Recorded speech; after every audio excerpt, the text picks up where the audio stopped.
we go over there? Where do we have to go? It can't be far. Damn it, we need to get out before we end up like everyone else.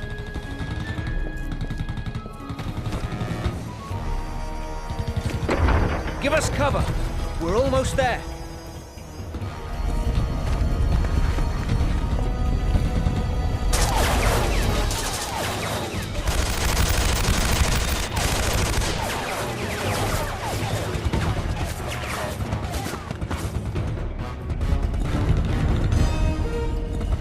Thomas!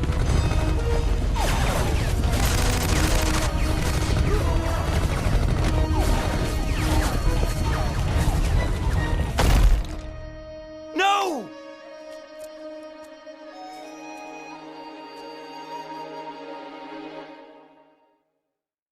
I am so sorry about what happened to your friend. What the hell?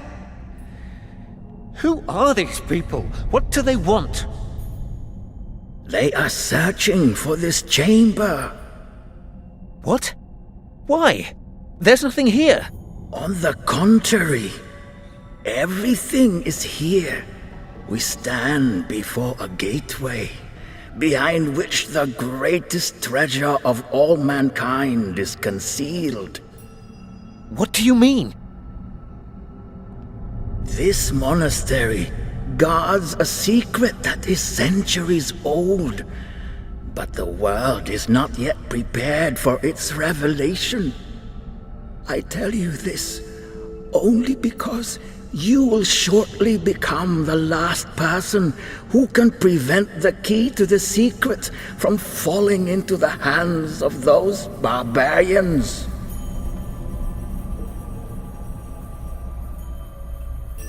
What is that? This is a key. At some point, they will find this chamber and break down the door. The key must no longer be here when that happens.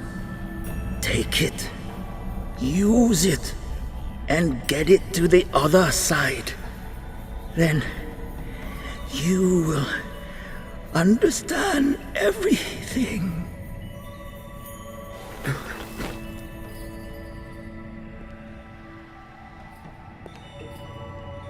We just wanted to help. Now I'm the last one left alive, and I don't even know who's trying to kill me, or for that matter, why. Ancient secrets, apparently. A great treasure hidden here in this chamber. Maybe that's what they're after. Doesn't matter.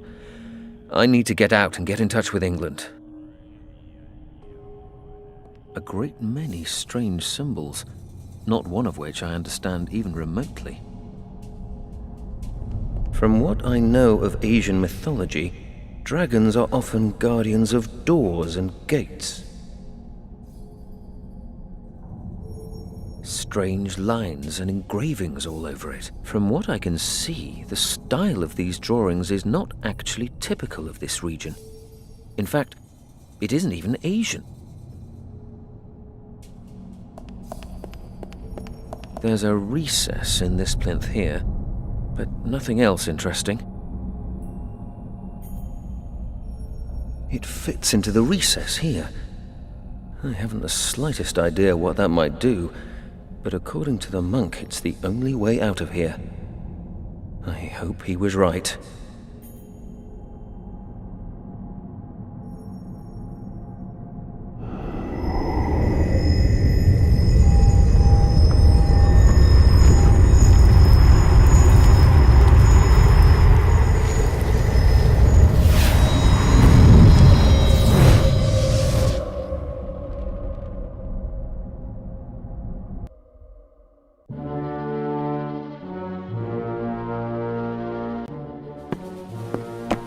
Well, Lieutenant?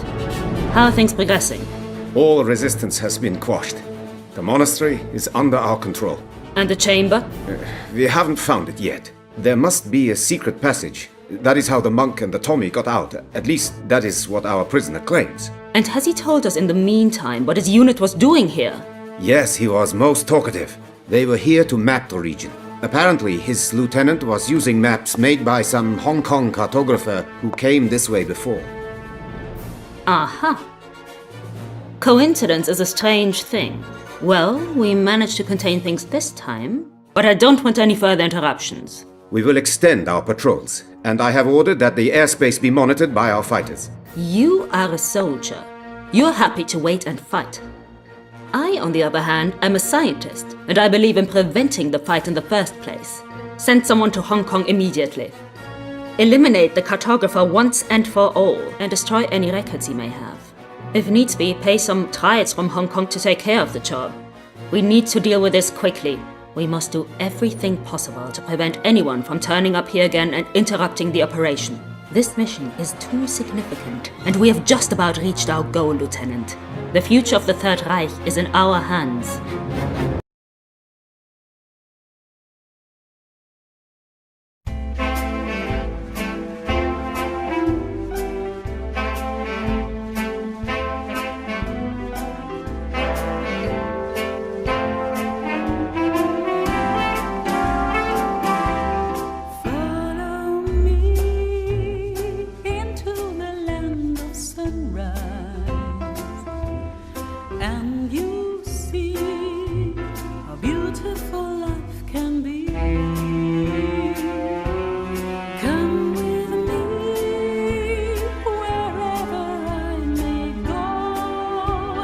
Make sure to let me know our love's not just for show. Pardon me, I need your love, your sunshine. Our destiny lasts for eternity. Follow me, please never let me go. Don't turn my hand into stone. Finally follow me home. How's business, Shen? Can't complain. How about you? Still moving stuff you shouldn't be. Have you ever tried turning a profit the honest way? It's tough. I've got bills to pay. Besides, snatching a deal from the tongs is all the fun I get around here. Fenton. The tongs are not to be played with. These are serious people. Shen, I didn't know you cared. I'd be surprised if Tong even knew who I was.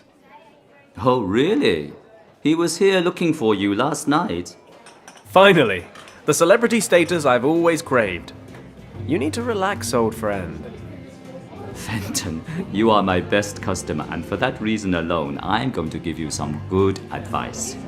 Watch yourself, or you'll be at the bottom of the harbor before I can say rum. And you can say rum pretty damn quickly. Not as quickly as you can drink it. Didn't you learn in the forces not to underestimate your enemies? Christ, you make it sound like we're in a fight to the death. That may yet prove to be the case. I strongly suggest you forget smuggling and get your kicks elsewhere. Okay, I'll be careful. Promise.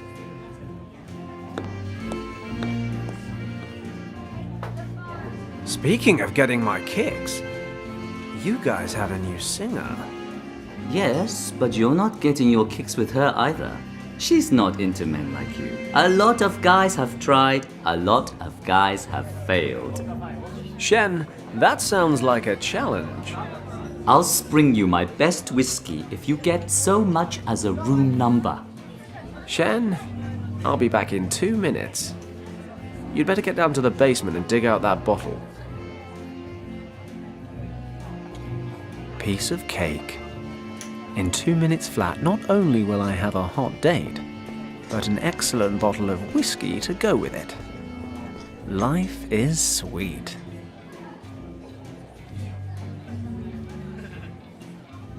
Wow. I'm looking at that dress, wondering if it's the feathers that make the bird, or the other way around. Either way, you look hot. I'll take that as a compliment, even if it's a dubious one. That was not my intention. Please forgive me. However, you're certainly a talented singer. Yes, that's why they pay me. Please leave me alone.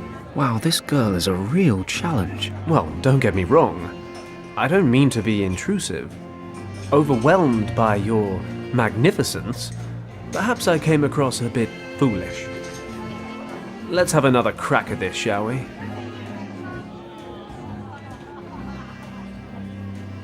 Wow. I'm looking at... I'll take that as a compliment. Dubious or not, the question remains. Perhaps we need to get to know each other a little before we answer it.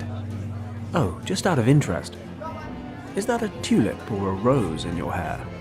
It's a lily. Not big on treating a girl with flowers, huh? I can see why you're single. Ah, is that where I've been going wrong? I always thought women preferred diamonds. Although the ones you're wearing are far outclassed by the beautiful wrist they're wrapped around. A gift from a doting admirer? Perhaps. Okay, so we know where you stand on flowers and precious stones. But let's talk about that dress. Then maybe move on to its contents. Let's postpone that for now. You're persistent, aren't you? Okay, why don't you come see me after I'm done? I have a room here at the club.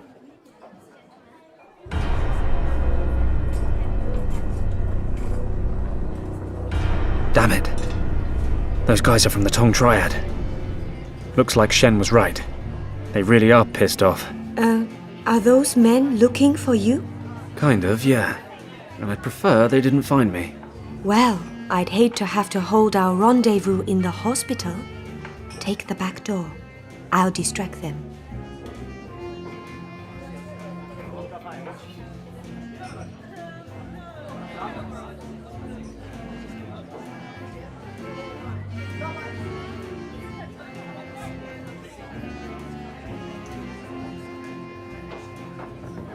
Time to say goodbye. Dead end, paddock.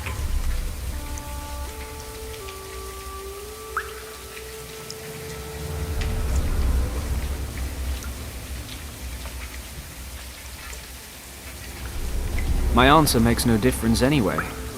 You're still gonna beat me up, aren't you? Right, kid. This time you're messing with the wrong people. Wake up, Paddock, or you will miss your last flight. Ever done a splashdown? I'll laugh later. Now let me out. You don't get it, do you? You know what? I think I literally just got it just now. I'm thinking the whole business expansion thing wasn't such a good idea after all. Indeed. But we have run out of patience. You should have kept out of our business. But you just wouldn't heed our warnings. Hey guys, why don't we just relax and talk about this? I promise I won't get in your way anymore, okay? Too late, Paddock. And once again, we find truth in an old Chinese saying. It is easy to open a business, but it is difficult to keep it running. But we don't want to be that heartless. We won't grant you a last wish, but you may decide how you would like to die.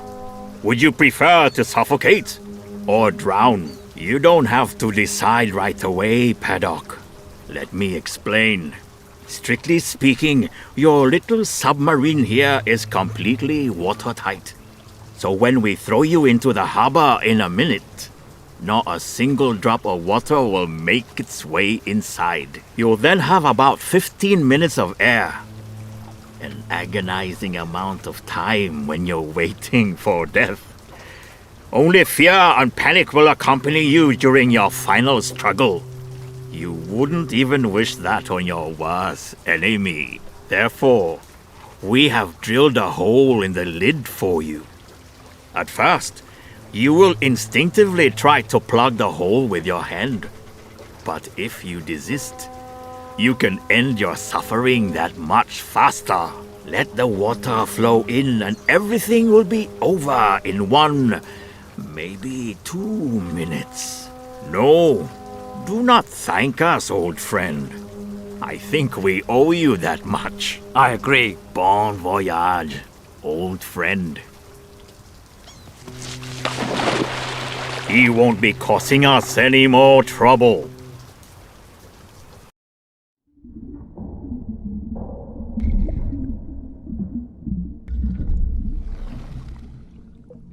Crap.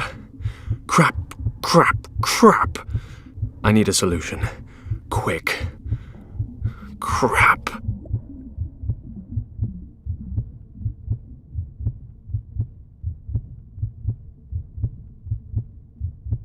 The napkin would soak up water, get soft, and then leak.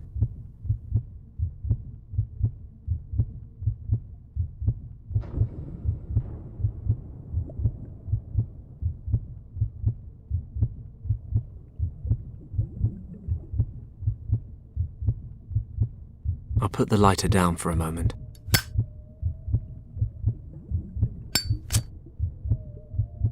Fine. The tar and the napkin make a nice little clump.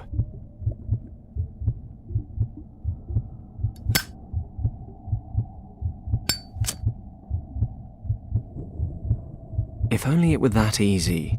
The lid's nailed shut.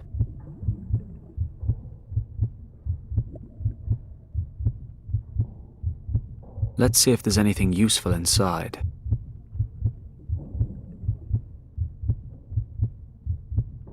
Okay, that should work.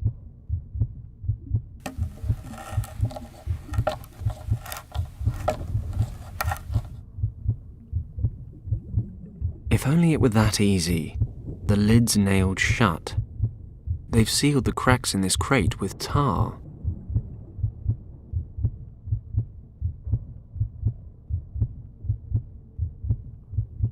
They've sealed the cracks in this crate with tar. If I manage to put the hinge between the lid and the crate, I might be able to pry it open. Let's try.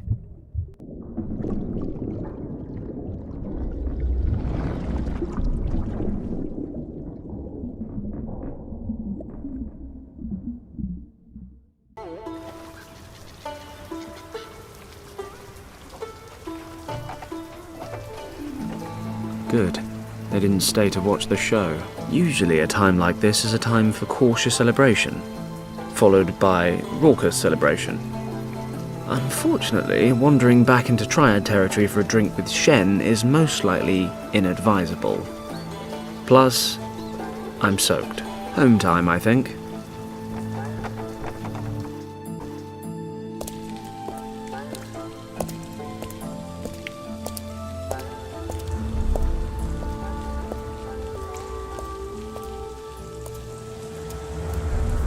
Are you Tong? Moon Tong? How dare you, stranger? What do you want? Can we go somewhere and talk undisturbed, Mr. Tong? Somewhere less lively. We have nothing to fear here. This is our district. If you have something to say, say it. If not, get out of here. Very well. I need some men to do a job for me, discreetly and efficiently. I was told you would be able to help me. Interesting. We shall see whether I can or cannot once you've told me what this is about. My clients are looking for a man who is supposed to be living here in Hong Kong.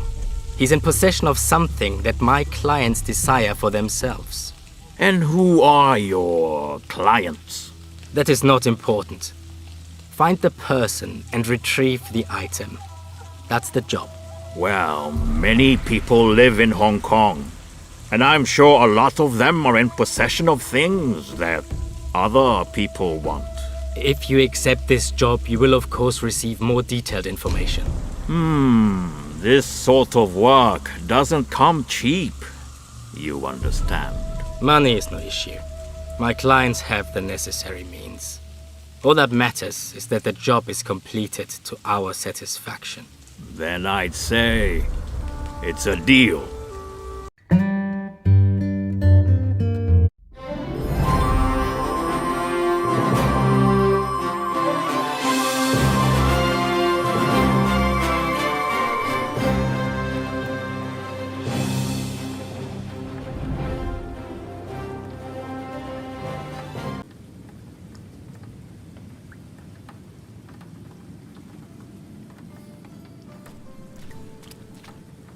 Hello, Gus. I'm back. Just look at you. Did you forget your umbrella? Nope, I was out swimming. On that topic, a nice bath wouldn't hurt you either. Women like the smell of hard, honest work. Ha! Good thing you're a mechanic. You'd have starved as a comedian. You won't find a better wrench monkey for the money. Oh, save it.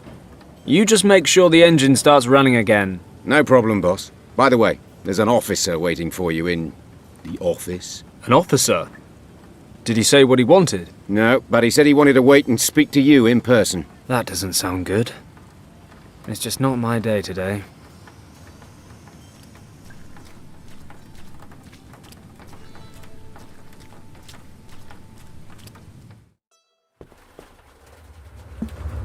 Ah, Paddock. You're finally here. Huxley. This is a pretty miserable place to live, Paddock. Shouldn't war heroes be spending their retirement in more comfortable surroundings? Oh, I forgot. You were dishonorably discharged. Thanks for the reminder. What are you doing here? The governor ordered me to find you.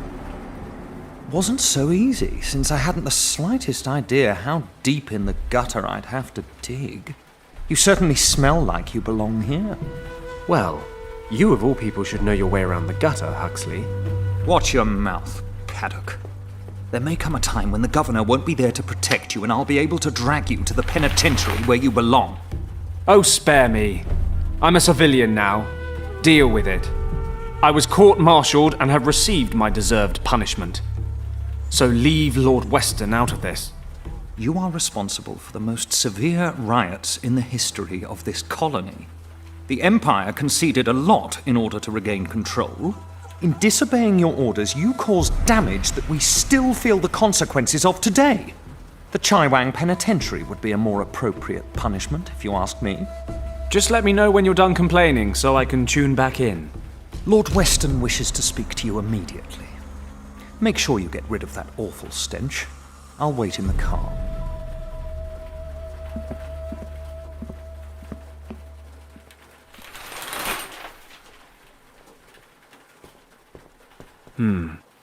What would the governor want?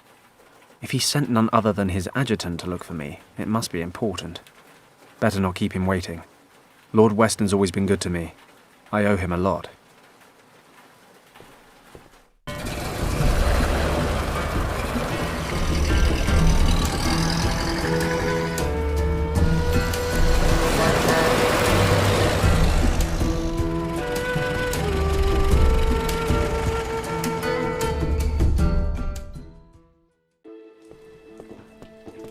Fenton, I'm glad to see you. I hope you'll forgive the short notice. Lord Weston, please, I'm honoured. You have, however, piqued my interest. What's so urgent? Need a first-class flight to London? I'm afraid not, Fenton. I am in a somewhat awkward situation, and I think you might be able to help me. You are, in fact, my only hope. Sounds dramatic. Tell me more. The situation is as follows. As you know, the Chinese have been threatening to annex Tibet for years. I'm broadly familiar, yes. Well, the Empire's official position is not to get involved should a conflict arise. And what exactly is the Empire's unofficial position, Governor? Come, Fenton. One should be prepared for all eventualities. I see. Military intervention? No, certainly not.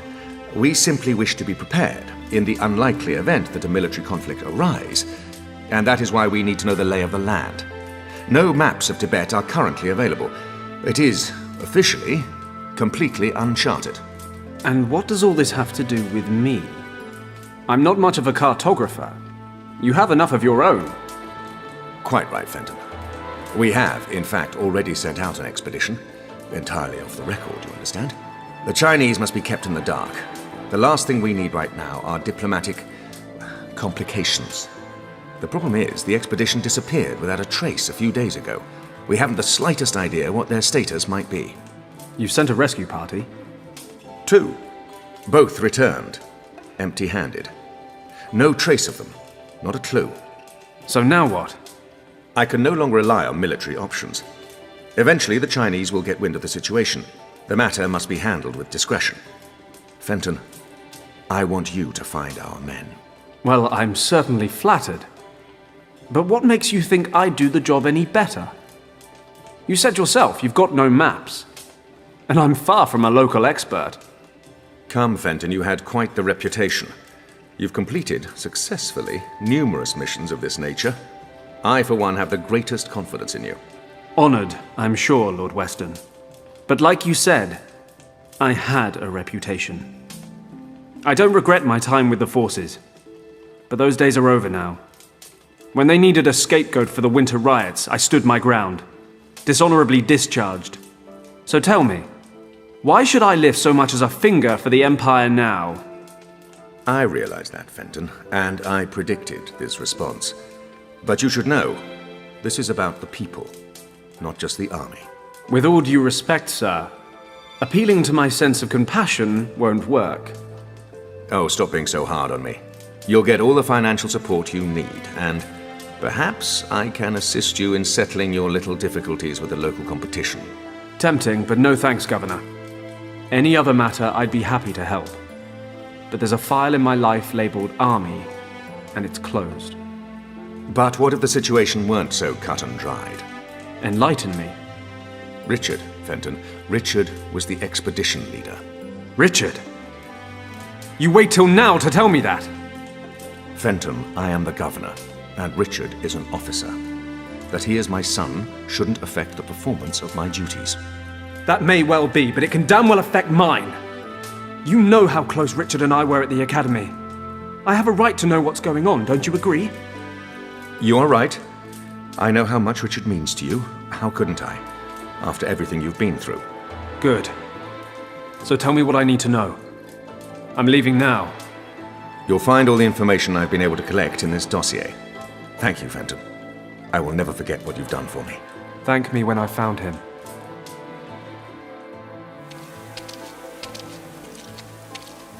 Taxi!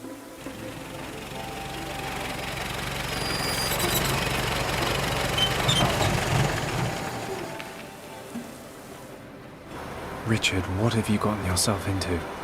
I've known you for most of my life, and I've never seen the old man so worried about you. I can understand why as well. No contact for over 10 days. Disappeared without a trace 400 miles east of Lhasa, in a completely unexplored region the size of England. What the hell happened? Avalanche? Snowstorm? That part of Tibet may as well be the end of the world. I need to stay focused. Stay rational, no matter how hard it is. Can't let my feelings get the better of me. First off, I need some local maps. Unfortunately, the region's never been officially charted. I need Gus to start working double time on the plane so I can get going. Maybe he can find me some maps as well. Might be he knows some pilots who have been out that far.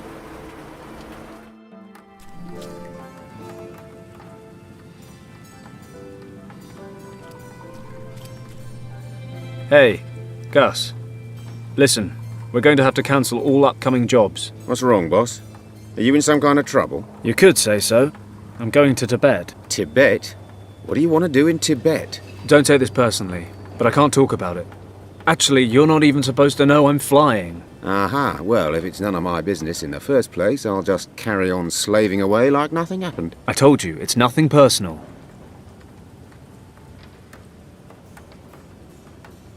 I need some maps of Tibet. Maybe you can help me.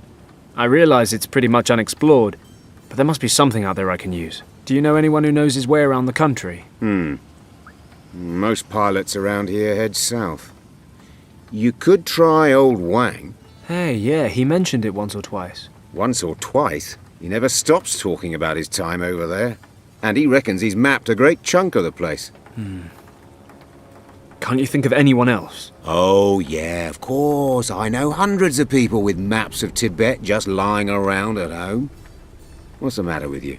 Still having a hissy fit over that fight you two had? I mean, don't get me wrong, I don't have a clue what went down with you two, or why Yen quit working here all of a sudden. Nobody tells me anything. But if your quest is so important, I suppose you'll just have to talk to him. Okay. I guess I don't have much choice. Exactly. So, you two haven't seen each other since then? No. And his little niece, what's her name again? Kim. Oh, yes, Kim. So, you aren't in touch with her either? No. Why, should I be? I just had an inkling.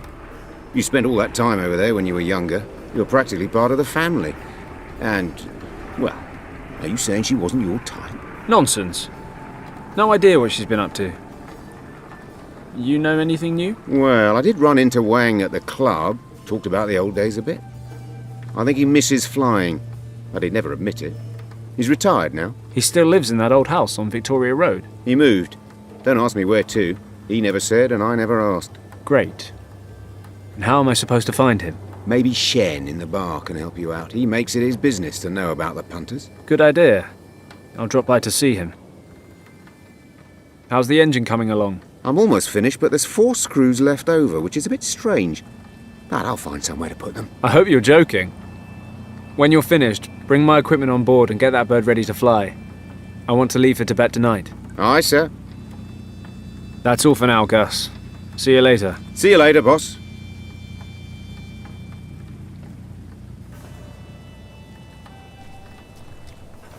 Maybe I should ask Gus if he needs them first. Gus, listen. Yes? Do you think you could spare your bellows for a while? Why do you ask? What do you need them for? Well, I can't really say at the moment. Uh-huh. Right. Yeah, go ahead. It's your stuff anyway. I've finished cleaning the engine. Well then.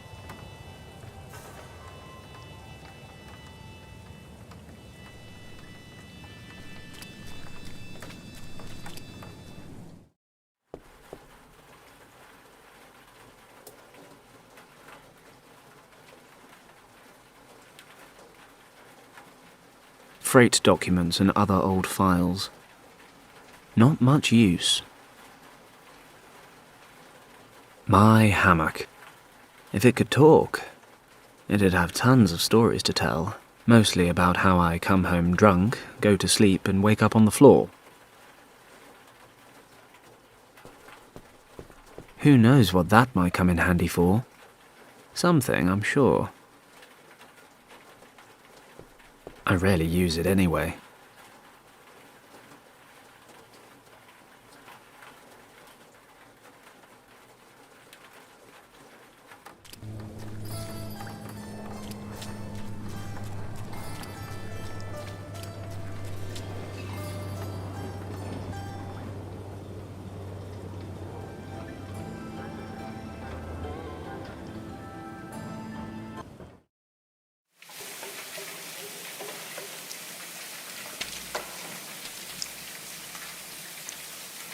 I have to be careful. I'd like to avoid meeting the triads again. I better make sure the coast is clear.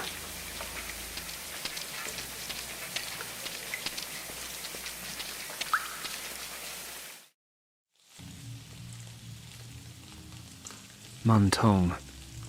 Best stay away. Okay, Tong and his men are hanging around outside the club, so there's at least a slim chance there's no one inside. Good enough for me. I'd better ask Shen for Yen Wang's address.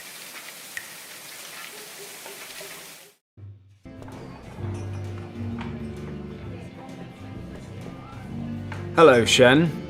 I thought they already caught you. They did. Can you believe it? They actually tried to drown me in the harbour. I thought that was just something they said to scare people. Why am I not surprised? I know. And, nevertheless, your best customer stands before you in the finest physical condition. You're really asking for it, aren't you? They're still keeping an eye on the front door. I've noticed. But I need your help, Shen.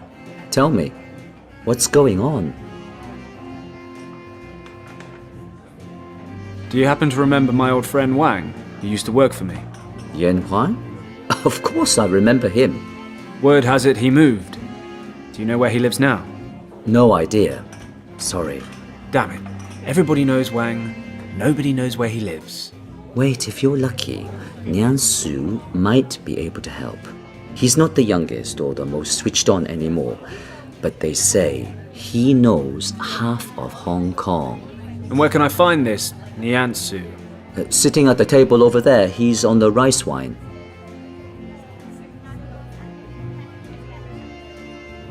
Where can I find that guy Nian Su again?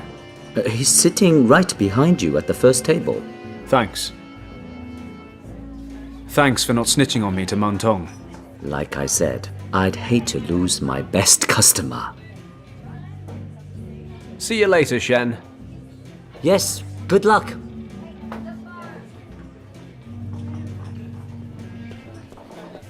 Excuse me. May I disturb you for a moment? What do you want, young friend?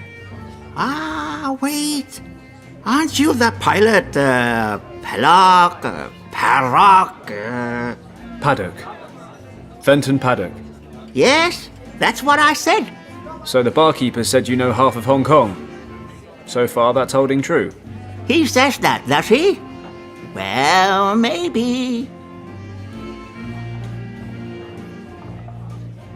I'm looking for a friend who used to live in this district a couple of years ago. He's called Yen Wang. Unfortunately, we lost touch, and now I urgently need his help. Have you heard of him? Maybe you know where I can find him. What was he called again? Wang. Yen Wang. Wang. Wang. Well, son, I am not so good with names anymore. He lived in this district, you say? Yes, 2 years ago. He was a cartographer.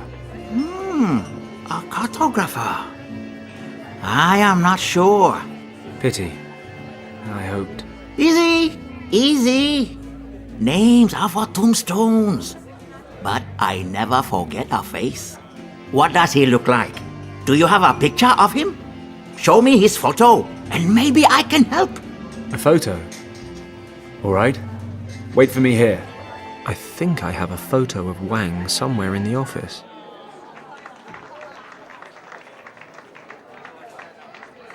Is it just Hong Kong you're the expert on, or do you also happen to be acquainted with other distant regions? Like, I don't know, Tibet, for example? Are you making fun of me, son? Not at all, sir. I'm trying to collect as much information on Tibet as possible, and you seemed like a well-traveled man. I have never left Hong Kong for a day in my life. And to be honest, I have no intention of doing so. Traveling always leads to trouble. You get where you're going, but you cannot find what you're looking for. Seems it's somewhere else now. So you go there, but there's a problem. Then, while you're off in the back end of nowhere, everything explodes back home. If you ask me, you're better off not going anywhere. You don't find trouble if you don't look for it. Sage advice. What if I like trouble? Then forget what I said. Every man must learn for himself. See you later.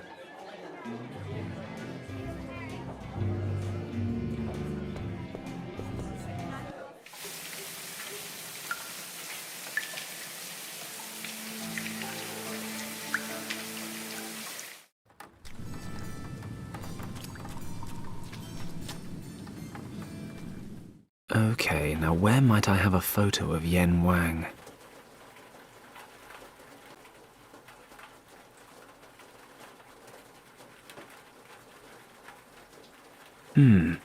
I keep the old personnel files in the safe. There might still be a photo of Yen Wang in there. There might actually be a photo of Yen Wang in his personnel file in the safe. You'd think I'd know the code, right? Well, I hardly ever use this old thing, so I don't. It's on a note in my wallet. Hey, what? Where? My wallet's gone. Damn it. I must have lost it in the harbour. I suppose I better go back there, if I'm lucky. I might be able to fish my wallet out of the water without running into Tong and his men.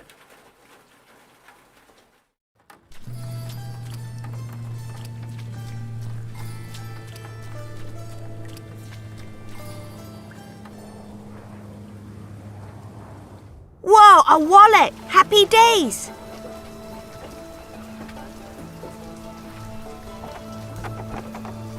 Hey, that's my wallet that kid fished out of the water. Wait a second, kiddo. That's not public property. It's mine. What? Yeah, right. Anyone could say that. How stupid do you think I am, big guy? No, honestly, it really is my wallet. So? So I want it back. But I found it! And how am I supposed to know it's really yours? My word is my bond. Now hand it over. No! And if you take it away from me, I start screaming. Go on then. Scream yourself hoarse. Those triad types might still be hanging around. Maybe I'm better off without unnecessary attention. Okay, kid. Look, that wallet is very important to me. I really need it back. Not my problem. Cheeky little bastard. Fine. He's only a kid. I can play along. Will you tell me your name? Only if you tell me yours. Well, I'm Fenton. I'm Hal. Okay, Hal. Do you want a reward for finding my wallet? You can have all the coins that are in it. No. Then what do you want? Help me catch a bat. Come again? Catch a bat? Yes. You're fishing for bats? Don't be stupid. I'm only killing time until the bats come out. There are tons of them over there in the warehouse. And you want a bat because... I bet my friends I could catch one. But you can't. Sure I can. Well, usually, but it's raining today. So? You don't know much about bats, do you? The rain drives away the insects. And if there aren't any insects around, then there's nothing for the bats to eat. And if there's nothing to eat, the bats won't come out. All right. No, it's not all right. If I don't catch a bat, they'll think I lied. And that's why you'll keep that big mouth of yours shut next time. And this is the persuasive charm you use on people when they've got something you want? Fine. I'll get you your bat, you give me my wallet. Sure, it's a deal. Fine. If I want my wallet back, I guess I need a bat. What was it again about bats? They hate the rain. Oh man, weren't you listening? The bats don't mind a little bit of rain, but the flies do. And where there are no flies to hunt, there are no bats. You follow? Wouldn't it be better if you try again tomorrow evening? Perhaps you know when it's not raining. I bet I catch a bat tonight, not tomorrow. Maybe the rain will stop. I see. Hope springs eternal. Very well. I'll come up with something. Maybe I can find a way to attract the bats. When I do, I want my wallet back. Deal! I'll be off then.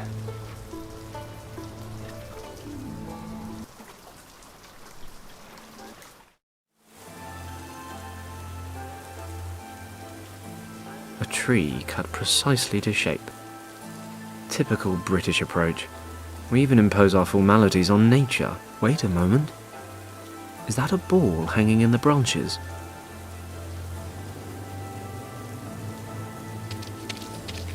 Halt! Stop! Stay where you are, sir! What do you think you're doing? I, want to get that ball over there. My, nephew accidentally threw it into the tree while he was playing this morning. I'm sorry, sir, but I cannot allow you to do that. What? I just want to go get my nephew's toy. That may very well be, and usually it wouldn't be a problem, sir. But today it's been raining, and you are just about to step on this decorative English lawn. So what? So what? Excuse me, but have you taken leave of your senses, sir?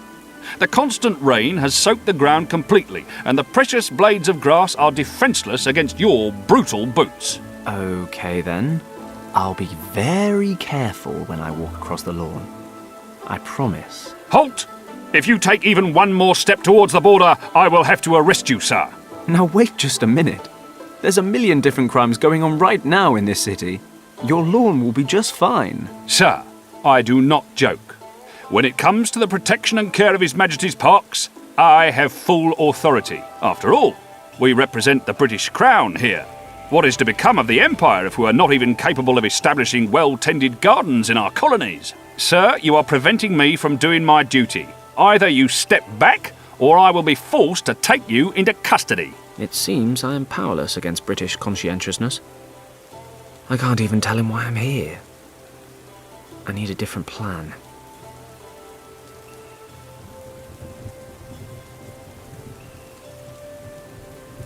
My alarm clock wound down a while ago. Let's take a look. Ah, the key's stuck to the back. Okay, I'll wind up the clock, running like clockwork. It'll go off in a couple of minutes.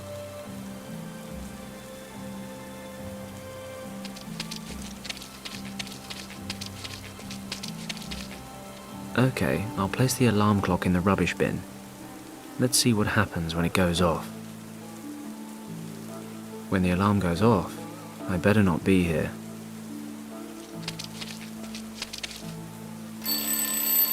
What's that? Who's disturbing the governor's sleep?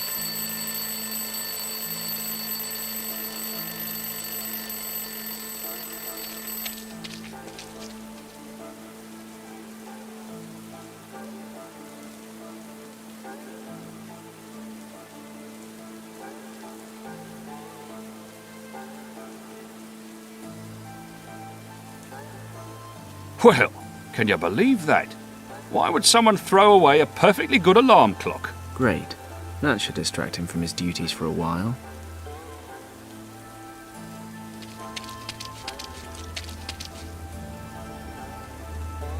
And now off the lawn as quickly as possible.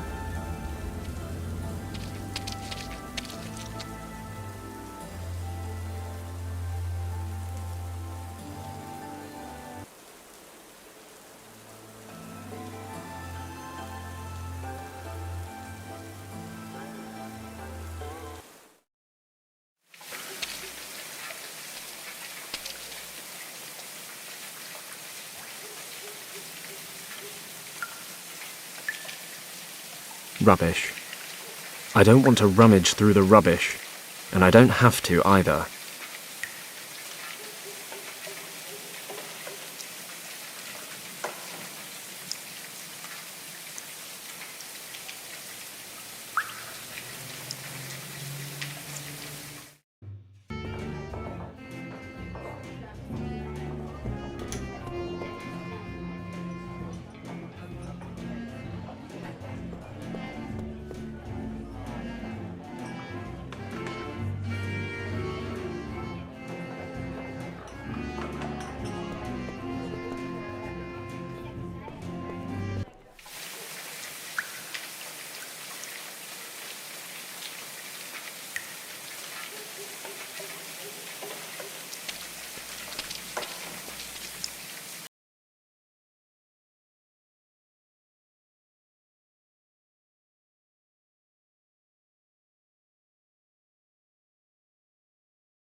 Hey, things like this always seem to come in handy.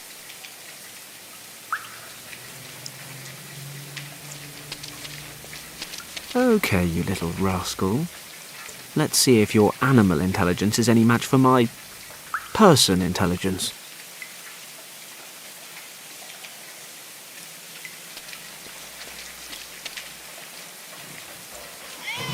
Aha. Take that, nature.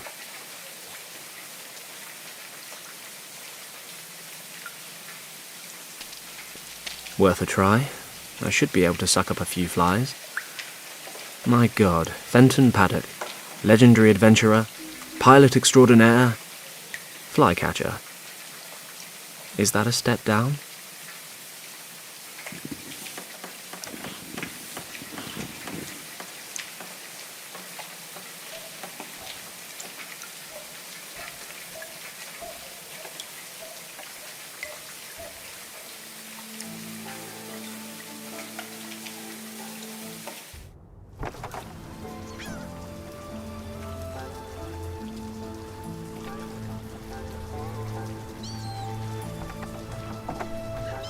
Fly, my pretties. It's working. The flies are buzzing round the lamp. Hey, what are you doing there? You said you wanted flies. I've got some. And that's supposed to work? Yeah.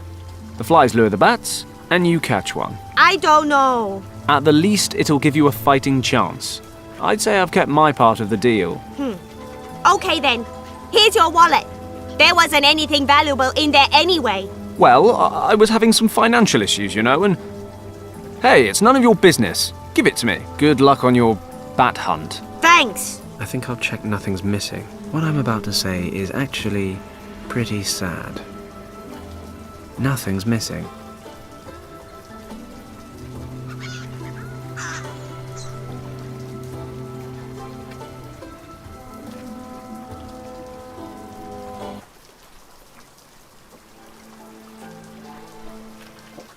Hey, boss. What's up, Gus? She's just about ready. I've stowed your equipment and some provisions. Whatever would I do without you, Gus? Well, keep that in mind next time you fill in my paycheck. Anyway, good luck, boss. You'll need it. Thanks, Gus. So I guess I'll get going in a couple of minutes if there's nothing else. All right. Take a few days off and enjoy them. If I'm not back in 3 weeks, then I suppose you'll have to look for a new job. I'm sure it won't come to that.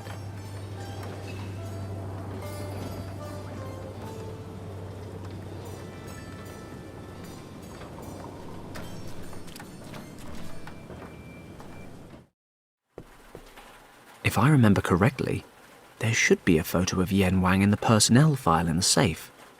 That should be all Niansu needs. You'd think I'd know the code, right? Well, I hardly ever use this old thing, so I don't. But it's on a note in my wallet, which, thank goodness, is back in my pocket. Yes, my safe combination. I really should memorize this thing. It's the combination for my office safe. I was never good with numbers, or spelling, or geography, Latin. I was quite good at home economics, though.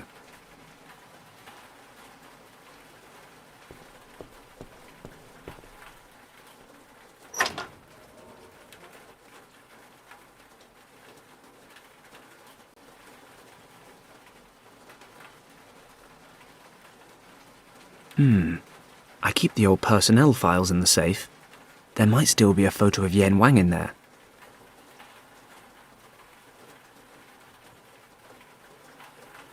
Old private documents and personnel files.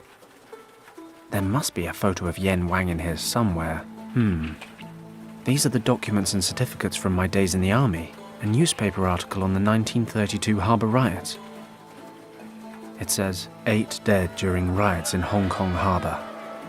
Chinese dock workers came together on Friday evening in the Victoria Harbour to vent their anger over low wages. A British army unit was dispatched to the harbour to keep the peace. As the situation was about to escalate, the officer in command was ordered to retreat in order to prevent casualties. For reasons unknown, the officer in command did not comply with these orders. His soldiers opened fire and began to shoot randomly into the enraged mob. This incident caused a public outcry and was followed by several other clashes. Thankfully, there were no further casualties. The British government regrets the incident and has relented to the workers' demands. The officer responsible for the bloody conflict has been suspended from his duties for the time being. It is very likely that he will have to face charges of insubordination before a military court. Why on earth did I keep this crap? Here we go. Yen Wang's personnel file. Complete with photo. Now, hopefully, Niansu can tell me Yen Wang's current address.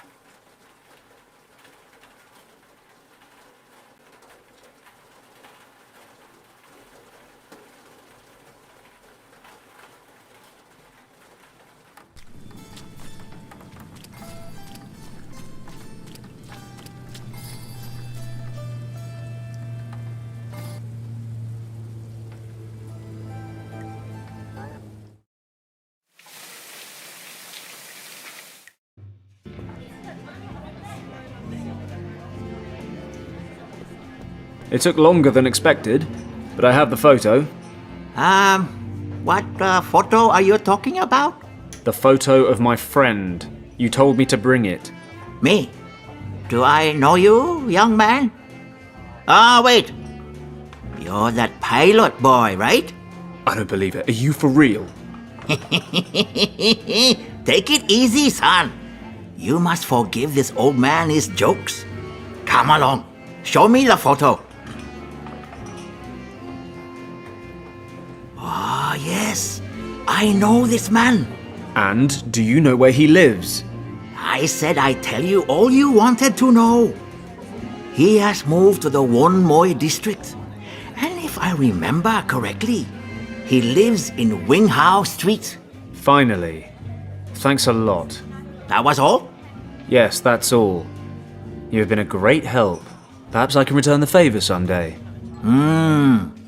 Be seeing you, Paslock.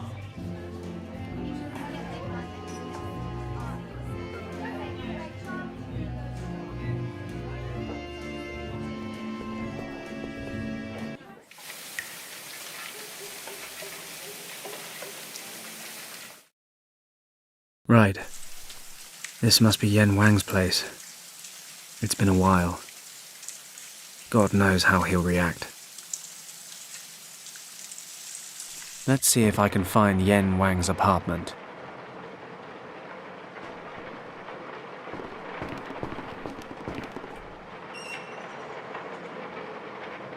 Okay, this must be the one. Fenton? Kim? I didn't think... Why don't you come on in?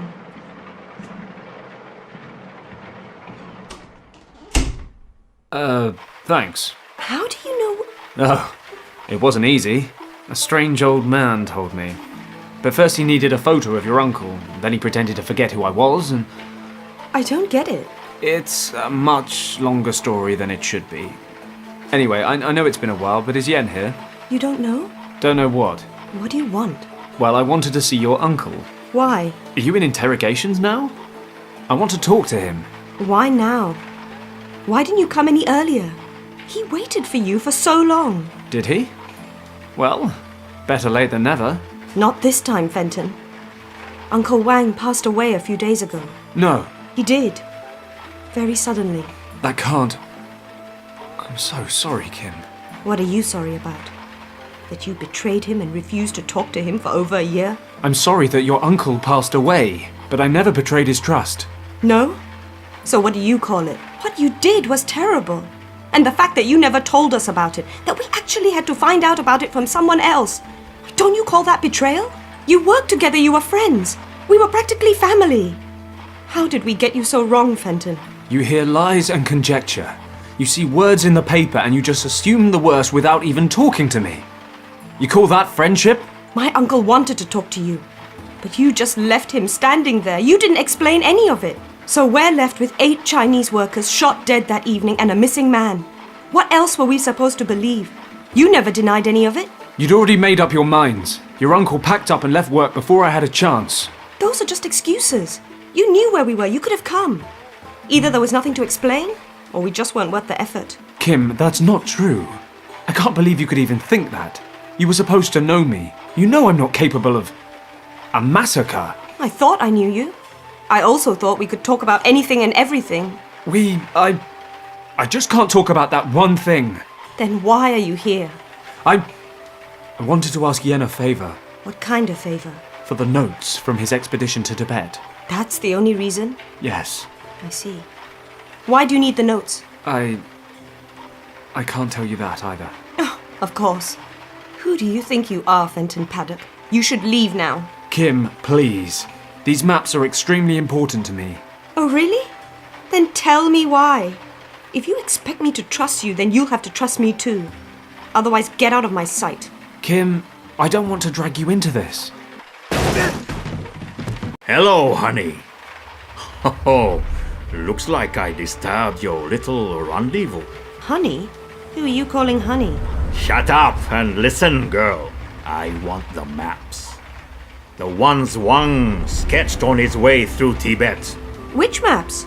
My uncle never went to Tibet. Stop wasting my time, girl, or I will lose my temper. I want every single note he brought back from Tibet. And hurry up, or I will have to motivate you. Come on, hand them over!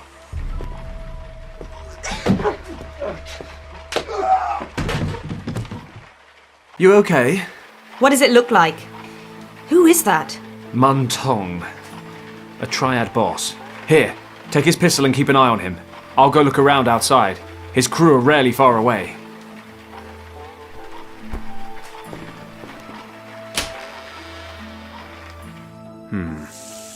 Looks like Tong's got his men covering the front door. Like I thought, 2 of them outside the door. Why is everyone suddenly so interested in those maps? What do you mean? But just before my uncle passed away, Richard showed up here. Then you, and now those men. I want to know what's going on here. Richard? Did Yen show him the maps? Yes. That was about 3 weeks ago? And? Did Richard take the maps with him? No. Uncle Wang made copies for him. So the originals are still here? Yes. Uncle made me promise to keep them safe. Okay, look, I'll explain everything later. But we need to get out of here, quickly. These guys aren't going to give up. What is so special about the maps? No idea. And you expect me to believe that? No, I expect you to trust me. You'll explain everything? Yes, I promise. Okay. Last chance, Paddock. Thanks, Kimmy. Don't push it. Now what? We have to get out of the house. Is there a back door? I don't think so. I've only been here a couple of times, though. Okay, don't worry. I'll come up with something. We'll be out of here in a jiffy.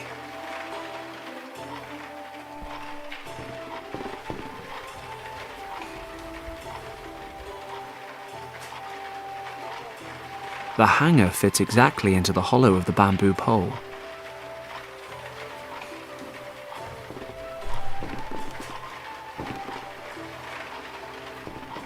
I have to be careful. They mustn't see me. That should work, but I still have to be careful.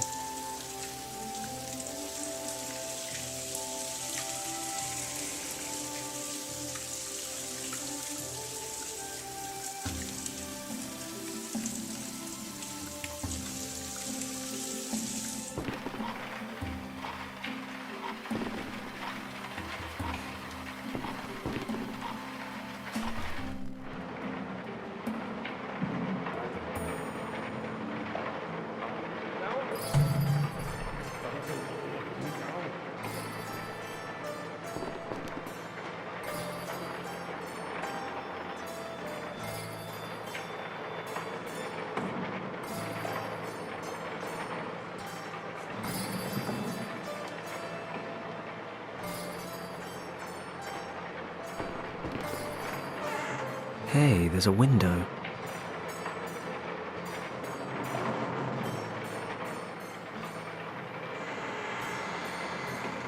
If my sense of direction isn't completely off, this window should lead to the alley next to the house.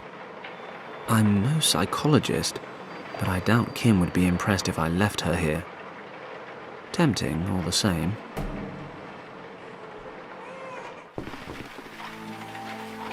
It's Kim, Yen Wang's niece.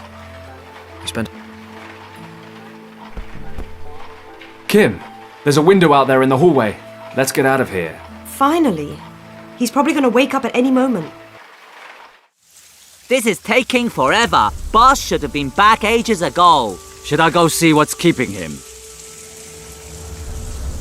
Nah, the boss said we should wait here, and orders are orders. Why did it take so long, boss? Did you stay for a cup of tea or something? Shut up. The girl wasn't alone. That guy Paddock was there too. They're gone. The maps too. Paddock? I thought he was at the bottom of the harbor. You thought wrong. They cannot be far. Tell the others and start a search. This time, I will watch him die. Hey, wait. Let me check if it's safe.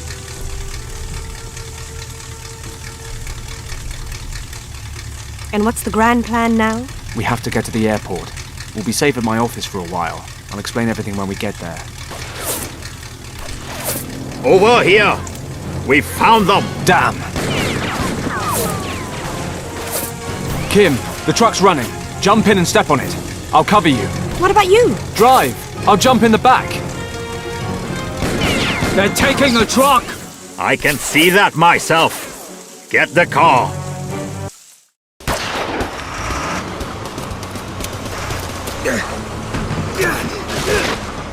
Oh, crap. Better find a way to get on the truck. Kim! Yeah? Drive faster! Okay! Let's see what she can do. Kim! The brakes! I can't brake anymore. They're catching up again. Damn. It almost worked. Kim! Yeah? Pedal to the metal, Kim! All right. Hold on tight.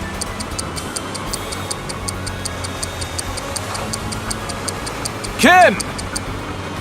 Hit the brakes! I can't brake anymore. They're catching up again. Damn. It almost worked. Kim! Yeah? Full throttle, Kim! Okay. Hang on.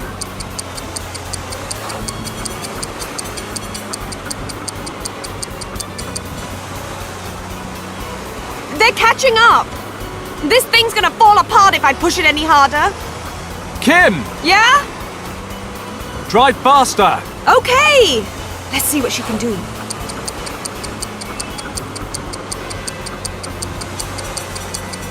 Kim!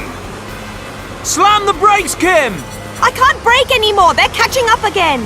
Damn. It almost worked. Kim! Yeah?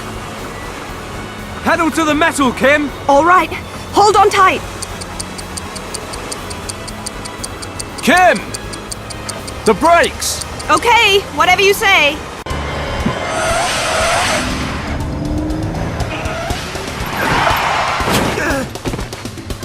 Everything okay? Yeah! Hurry up! Kim, we can't lead these guys to the airport. We've got to lose them. But I know! Suggestions? Stay on this road. I'll get rid of them.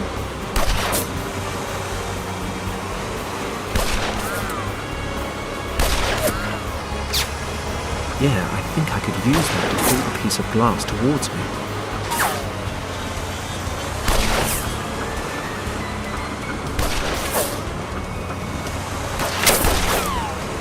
Whoa. Somehow he missed me. But shot the bamboo clean in half. The glass is too far away. I really don't need to get shot trying to reach it. Well, it's still long enough to try again.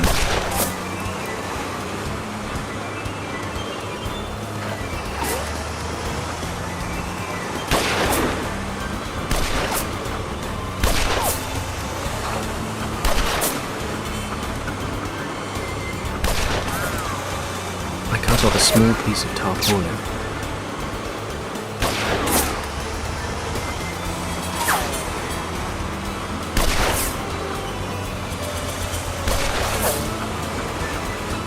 I'll wrap the rag around the end.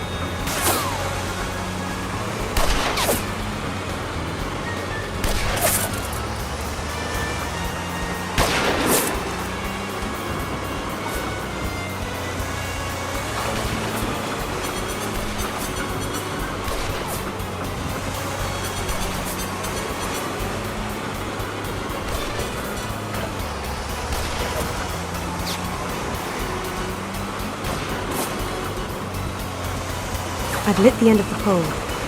Perhaps not the best course of action in an enclosed space, but as far as Paddock's concerned, fire makes any situation more exciting.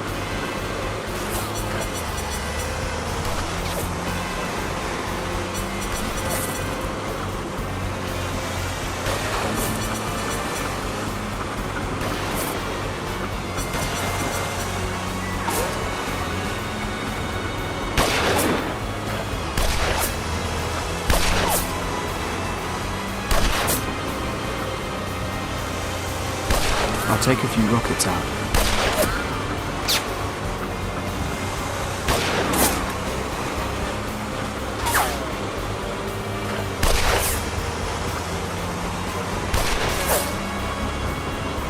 Tight fit, but it's a good one.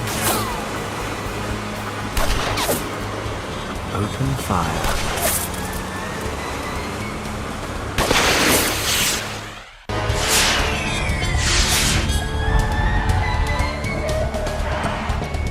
here. Can't you see that they are getting away? What are you waiting for? Put your foot down! The engine's dead, boss.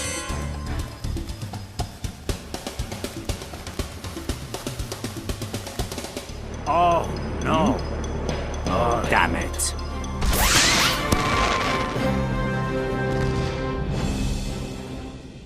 Well, we lost them for now, but they won't be far behind. Then you haven't got long to fill me in, have you? What's going on? You have to leave Hong Kong, Kim. The Tong Triad wants your uncle's notes, and they're not known for asking nicely. What do they want them for? I don't know. Yet. But you have to trust me. Trust you? And how am I supposed to do that? You disappear for over a year and then turn up on my doorstep like nothing's changed. Kim, forget about that for 5 seconds. You're not safe here. And where do you suggest I go? I haven't learned to disappear into thin air since we last met. Don't worry, my plane's fueled up and ready. We can leave straight away. In your plane? And just where do you suggest we go? Well, I have some things to take care of in Tibet. You could come with me. You're out of your mind! Until you tell me what's going on, I'm staying right here. We don't have time for this. Come with me and I'll explain on the way. I can't come with you. What am I supposed to do in Tibet? Damn it, they're on their way here right now. Kimmy, either you get into the plane voluntarily or I'm going to bundle you into the cargo hold. But it's ice cold in there. I don't even have any stuff. Sweater, makeup, toothbrush. I've got stuff. Have it all if you like. Well, I'll have a sweater. You can keep your toothbrush. Whatever. Get moving.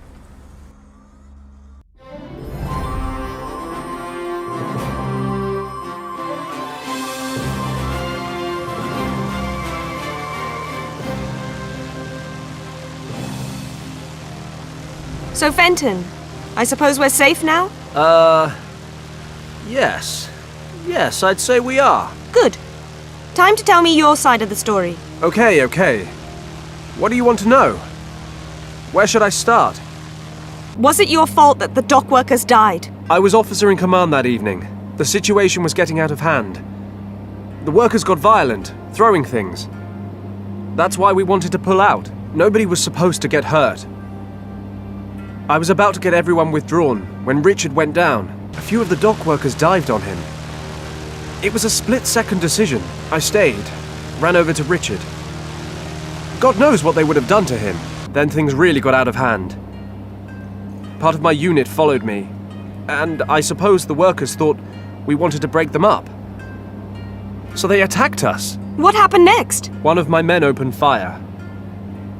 You get bad orders, you lose your nerve. It happens. Everyone started shooting into the crowd. I tried to call a ceasefire. 8 people died before I did. I should have left Richard behind. What? 1 life versus 8. Easy maths. You can't weigh one life against another. It's not how it works. How kind of you. So now you're on my side. It was my job to know things might get out of hand. I had an order and I ignored it. We were explicitly told to withdraw to prevent people getting killed. Fenton, that is so... I don't know. If you hadn't been there to help Richard, he would have been killed, and... I know, Kim, and I don't regret having saved Richard's life. But I'm not proud of what I did. Those 8 men. Their families. That day is burnt into the back of my mind. You mean being discharged from the army? Yes. Among other things. But if all that's true, then it was just an accident. Didn't it count for anything that you saved the life of the governor's son? Richard was supposed to be kept out of it all. You never know what people might start saying if they knew he was there. Richard pulled all the strings he could to keep me out of prison. I owe him everything. Other people wanted to see my head roll afterwards. The Empire had to find a way to appease the Chinese population, so the person responsible was dishonorably discharged from His Majesty's service. And I accept that decision. In spite of the circumstances, I had a job to do and I failed. Richard and his unit were deployed in northern India soon after. We've hardly seen each other since. Fenton. Yes? Why didn't you tell us about all this? Did you really think we wouldn't believe you? Who knows? But... The men who were shot were your people.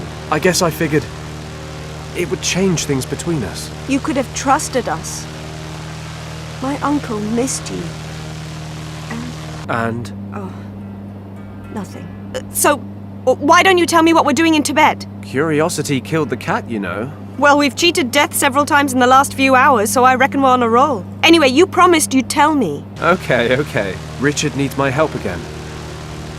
The irony of fate. He disappeared on an expedition.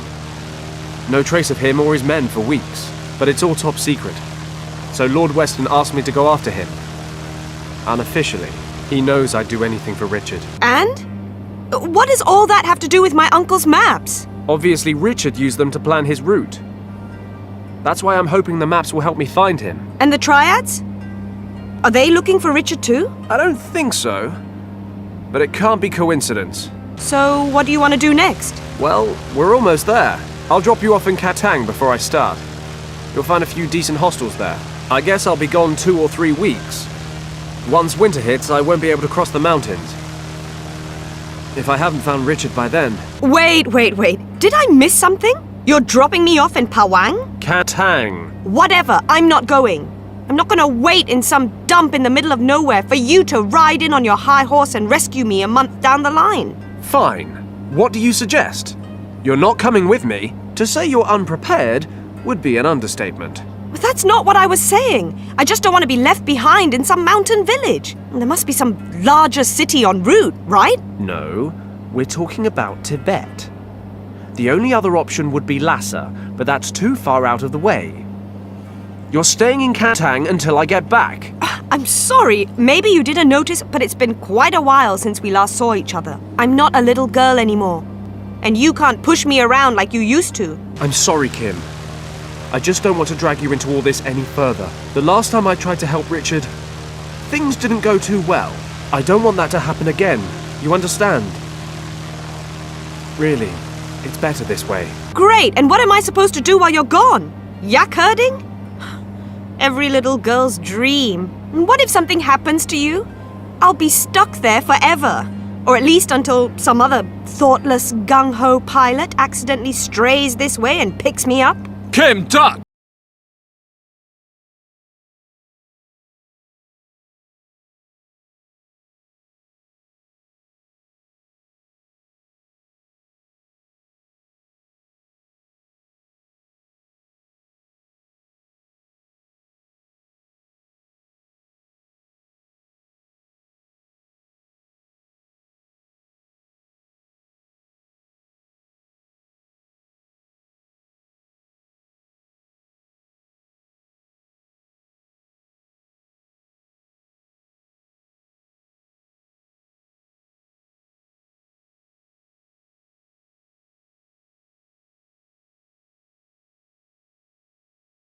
Friend. Okay, Fenton. Think. Think of a plan.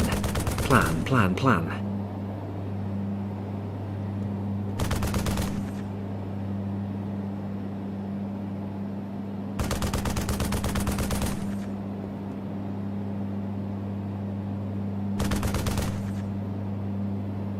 I'll take one with me.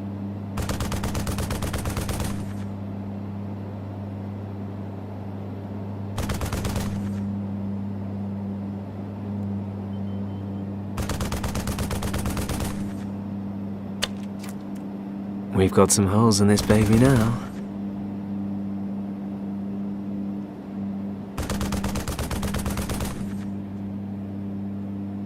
Very good. I'll pour some water into the pumpkin.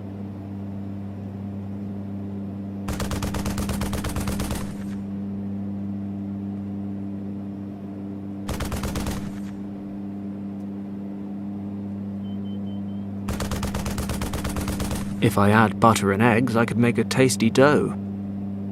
But then I'd need a bowl, an oven, knives and forks. Maybe not so practical after all.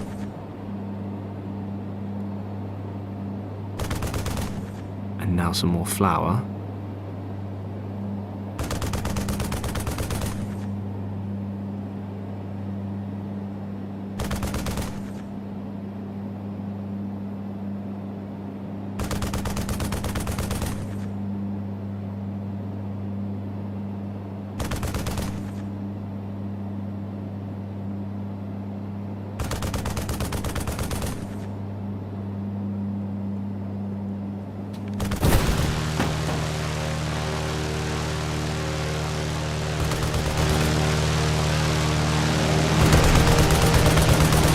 regards from His Majesty.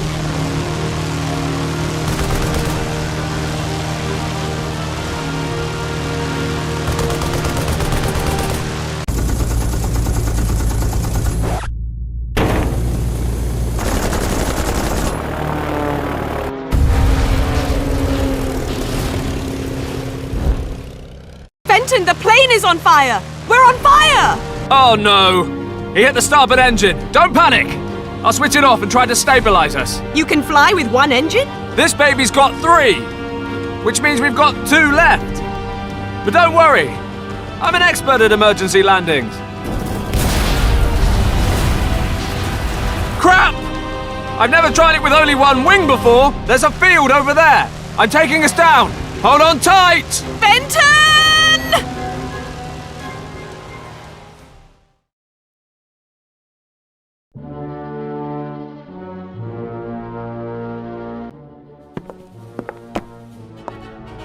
It had better be important, Lieutenant.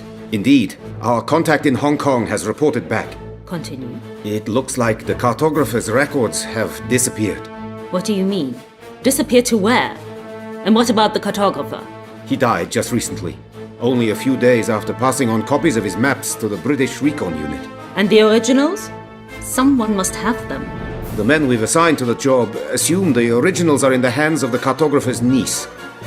Unfortunately, they were not able to reach the girl because a former soldier is protecting her. Better and better. If you want something done, do it yourself. In any event, the girl and the soldier were able to escape. I am somewhat disappointed, Lieutenant. But very well. We will continue reasonably. Who is this soldier? Why might he need the maps? What kind of threat is he to us? Collect all the information you can on him and the girl. I will be flying to Berlin for a week. I expect answers when I return. Jawohl. Anything else, Lieutenant? One of our recon aircraft is missing. It was on routine surveillance this morning and hasn't returned. I suggest sending out a search unit. Yes, do so. If the machine has crashed, you must find the pilot as well as the aircraft. Get rid of any traces that might lead to our camp. It will mean the majority of the men being sent out. Yes. I emphasize once again. Find the crashed aircraft and eliminate all tracks leading to us. Our mission must remain confidential at all costs until we have opened the chamber in the monastery. After that, we will not need to hide from anyone ever again.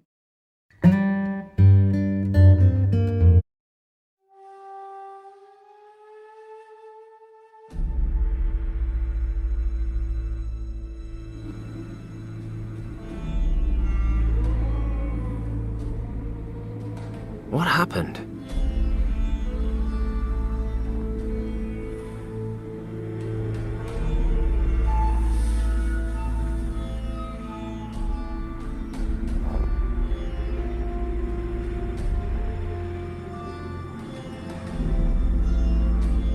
Kim?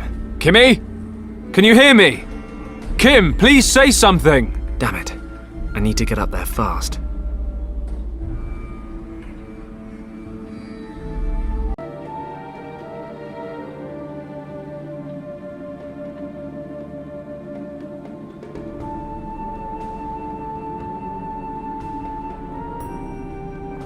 Looks like I can still use this.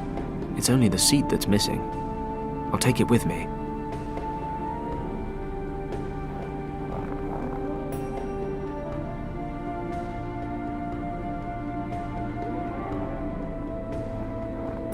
I could use that to pry open the lid.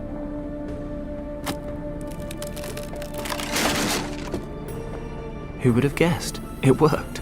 The crate's open. Let's see what we have here. A gramophone and a few records. Most of it smashed to pieces. I'd take a ration pack over smashed records any day. Although I'd take whole records and a working gramophone over the ration pack. Josephine Baker is all the sustenance I need.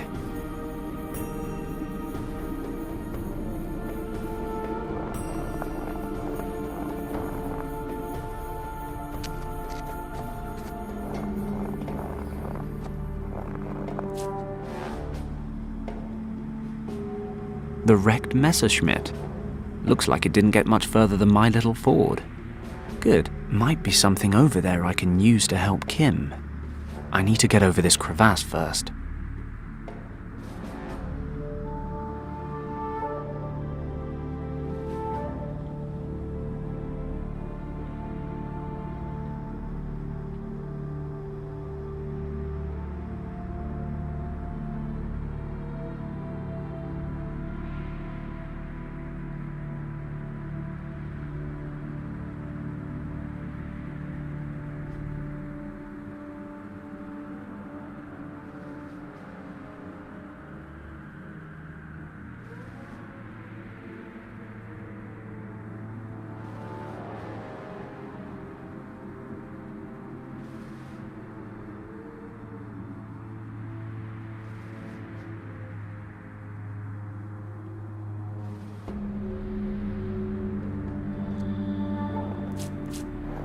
I can use this to collect some snow.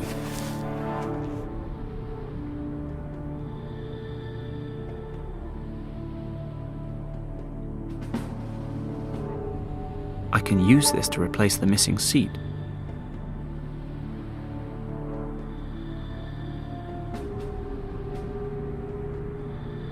You know what? If I could pick up enough speed on the sled, I might just about make the jump across the crevasse. However, there's really not enough snow cover to get me all the way. Damn it. That would have been heroic.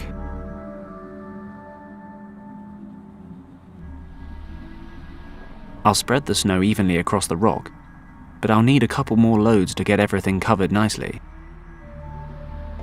Okay, I'm done.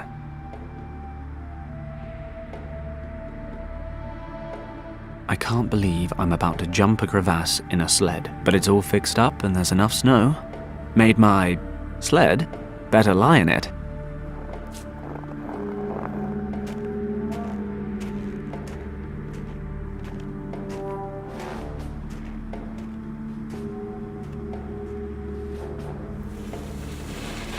Yoo-hoo!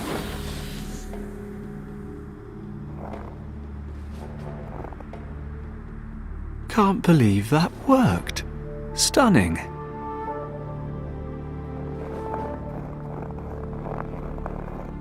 Let's see if I can find anything useful. Most of the cockpit is missing. Looks like the pilot got out in time.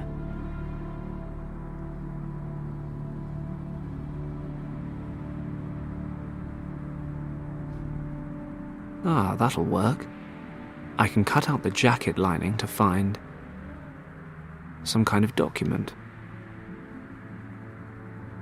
If my German's up to scratch, which it isn't, but let's assume it is, then this is the permit you need for safe escort through a foreign country during a military operation. I should have a closer look at it. It's in German and Tibetan. It says the holder of this document is ensured safe passage at checkpoints and a certain level of immunity with local authorities.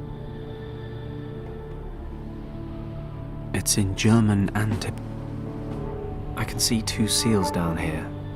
One's Tibetan government, but I don't know the other one. Some kind of German organization. The Tool Society. Never heard of that before. Regardless. Looks like the Germans are here with Tibet's blessing. Something for Lord Weston once we get home. I can see two seals down here. Never heard of that.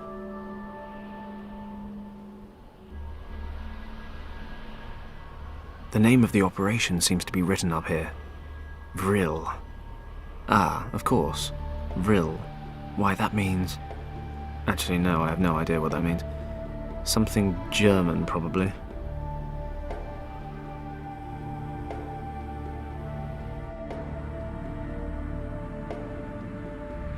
Okay, I'll put the lambskin on the sled so I'll have a nice soft seat next time. Hey, this is starting to look like an animal.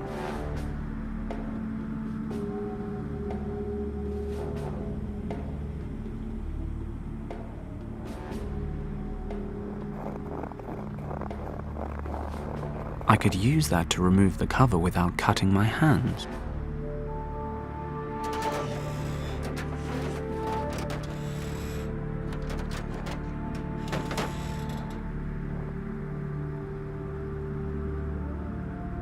the wing's framework.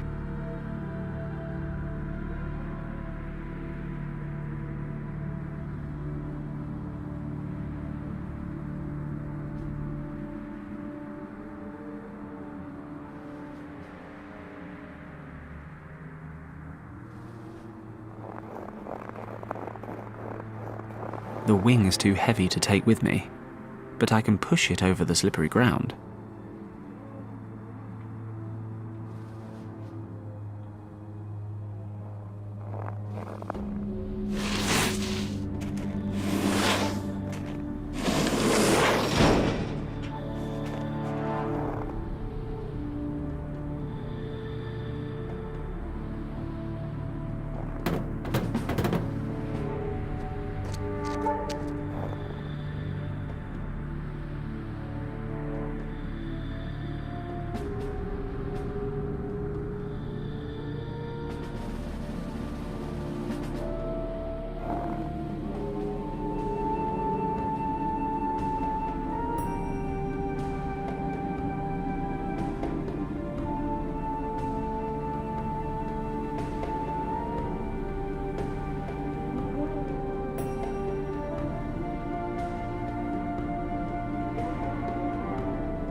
Kim!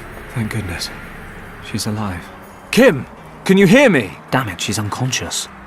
But I'll never get her out of the wreck without her help. I need to wake her somehow.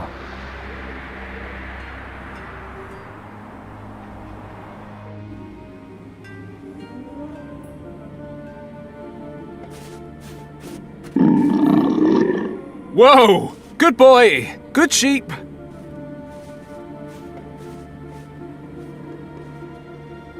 The Argali's trying to defend its territory. I'll leave it to it. And now for some legs. Wow, this thing is uncannily lifelike. I mean, if I squint my eyes a bit, it starts to scare me.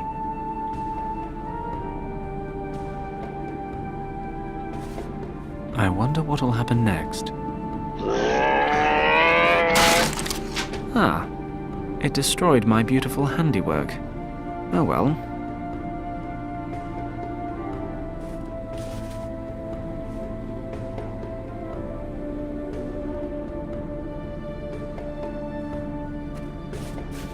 What are those strange lumps? Looks like coal. Or... oh no, of course not. It's poo. I don't want to steal these and end up getting smited. Oh, ancient Tibetan god, if you want to hold on to these, please give me some sign. Nope, I guess we're good.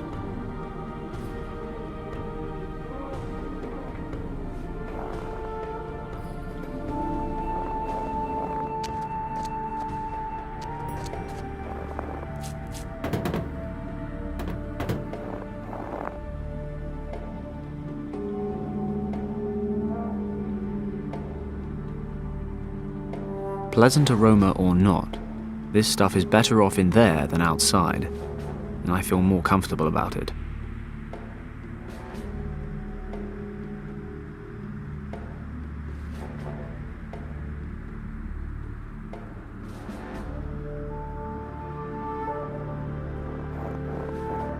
I'll light one of them. Phew, what a stink. Perfume's not really a man's thing.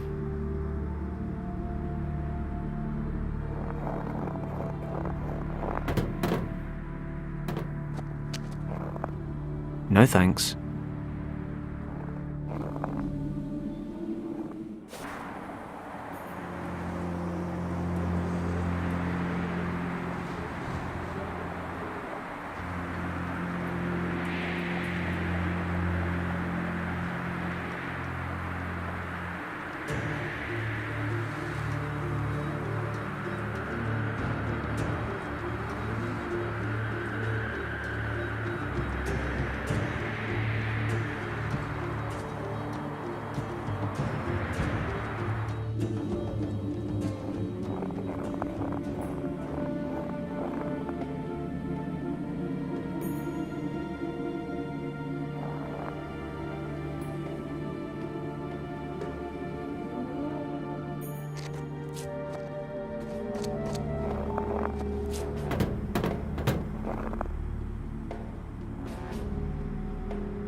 Let's see.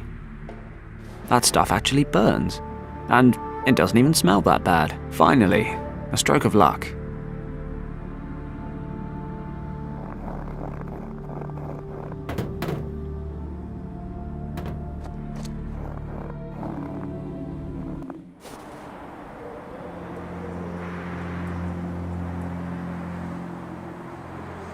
I've lit an incense stick. The smell from this thing could wake the dead.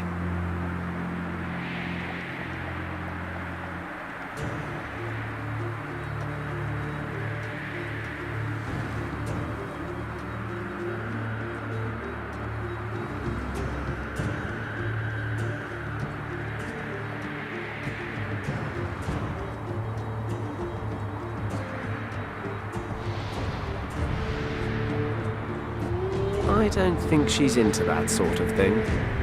Smelling salts or anything a bit more perfumed might... This smoke is vile. Let's hope it wakes her up.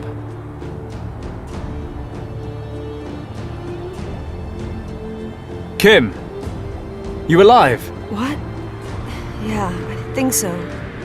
Oof, what's that awful smell? Sorry, I had to wake you up somehow, and I didn't really think you'd like the alternative. Are you sure you're okay? Pretty sure. My head is aching and I'm cold as ice, but other than that, everything's fine. We have to get you out of there. Help me lift the roof of the cockpit.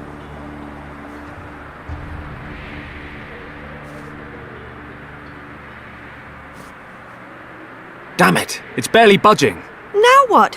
You better have a plan B. I'm working on it. Whatever you're doing, do it faster. I need more strength to get the cockpit off.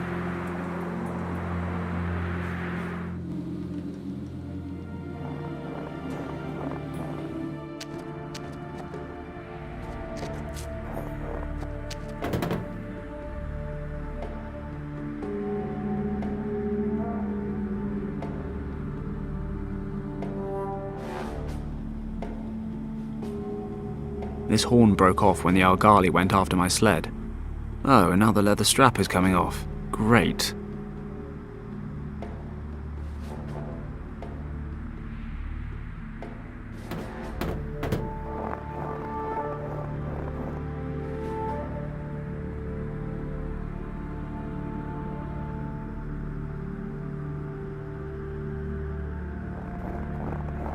Okay, I'll wet the leather strap. It's cold. Oh, nice. The strap's frozen through already.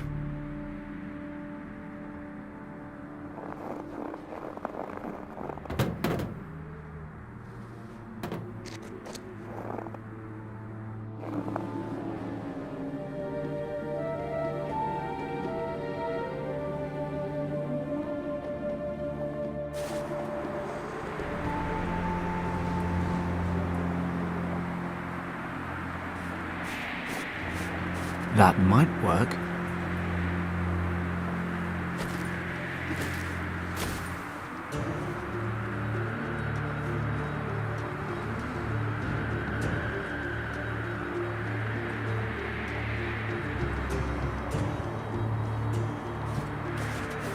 Let's get this chute hooked up to the cockpit.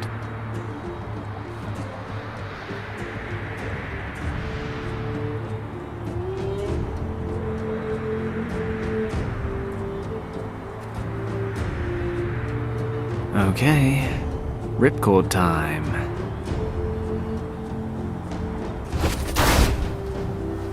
Ha! Did you see that? Done. Wonderful. I'm gonna kill you anyway. Do it later. Right now, we have to get you out of this wreck. Well, thawed out again. You slept almost 4 hours. I'm still pretty cold. Move about a bit. You'll warm up. We've got the fire burning. We're not going to keel over anytime soon. Wow, you really know how to reassure a girl. So what do we do now? Let me guess. You'll think of something. We'll have to stay here for the night. It'll be dark soon. A whole night? In the cold? Oh, wonderful. That's something to tick off my to-do before I die list. Probably the last thing. Remind me, you made me leave Hong Kong because... What was it you said? To be safe?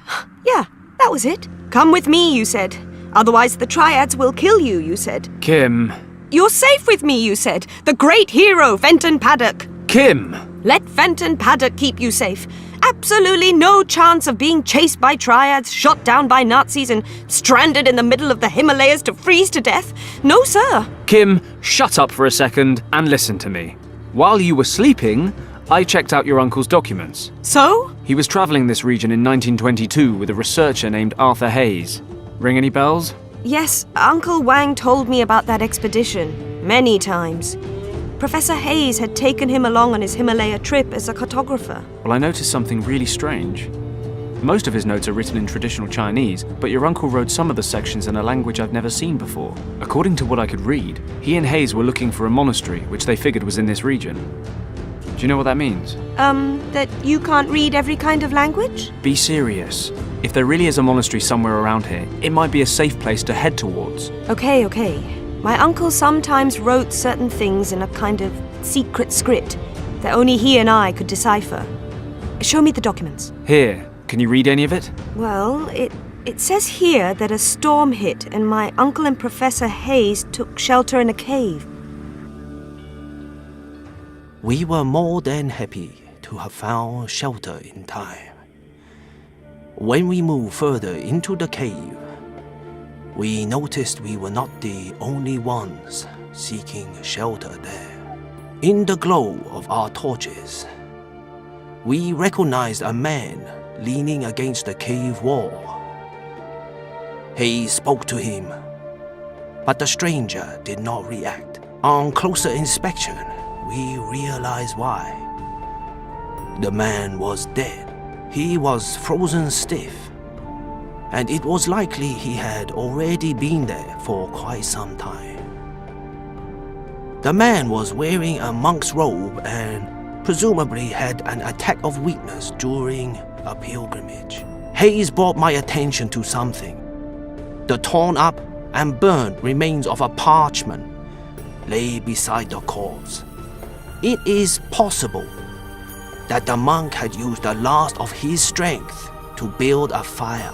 On examining the burnt remains more closely, it turned out to be a map. Hayes was able to determine a few checkpoints and thus conclude that it showed the region we were in. The texts we were able to identify on the map were written in an ancient script, of which Hayes was able to translate little. While the professor's eyes wandered across the map, he suddenly gasped. His trembling fingers moved over one word, Kembalong. Hayes, who had studied every possible source of information prior to beginning his expedition, explained that many myths and legends shrouded a valley by that name. They say there is an ancient monastery in the valley where no outsider has ever been. According to the legends, the monks from Kembalong Valley guard an ancient and very powerful secret. It was possible that we had come across a key to this hidden valley, and Hayes suddenly became excited when he realized what that could mean for him, the leader of the Tibet expedition. In that moment, I took a closer look at the dead monk. Could he be one of those monks living a secluded life in the valley? Where did he want to go? Or was he returning from somewhere and didn't have the strength to continue? My eyes dropped to his hands, and I noticed that the fingers of his left hand were wrapped tightly around something. Hayes noticed it too and opened the clutched fingers in a somewhat harsh manner. Hayes grasped the object and held it to the light of my torch. It was a stone, resembling the eye of a dragon. There was a green gemstone in its center, through which the light was refracted, falling onto the walls in a most fascinating pattern. Hayes put the stone away. He must have noticed the look on my face, because he justified himself. he remarked that the stone was better off in the hands of a researcher than those of some farmers or shepherds who might discover the cave someday. Okay, now skip a few passages. Did they find the monastery? Hold your horses. It's been a while since I last read this stuff. I'm a little rusty. They headed off to find the Kembalang Valley, but the approaching winter made it impossible. They couldn't make it through the mountains, so they broke off the hunt. They got home, and Hayes tried to raise money for another expedition with better equipment, but nobody was interested. People figured he was hunting myths. Uncle drew a map showing the valley's estimated location. It shows us where they gave up as well. Perfect. We can use it. I don't know. It's all pretty vague. How do you know the monastery exists at all? Hayes and your uncle believed it was here. Right now, that's good enough for me. And, to be perfectly honest, it is our only chance. Then I suppose we don't have a choice. Wait. Can you hear that? Sounds like an engine. Oh no. Not another plane? No, that's not a plane. It sounds more like...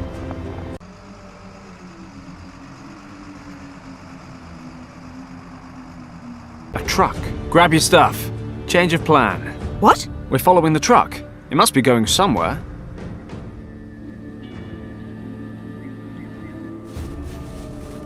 Could we stop for a moment, please? No, we need to keep moving. The snow's already starting to cover the tracks. Can you make it a bit further? Do I have a choice? I'm sure we'll find something soon. And what makes you so sure? I'm a boundless optimist. Hey, what is that? Looks like a military camp. I didn't know Tibet had an army. They don't. Remember that fighter plane? Germans? What are they doing here? Have they attacked Tibet? I doubt it. Let's break out the glasses.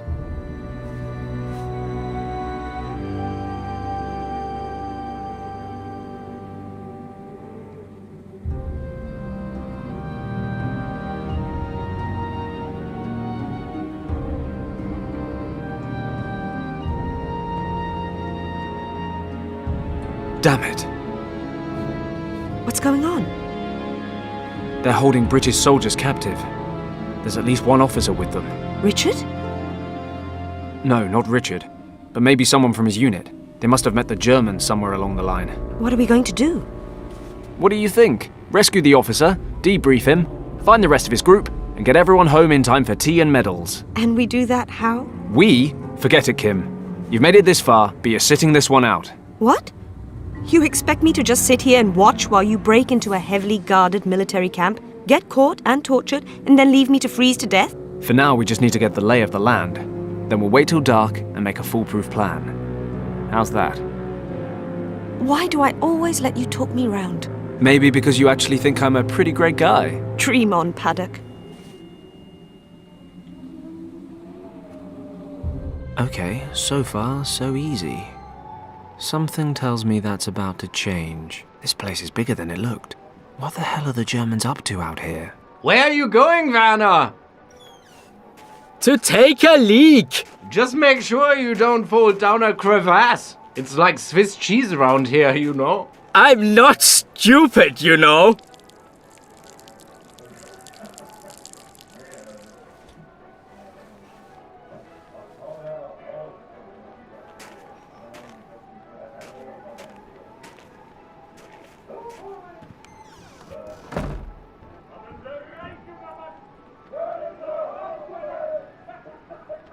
Good thing he picked the other side of the barracks to do his business. The guards seem to be having a nice little tea party.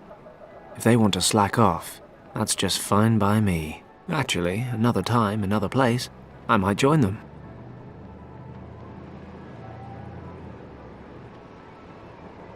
I have no idea what made these holes. Strange.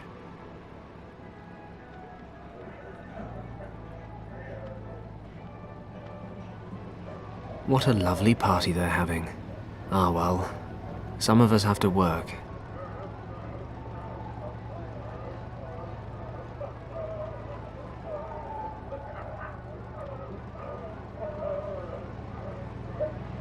It's locked. The truck Kim and I followed.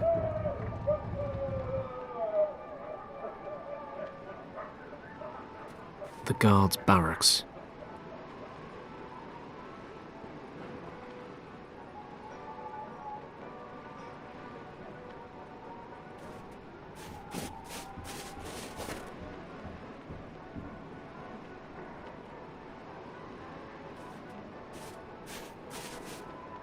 Long way down. Let's see what that sign says.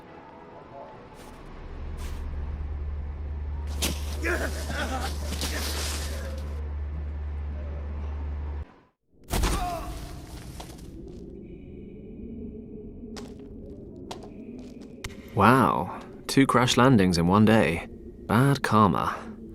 Ah well, 2 crashes and no casualties. That's something. Although I dropped some of my gear. Never mind. Let's get out of here. Paddock? Fenton, can you hear me? Kim? Damn it, didn't I tell you to wait?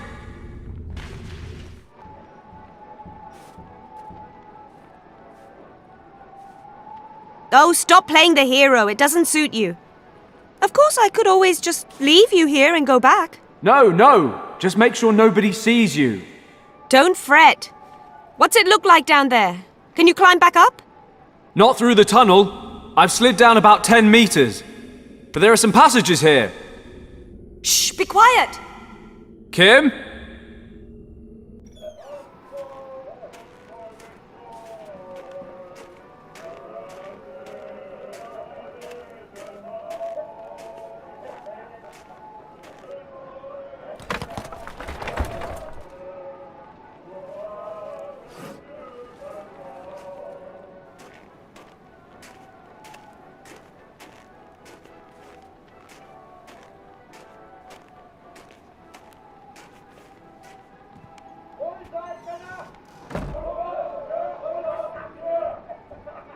Kimmy?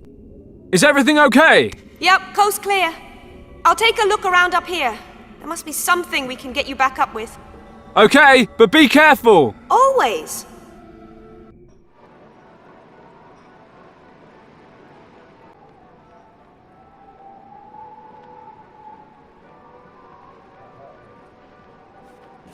Daily newspapers. Looks like the paper boy around here has his work cut out. I'll take a paper with me. If I need more, I'll know where to find them.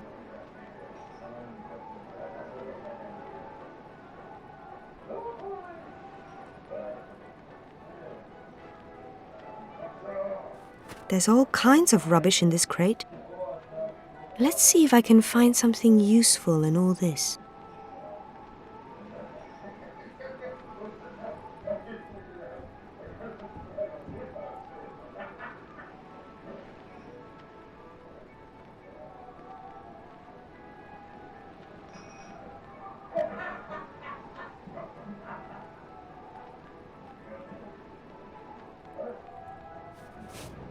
Daily newspapers.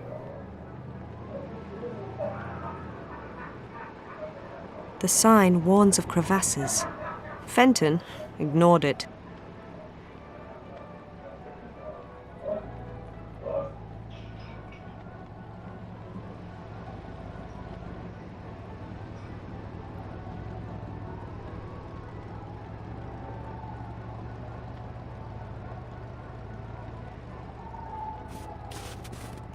It's not doing much good here, so I'll just take it with me. The sign warns of crevasses.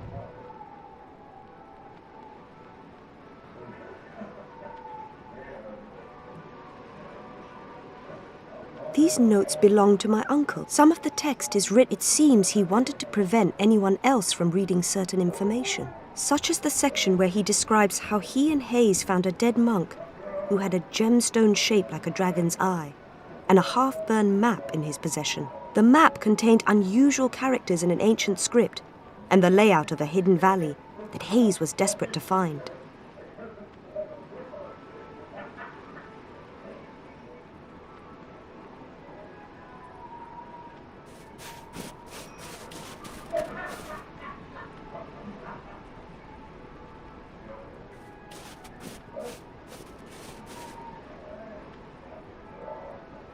Whatever's causing these holes isn't going to do so much longer.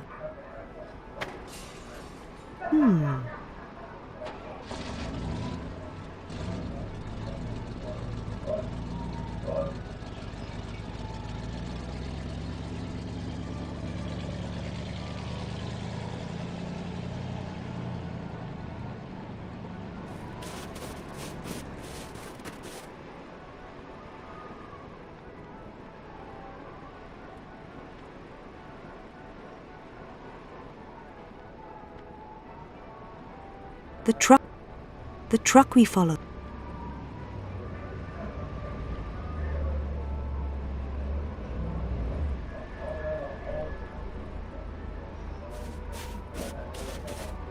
Watch your head down there!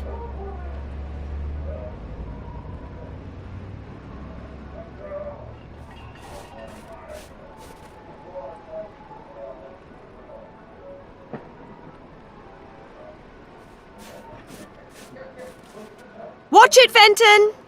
If this hits you in the face, you won't get any uglier, but you can still lose a few brain cells. You might want to back up a bit.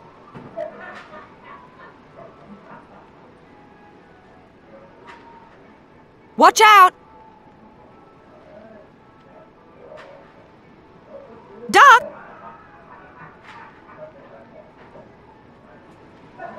Fancy some light reading, Paddock?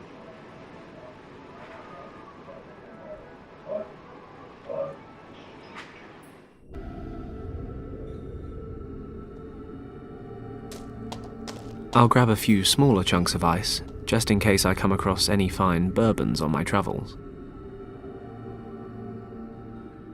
I'll put some lumps of ice in the pot.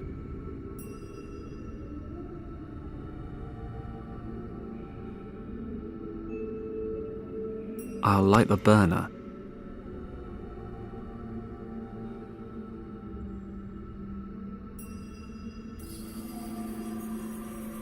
I value my hands. I need something else to hold the pot over the flame.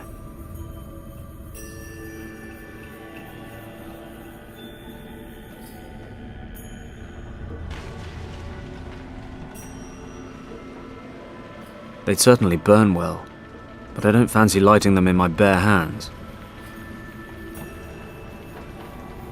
I value my hands. I need something. Okay, let's stick the lid onto the pot. I value my hands. I need some.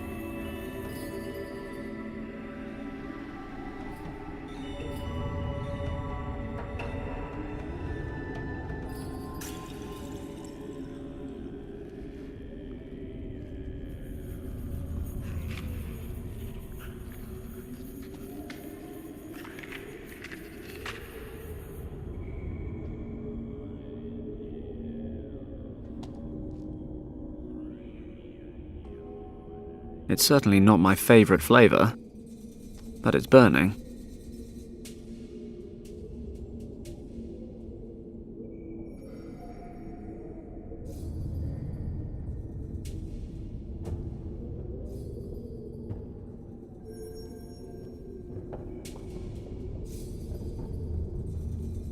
Okay, so if I just stand here and watch which way the smoke goes...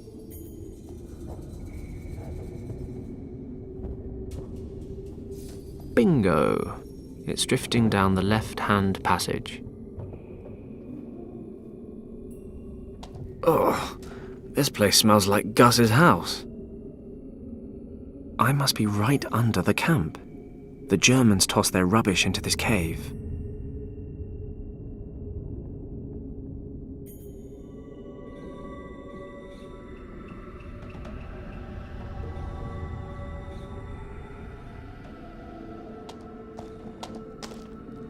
Hey, a pocket knife.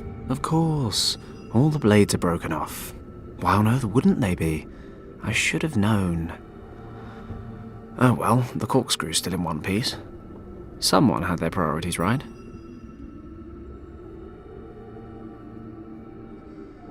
Let's see what I can carve out. Not much, as it turns out. But I've used the corkscrew to pull out the knot. Okay, I've stuck the wood chip into the hole in the lid.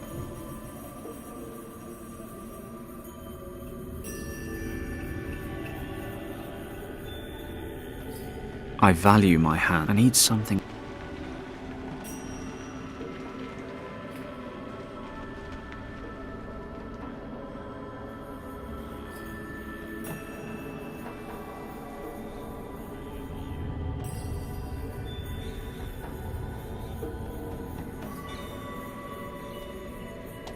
I'll put a few pages up here between the scraps of wood.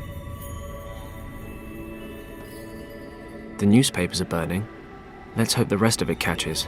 Still, it should manage to melt the ice, provided I've got a few years to kill. Oh wait, I'm on a top priority secret mission. I need a new plan.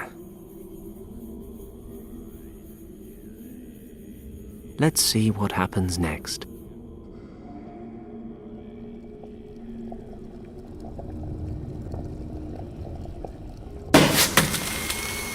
The practical side of physics isn't bad.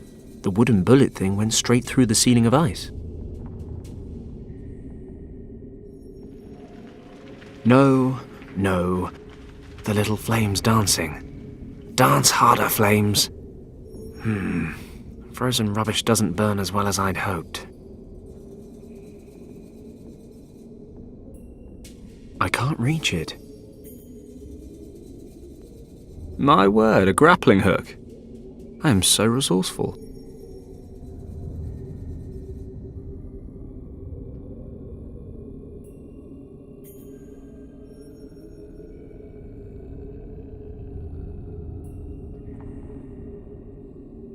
No, no, and no again.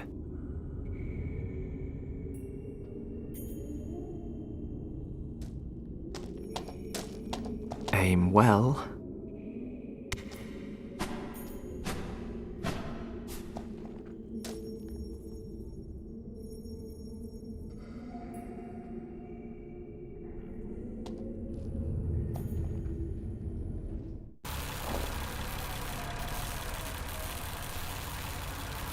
That must be the tent we saw from above. I hope our guy's okay.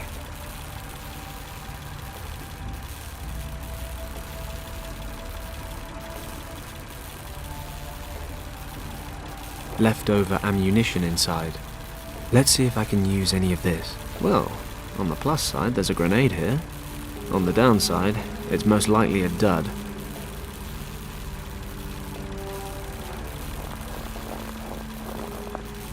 Locked.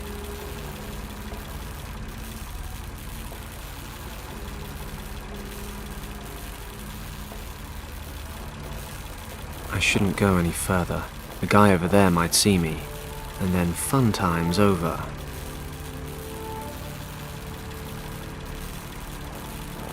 I can't open the vent. The generator motor sucks in air through this opening.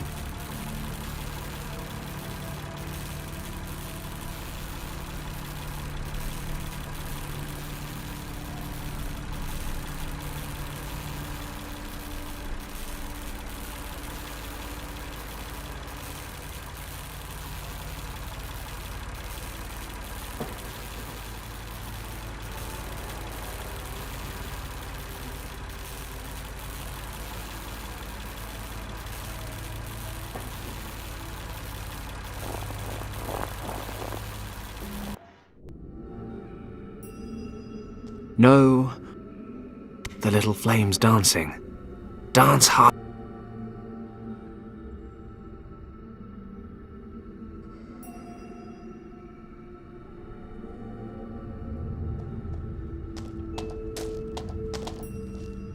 Ouch, ouch, ouch. Hot.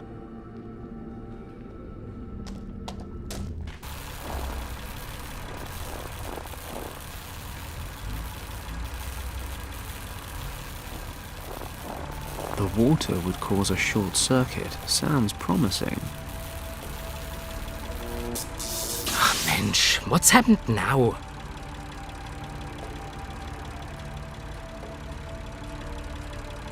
Must be the generator.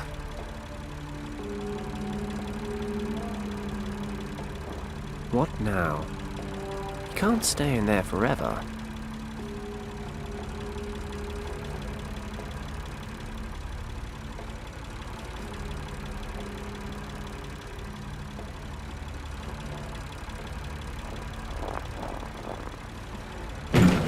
Hey, now what's wrong? Hallo? Hilfe! Can anyone hear me out there? Something's blocking the door. Hallo? Good thing the generator in the other hut's loud enough to drown out his shouting.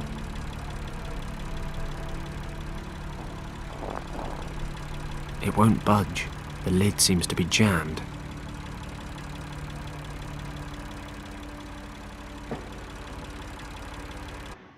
Okay, I'll ask you again.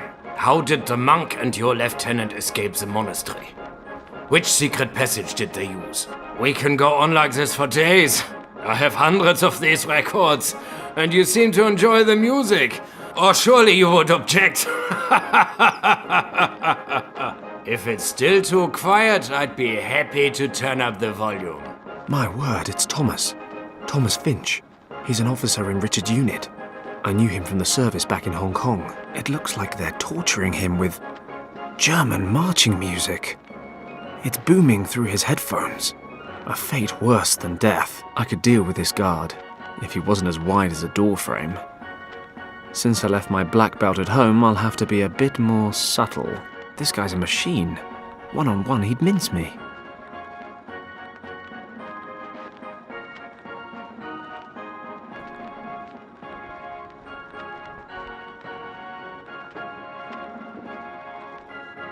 I can't get over there without getting caught by Mr. Kick My Ass.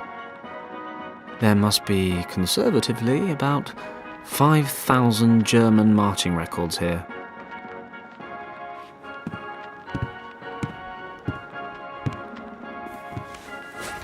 And now I have something very special for you. Let's see how you like this. Something tells me you'll become very talkative very soon. I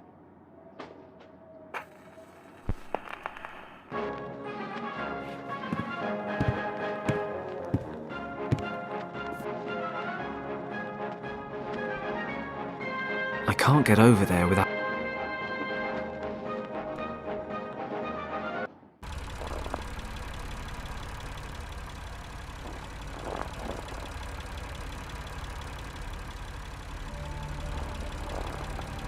It won't budge. The lid seems to be jammed.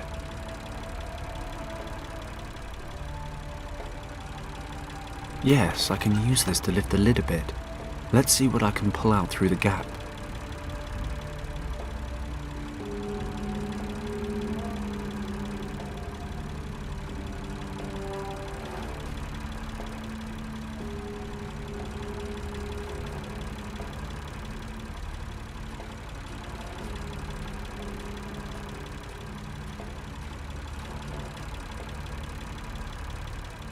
A buzzsaw blade.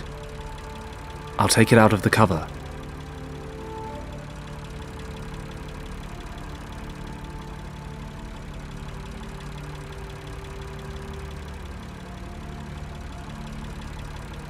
I've unscrewed the top of the grenade and poured out the gunpowder.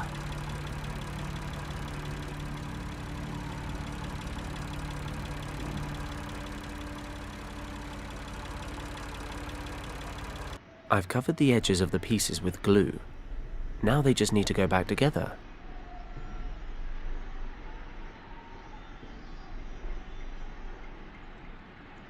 I can pick up, turn and set down the pieces. No reason why I shouldn't.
Job done.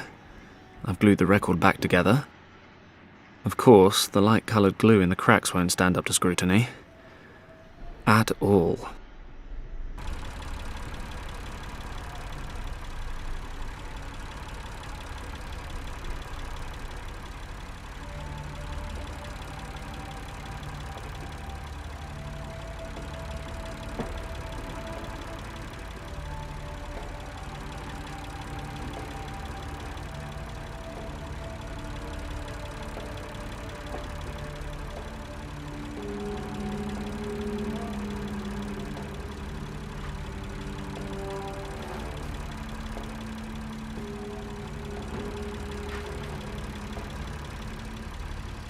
Perfect.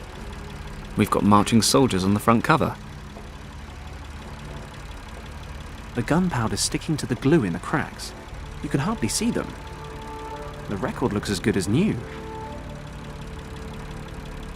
Hey, maybe I'll sell this as a collector's item instead.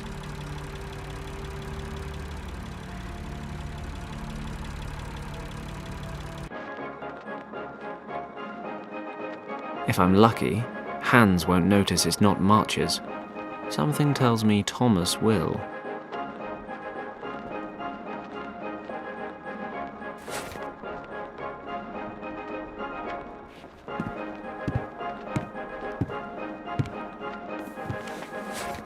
Okay, here comes a real smasher.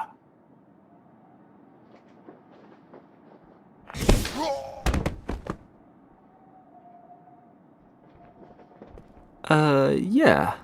I meant that to happen. Job done. Hope no one heard the explosion. Thomas? Wait, I'll take off the headphones.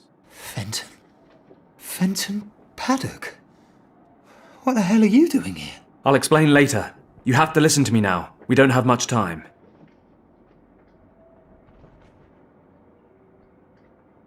Are you okay? Fenton? You're back with the forces? Where's the rescue unit? No. Listen to me, Thomas. Is everything okay? Are you injured? Well, my ears are still ringing a bit and I'm pretty knackered. They haven't let me sleep for 3 days. Can you stand up? Not as long as I'm handcuffed to this crate. Okay. I can take care of that. I need to know what happened. I suppose we were in the wrong place at the wrong time. What do you mean? Well, our mission was to survey the area. Richard's maps were taking us towards some key defence points. An old monastery set near a valley. It was dark when we got here. The search for the monastery was due to begin the following morning. We were prepping our gear and setting up camp when we heard explosions. The monastery was set on a mountain slope, and we could make out someone trying to blast open the entrance. We couldn't tell, but we assumed they were bandits. Richard ordered an attack. The maps showed a second, hidden entrance to the monastery, so we took a team up and made contact with the monks. We got in touch with the abbot, or whatever they call him, but we were too late. They stormed the main entrance. We were massively outnumbered. Didn't have a chance. The old monk hid Richard and I in a secret chamber. He was scared. Didn't think he'd make it.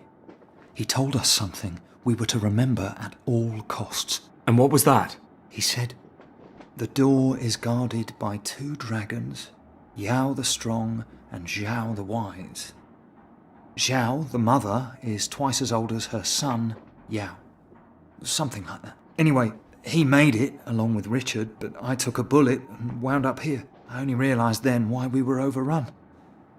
Nazis put up a better fight than bandits, I guess.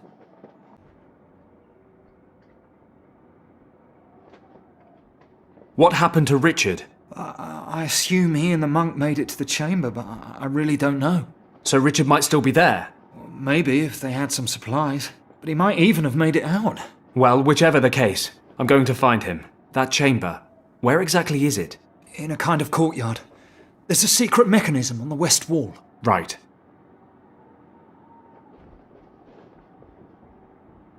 Thomas, do you have any idea how we can get out of here? You're a card. The best thing would be to leave the same way you came, don't you think? Yeah, we can forget about that. I kind of fell down a crevasse. Besides, you don't look like you're up for any sheer rock faces quite yet. There are trucks leaving the camp several times a day. Maybe that's an option. Sounds interesting. Okay, I'll find something to unlock the cuffs. Might I suggest the key? Not really my size, but what's this in the pockets?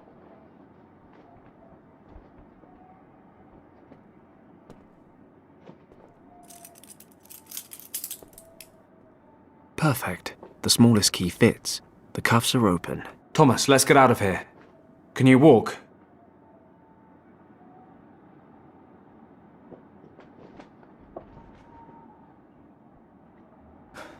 I've had better days. Maybe you better hang here until I can find us a way out. I'll check out the trucks. Get out of here in style. I'll put the uniform on first. Blend in with the locals.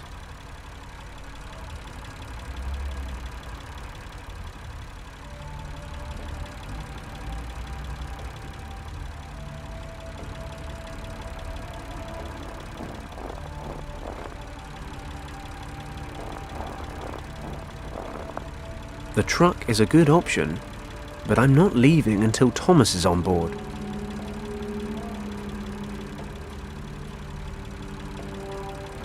Hey, yeah, I can just drive Thomas out of here. I can hide him in the back of the truck. If we make it past the gate, we're home dry. Okay, Thomas is hiding in the back of the truck. If my luck holds, then the key's in the ignition. Hey, what are you doing there, Junge? Another one caught the bug. It's this weather. I've had a cold this entire time. Yeah, can hardly speak. Don't worry about it. You wanted to go to the monastery, did you? Mm-hmm. Did the men up there order another truck? At this time of the day?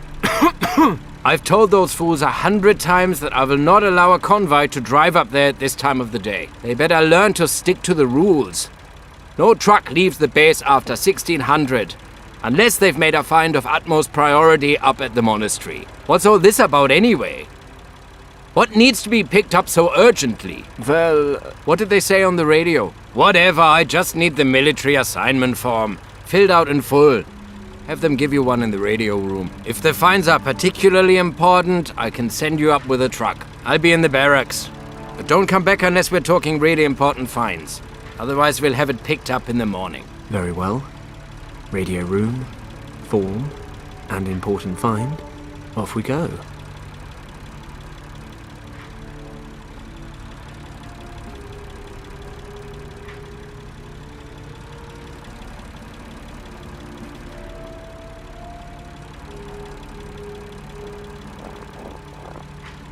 Locked. It's always the last key, isn't it? Doors open. Thank goodness. Nobody here.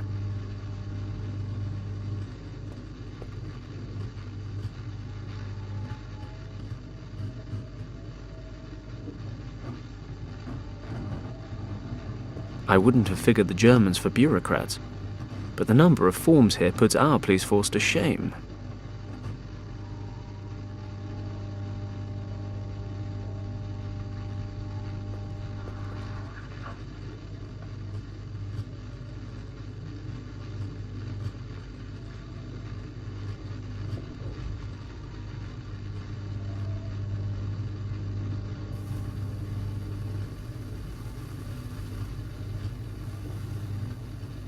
Let's hear this recording. After 2 hours of traditional marching band torture or oral discomfort treatment, I continue to question him regarding Object 28. He continues to claim he has no knowledge of the item in question. Object 28 is vital to the success of our project. Further questioning scheduled. Object 28? What project? Cheeky Nazis.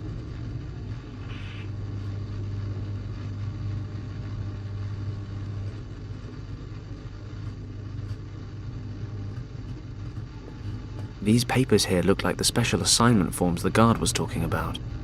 I'll take one with me. That must be one of those special assignment forms the guard was talking about. Okay, which of these list entries is important enough to make the guard approve a special trip to the monastery?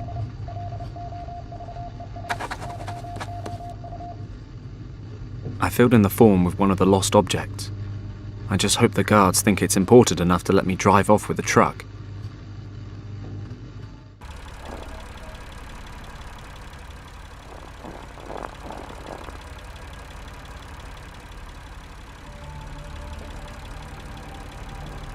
Here's the form. What? Teufel, what a find! Frau Hagenhild will be thrilled. Los, what are you standing around for? Start the truck and head up there. Zu Befehl.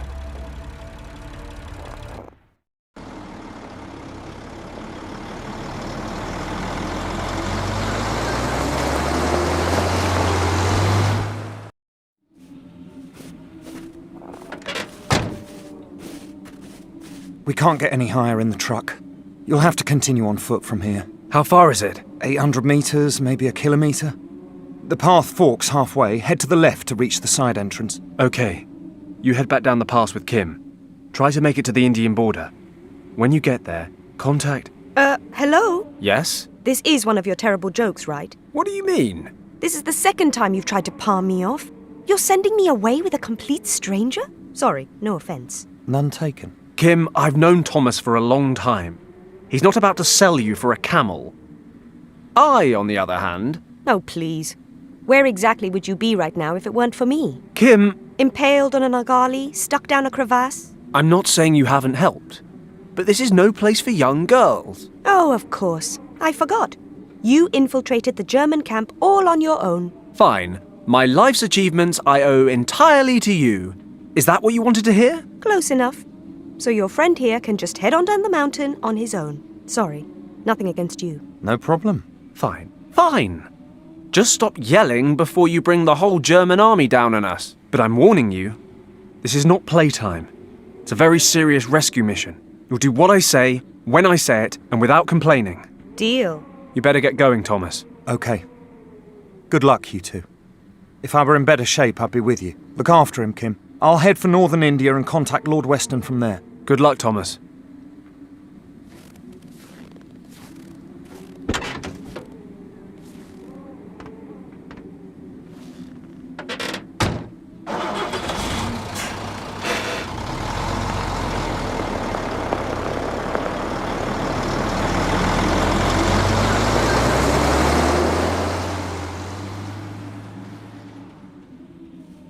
The upper sign reads monastery. The next one points down the valley to the camp. The lower two point to the west. Berlin and, Venice?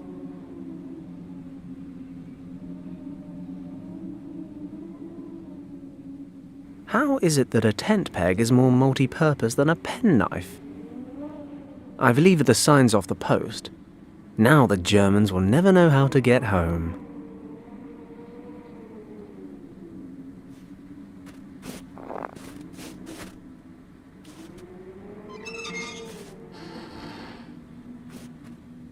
Ah, this lever operates the hydraulics that raise the loading platform, but it's not doing me much good if I'm down here.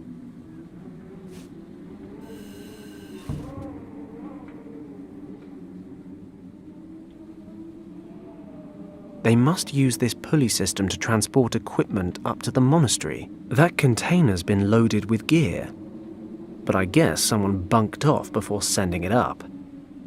Might be something useful up there.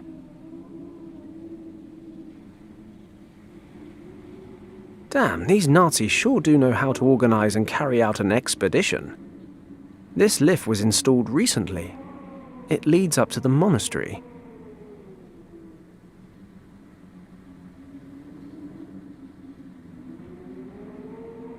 Even if I could reach it, I wouldn't want to switch it on. We don't need any attention from the guys guarding the monastery.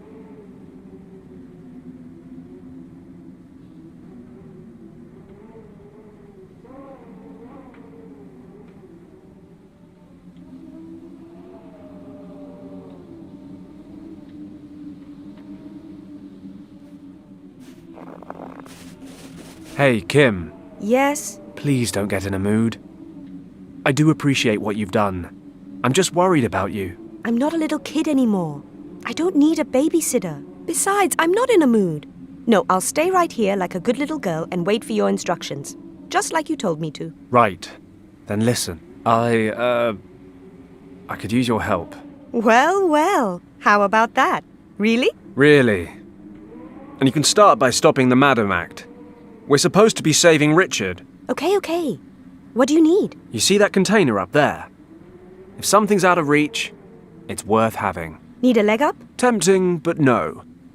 If you stand on that platform, I can lift you up there. Yes, sir.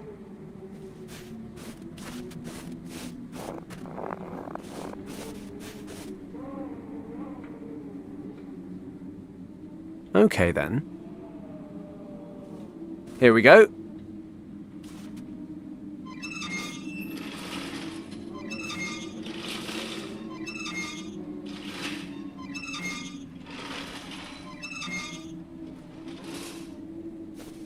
Okay, that's enough.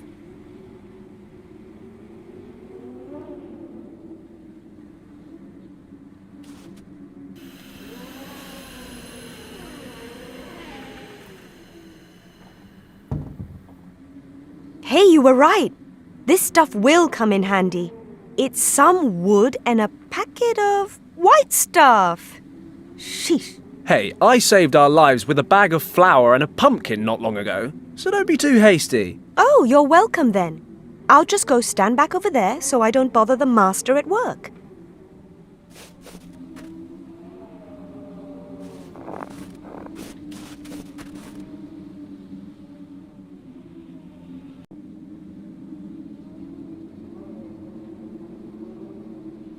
Okay, I guess the monastery's this way. Fine deduction, Sherlock.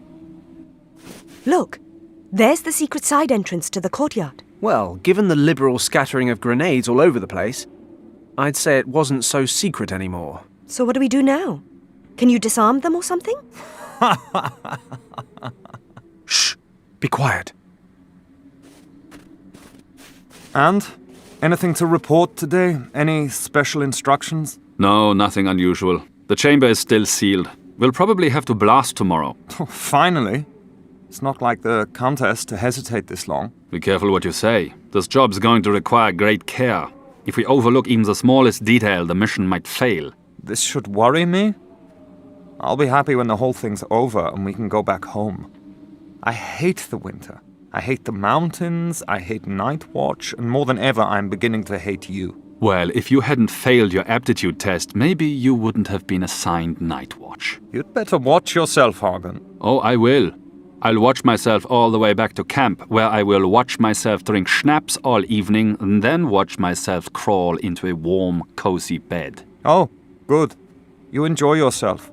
Try not to get caught in any avalanches on the way down. Just remember to feed the dog. He hasn't eaten all day. Yeah, I know how to do my job. Good. Only a couple of guys on night watch. So, how do we get in? Don't worry. I'll think of something. No doubt. Luckily, whatever monster of a bird built this is nowhere to be seen. From the speckling on the eggshell, I'd say it was a Himalayan griffin vulture. Probably.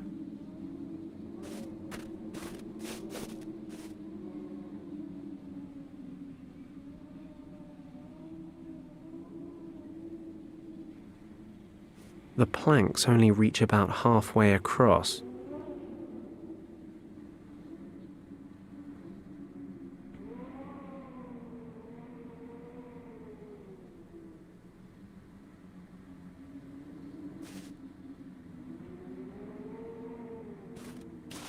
The plank should just about reach the drain from here.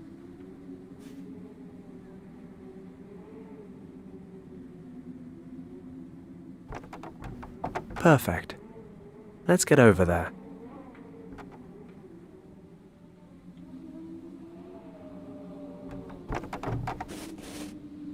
It's a metallic prayer wheel engraved with odd markings.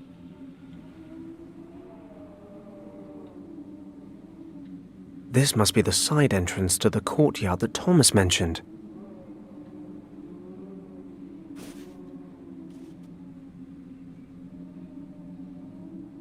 It won't budge.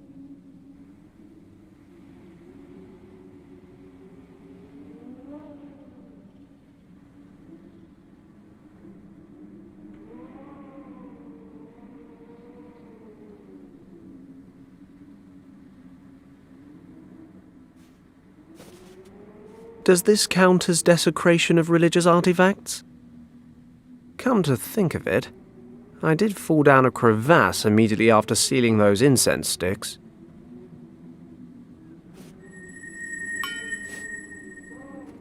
Whoa, there's a strong magnetic pull on this prayer wheel. Only, I'm pretty sure this tent peg is aluminium. So that doesn't make sense.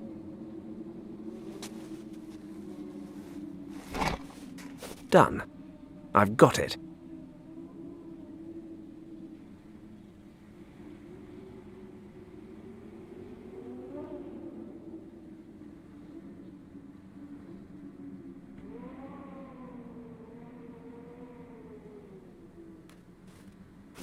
Let's lever open this rock and take a look inside.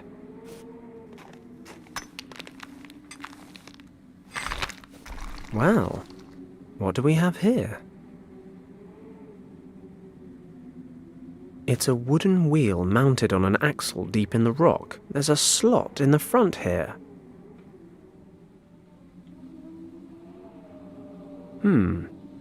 Maybe one of the signs would fit in the wheel slot. Great. That makes for a good handle.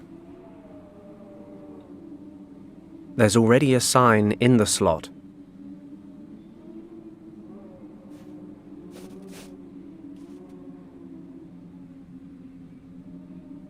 It won't budge.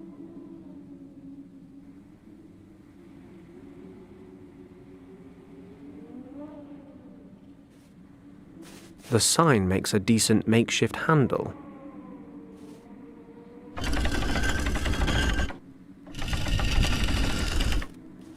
I've got it turned a little, but I can't get the handle any further round. Okay, I'll stick a wooden sign in this slot too.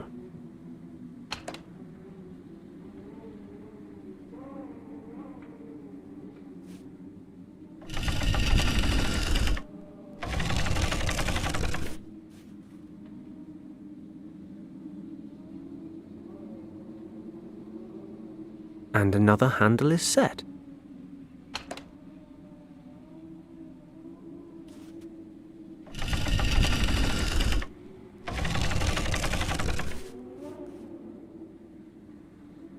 It's only part way open. It might close behind us.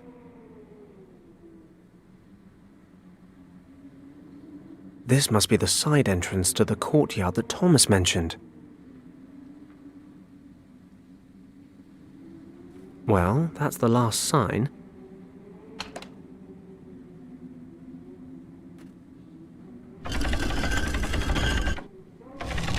Perfect. It's come all the way around.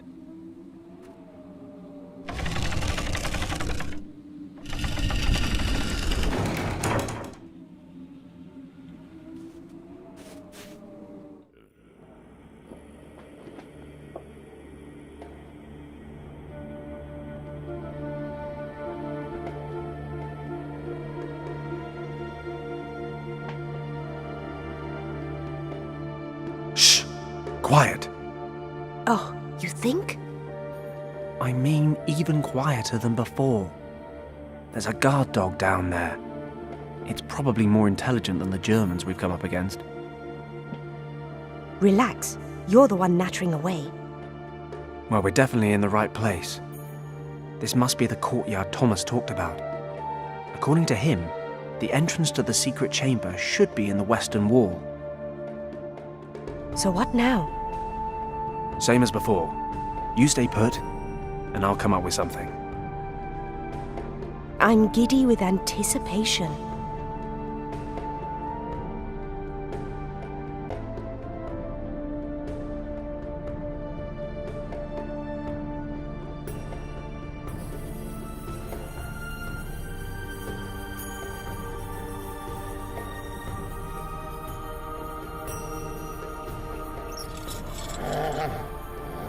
Damn it. The noise from this rusty old winch is alerting the dog.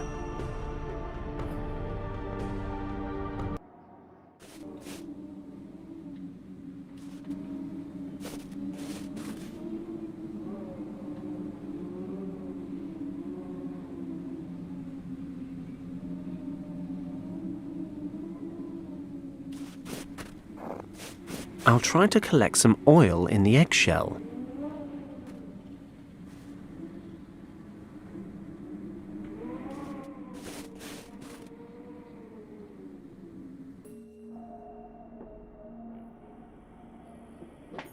Let's get this old thing oiled up. No, not you, Kim.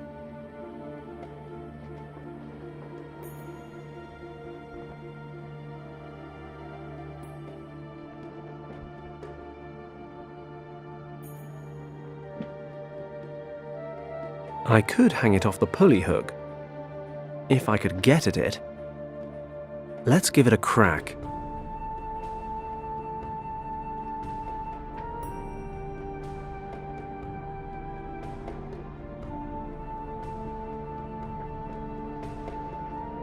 Okay, I'll hang the prayer wheel on the pulley hook.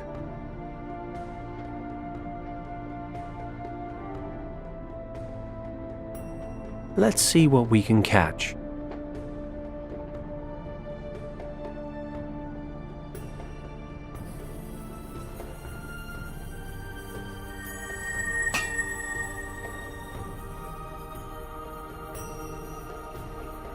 Meat in a tin, the classy option.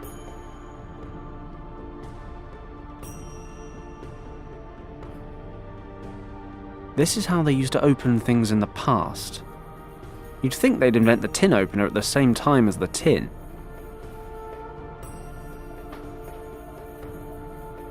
I'm sure he'd love it. But how does that help me? Should be a nice, quiet landing.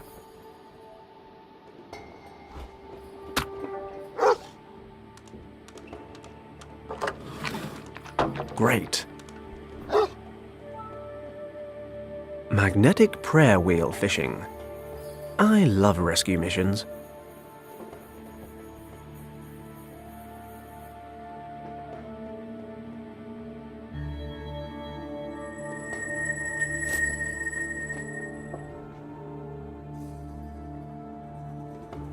There's something interesting about this prayer wheel. I'll hold on to it.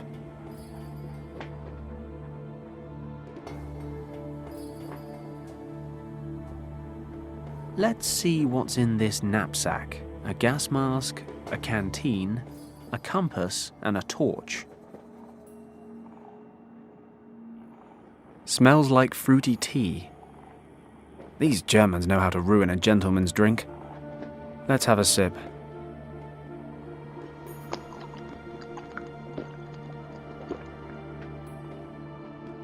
That was a mistake. It's sour.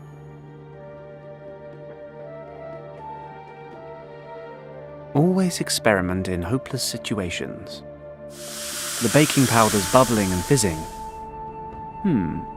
It does say on the packet, avoid contact with acids. I suppose sour fruit tea does constitute an acid. That's what happens when you don't read the instructions. I can't screw it on too tight. The gas might make it explode. Which I assume would be bad if I'm still holding onto it.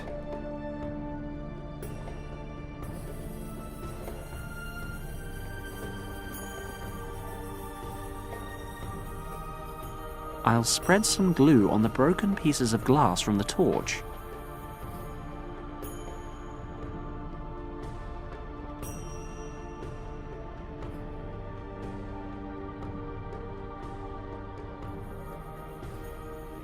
There we go. The torchlight is now focused through the magnifying glass.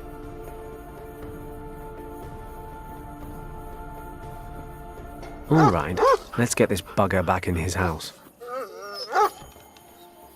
Good boy. Now, stay.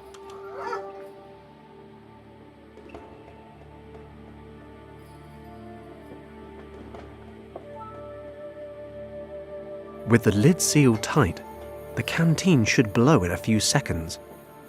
Should be enough to bring down that snowdrift right on top of the mud. Here goes.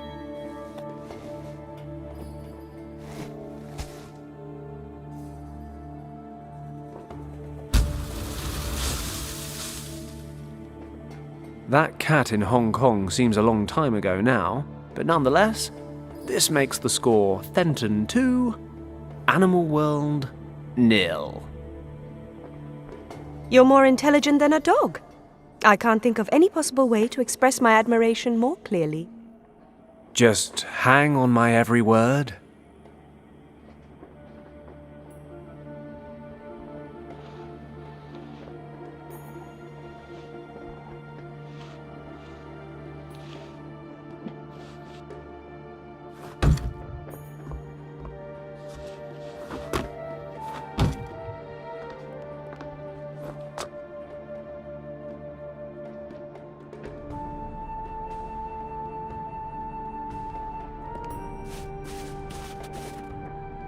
Real adventurers love a challenge. You have the chance to try the more difficult version of this riddle. Can you handle it? This box is a giant battery. Impressive equipment, but what the hell is this? I thought Germans were supposed to be efficient. If I can get these connected properly, we should be able to shed some light on the situation. Okay, which socket?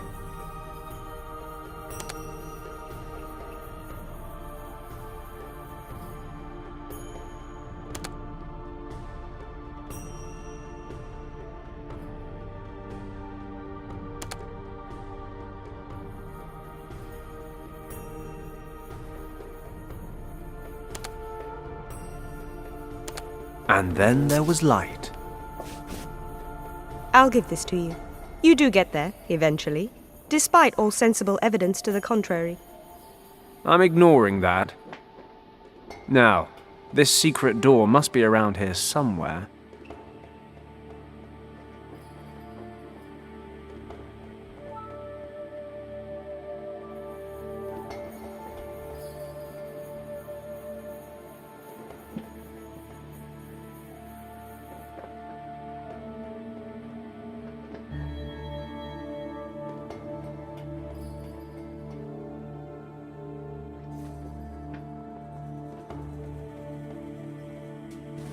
According to Thomas, the entrance to the secret chamber should be somewhere in this wall.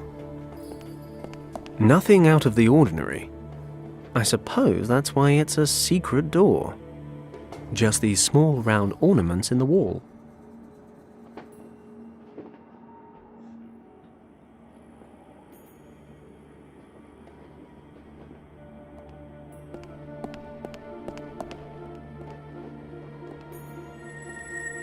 Aha!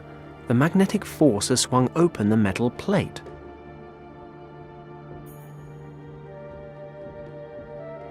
Real adventurers love a challenge. You have the chance to try the more difficult version of this riddle. Can you handle it? This mosaic shows 2 winding dragons. Thomas mentioned a text that described just that. The door is guarded by 2 dragons. Yao the Strong and Zhao the Wise. Zhao the mother is twice as old as her son Yao. Well, brains and brawn. I'm the full package. Better get cracking on this.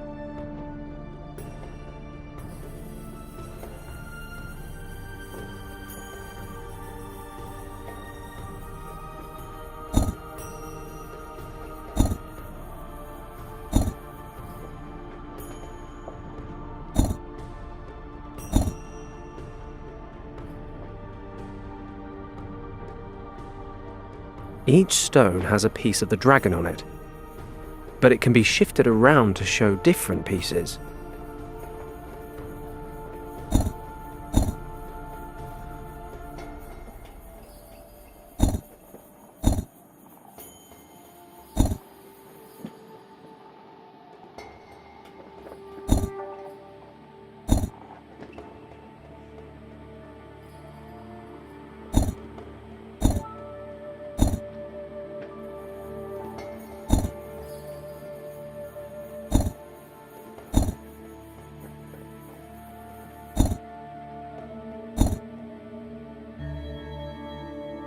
Got it.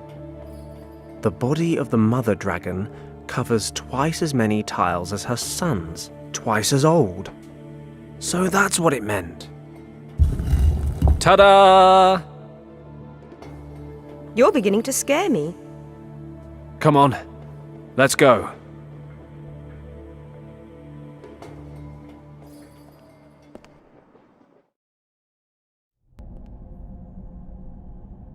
My nose is telling me this monk's been dead for some time.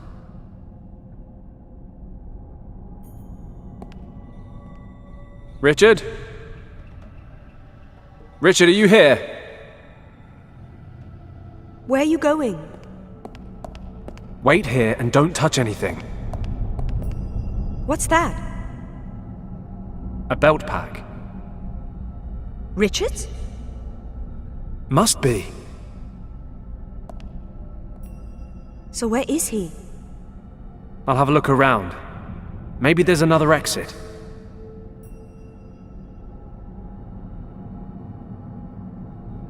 It's a huge carving of a dragon. He's been dead for days. I don't understand any of this. Kim, do you see these symbols everywhere? They're hard to miss, aren't they? Do you know what they mean? Not my area, but I've seen them before. In your uncle's notes. Where? In the section where your uncle wrote about Professor Hayes and the dead monk in the cave. But his notes were in that weird script of yours. Ah, right. It says, with Hayes's help, my uncle managed to translate the characters they found on the burned map. And? Can you translate what's written here on the walls? I don't know.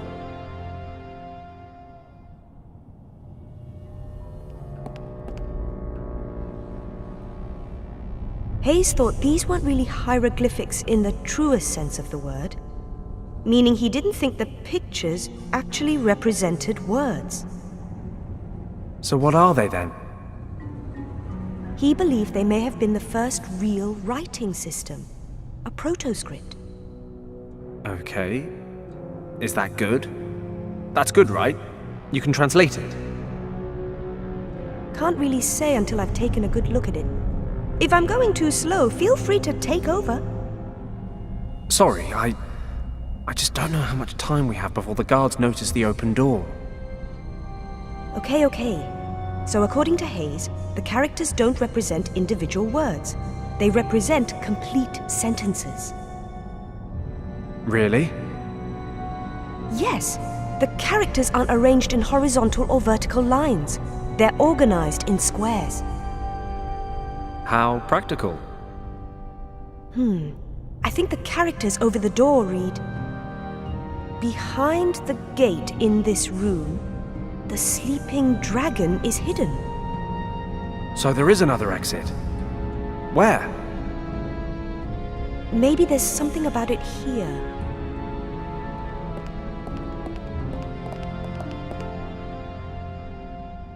There are 2 keys that can open the gate and unleash the dragon.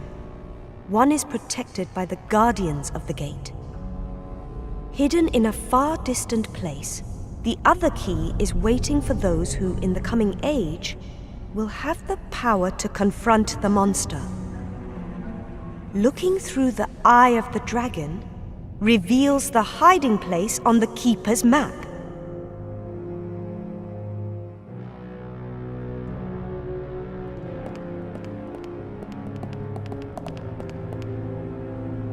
All must beware of the dragon. Its power is tempting, but death and decay await those who cannot tame it. That's it? I'm afraid so. Great. Doesn't make sense to you? Well, I suppose aside from all the dragon stuff, we do at least know there was a key here somewhere. Richard probably used it to escape. And there's a second key. somewhere.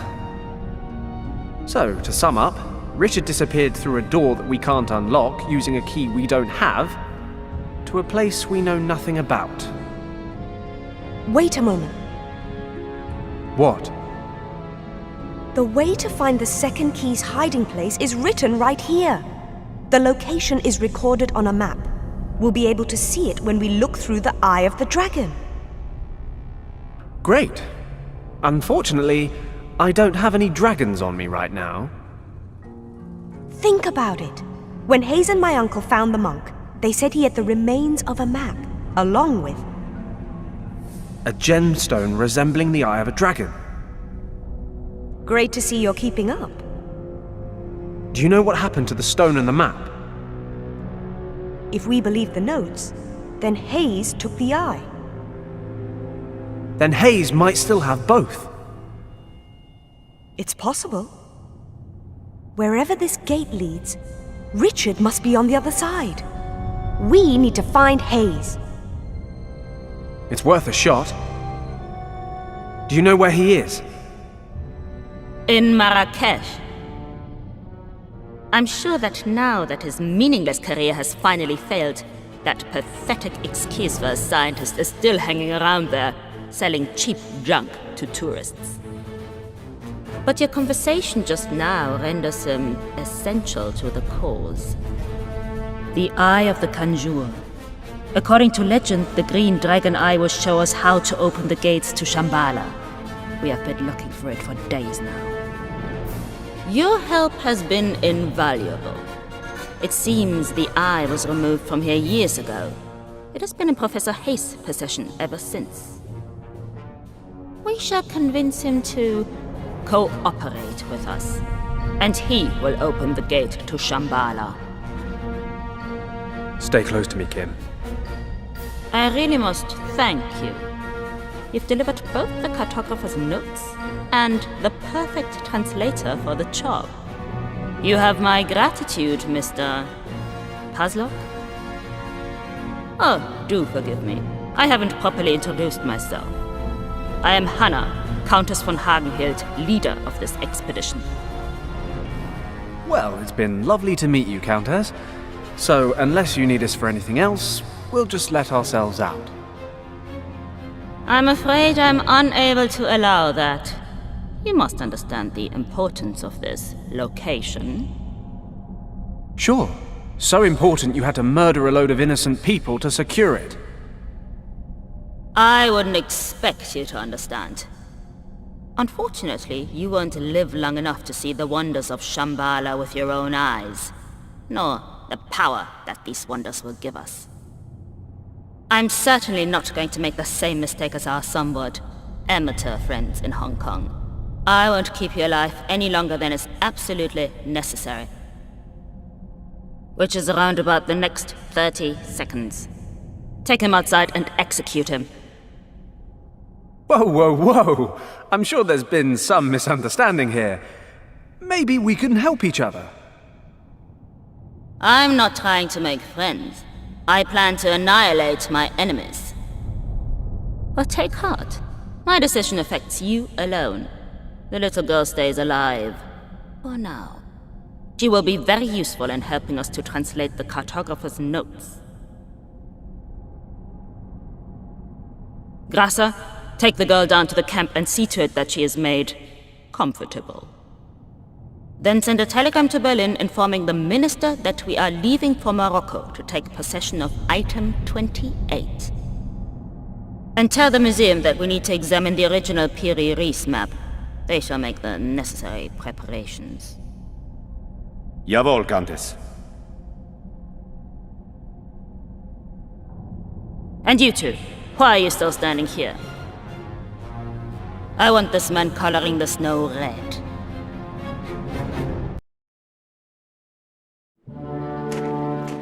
Stop!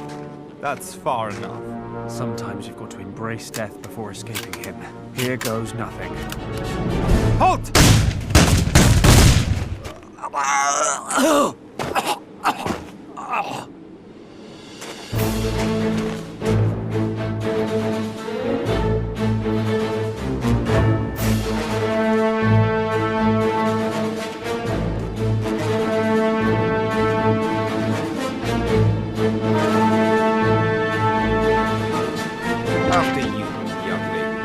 hands off me.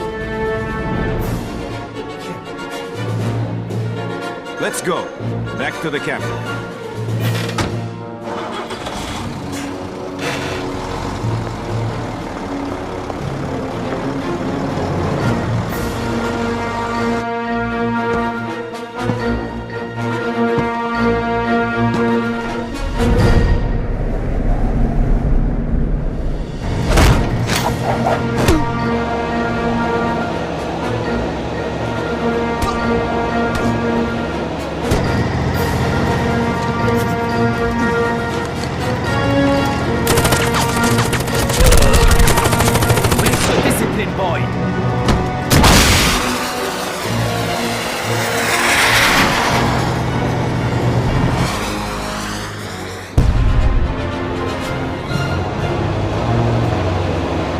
Keep driving.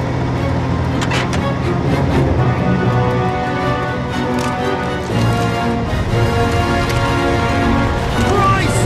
Get out, kid! Fenton!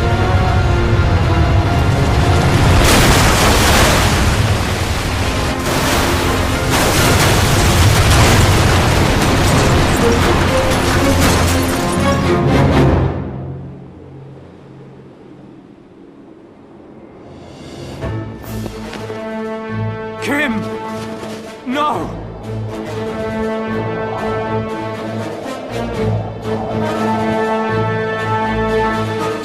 He's up ahead! Fire!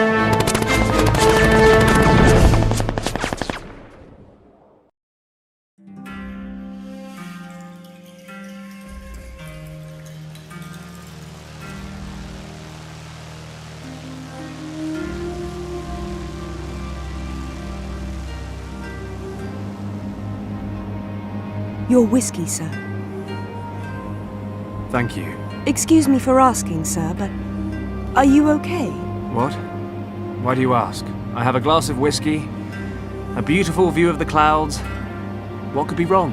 Okay, just let me know if there's anything I can do for you. Thanks. But the only thing that can help me now is time and another whiskey.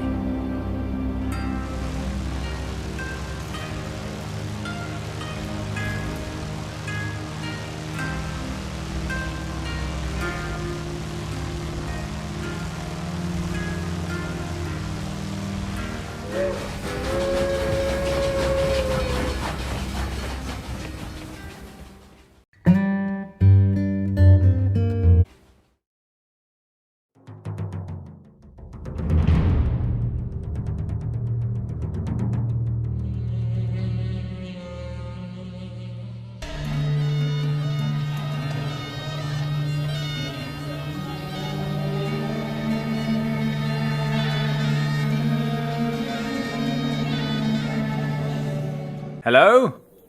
Shop? Bonjour, monsieur. Professor Hayes, I presume? No, sorry, monsieur. My name is Philippe Lacoste. Oh, I thought...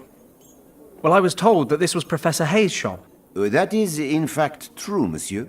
Unfortunately, Monsieur Hayes has neglected to punctually pay his taxes to the local administration on numerous occasions, which is why he is now in prison while I inspect and catalogue his possessions for the French courts.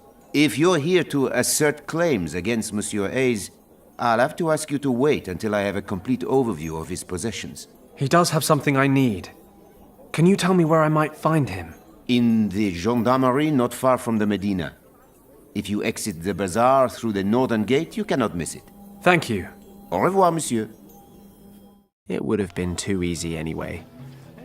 And in any case, the avalanche has probably cost the Countess half a day at least. Professor Hayes and the Eye of the Dragon are as good as mine.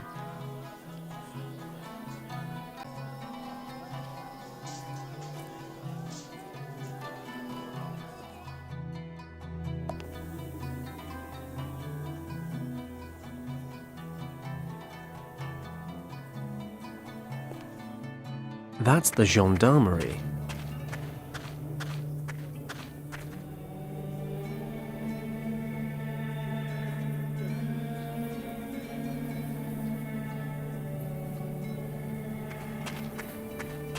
The well's all dried up. But I might find a use or 5 for this crank handle. I beg your pardon? Bonjour. How can I help you? I'm looking for Professor Hayes. I was told I could find him here. That is correct. Professor Hayes is a guest in the cell behind me. Could I speak to him quickly? I am afraid that's impossible, sir. While investigations are ongoing, Professor Hayes is not allowed contact with anyone. That was a direct order. But it's really very urgent. I'm sorry, monsieur. The situation would be very different on payment of bail, of course. Bail? Naturellement. The judge has set bail, upon payment of which Monsieur Hayes can be released. How much is the bail? 200 francs. I see.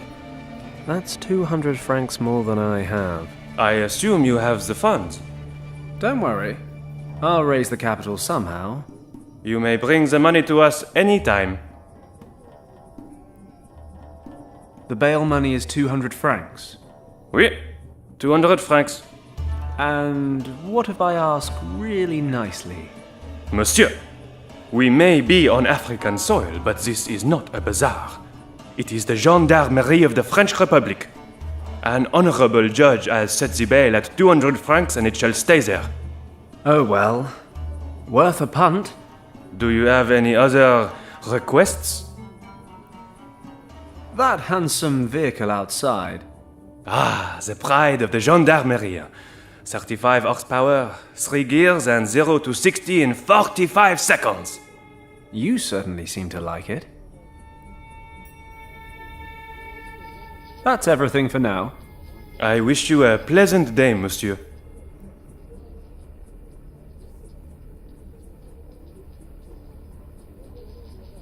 Psst. Hey, young man. What? Who? Over here, from the cell window. Hayes? Professor Hayes? Shh. We have to be quiet. What do you want from me? My name is Paddock. Fenton Paddock. Not so loud. Somebody in your shop told me I could find you here. The friendly Monsieur Lacoste, no doubt. In these somewhat embarrassing circumstances, I think we can save ourselves any formalities. So tell me, what brings you here? I need your help. Do you remember your Tibet expedition about 14 years ago? Are you joking? How could I forget? It all began with that expedition. Call it fate or maybe destiny, but I don't believe it was chance that brought me there. Then the name Yen Wang means something to you? Of course. But why on earth are you interested in this expedition? Yen Wang was an old friend of mine. He died a couple of days ago, and I used his maps from that time to try and find an expedition that's disappeared in Tibet. We reached the Kembelung Valley, but found a Nazi squad occupying the monastery there. Stop! Are you trying to tell me that you have found the actual Kembelung Valley? Well, I mean, technically the Nazis found it first. I just followed them. But they'd killed all the monks. And what about you? Did you enter the monastery itself? While I was searching for my friend, the leader of the expedition, I found a secret chamber. There were these symbols all over the walls. The same as the ones Yen Wang drew. He translated them using your notes. Yes. When we were preparing for the expedition, I found a previously unknown script in a library in Nepal. I don't suppose you deciphered the symbols in the chamber? Well, in a way. Yen Wang's niece actually did the translation bit. But you know, I got her there in the first place. It was all nonsense, though. Sleeping dragons and gates and fairies. But then there was something about a key. You can find it by viewing the keeper's map through the eye of the dragon. I know it sounds crazy, but my friend disappeared in that chamber. I need to find him. Yen Wang wrote that you found the remains of a map and a gemstone during your expedition. Perhaps, my friend, we should all be more open to belief in such stories. After all, Schliemann's belief in Homer's stories led him to find Troy. This is probably the greatest news of my entire life. We need to get out of here. I have the Eye of the Dragon. If your translation is correct, then I now know what to do with it. I will finally find Shambhala. After all this time? Shambhala. The Nazi leader talked about Shambhala.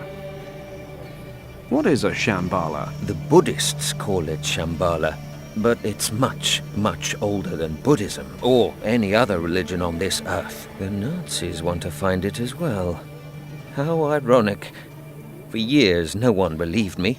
Refused to fund a second expedition. I lost my reputation and my job.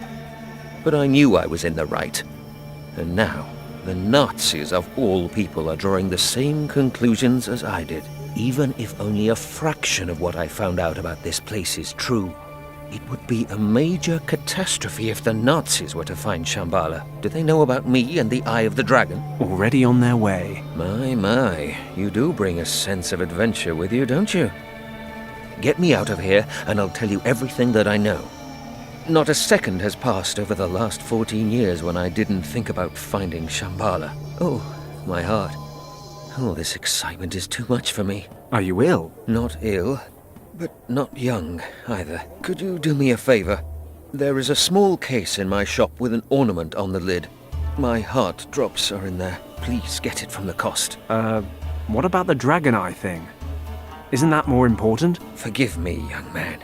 We only met 5 minutes ago. I'm not willing to part with the eye quite yet, but don't worry. Lacoste will never find it. Bring me the case as soon as possible. Then we'll worry about the eye. Don't forget the Nazis. I'll do my best, but I need to find 200 francs for your bail as well. Yes, of course. Here, take this ring. It's not worth much, but if you can sell it for a few francs, it might be a start. Thanks, Professor. See you soon.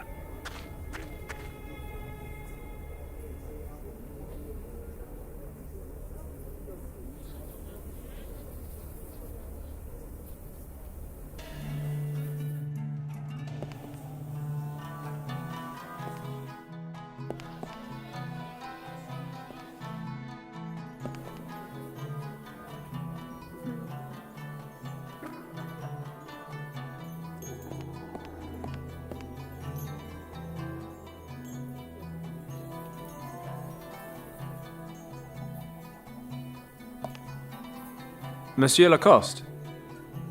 Oh, it's you again. Have you found Monsieur Hayes? Yes, and I'm afraid I need your help. Pardon? Professor Hayes asked me to bring him his heart drops. He's not very well, you know. The arrest, the prison... Too much upset for an old man. In any case, the drops were in a small case and I...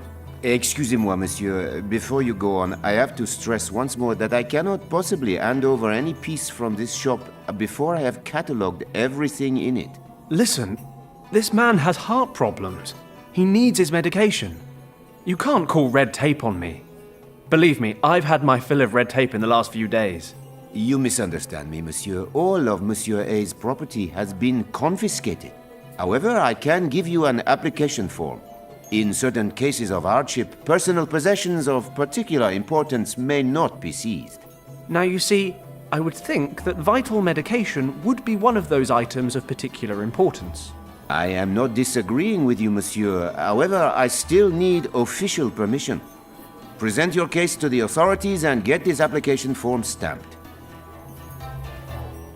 Ah, bureaucracy. The only thing more dangerous than the Nazis. You'll see me again. Au revoir, monsieur.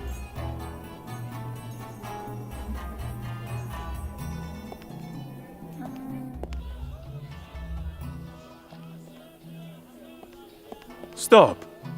Don't speak. Let me guess. You are from England, are you not? Good guess. Or is it that obvious? Between you and me, I heard you talking just now. How can Jamil help you? Well... Stop. I've worked it out. You're looking for a fine necklace for your wife. No, a young daredevil like you is not yet tied down. You're looking for a diamond for your mistress. Well... Either way, your beloved will look like an oriental princess wearing jewelry from Jamil. And I will give you the best prices in town. Buy at Jamil's and you won't regret it. So, what can I do for you, Sidi?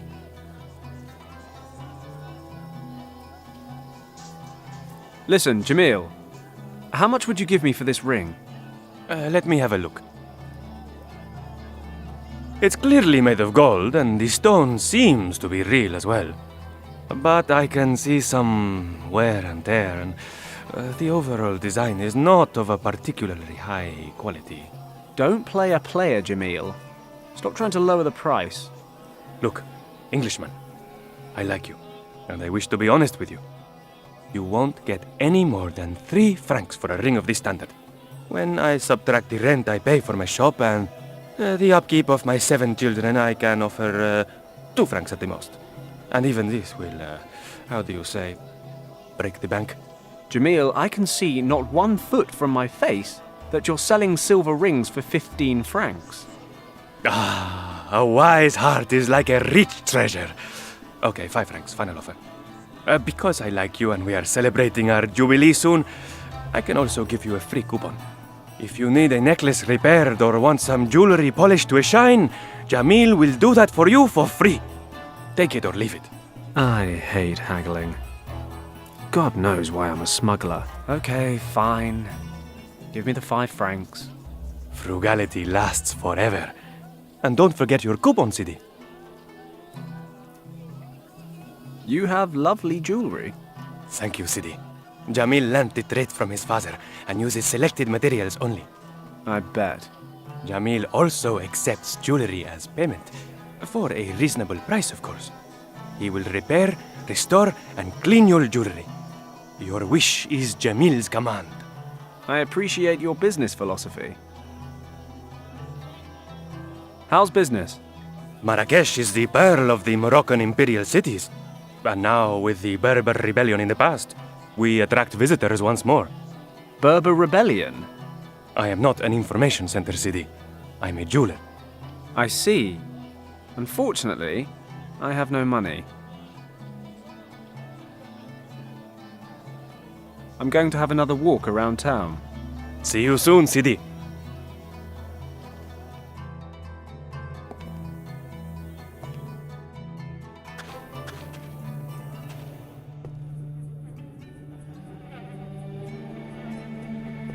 Good day. What do you want now?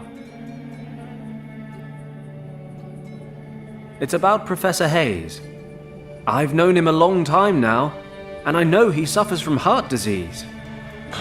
He seems perfectly healthy to me. Yes, he is, but only if he takes his medication regularly. That's the whole point. I want to fetch his heart drops from his shop. The problem is, I can't get them without official approval. Would you be so kind as to stamp this application form? Pardon. I really cannot do that. Why? Is there something wrong with your hand? Here, let me take a look at that. There is nothing wrong with my hand, monsieur. I do not have the authority to grant your application. Contact the head of the department or the judge. They are both back in town tomorrow. Oh, great. You know what?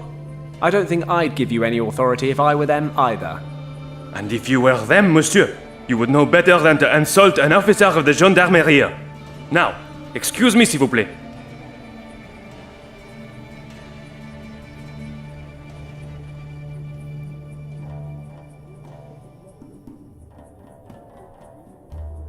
That's everything for now.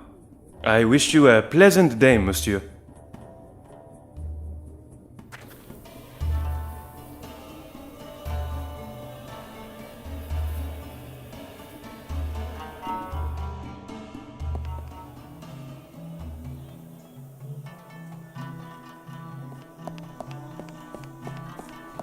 Greetings, stranger!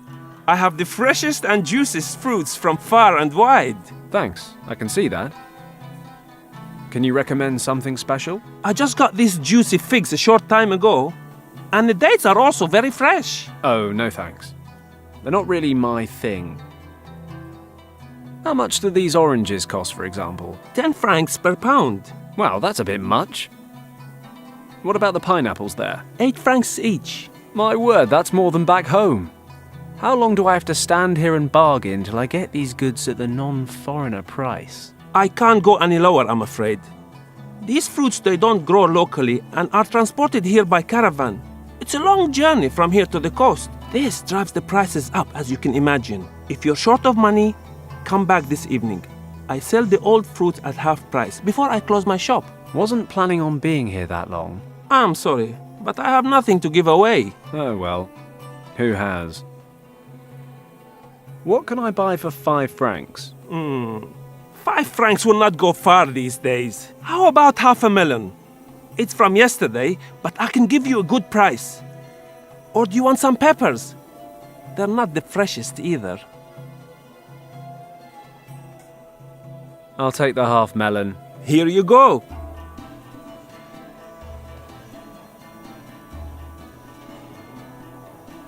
Thanks, but I think I'll give it a miss. Salam. Drop by again.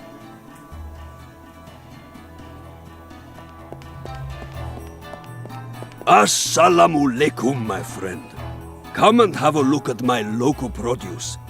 You won't find anything better this side of the Atlas Mountains. What do you have to offer? I can give you perfectly tailored jalabas. I have almost every size and color in stock. Jelly... You have what now? They are the Berbers' traditional costumes that you see here before you, my friend. The jalabas are worn throughout North Africa. Good to know.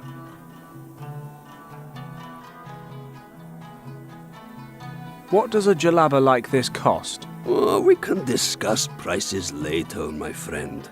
First, take a good look at the stock. Have a good feel of the structure of the fabric. Try something on if you want. Only then will you realize the exceptional quality of my stock.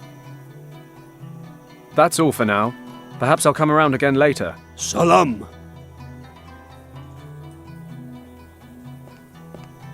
Visit the Great Berber Festival and enjoy dancing, music, and traditional delicacies.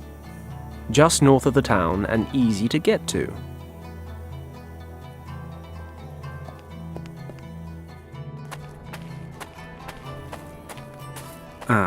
End of the line. The sign says, "Danger. Do not cross the Salt Lake on your own." It seems the Salt Lake may only be crossed in the company of an experienced guide. And where does one find oneself such a guide? I'll take some hay with me, just in case.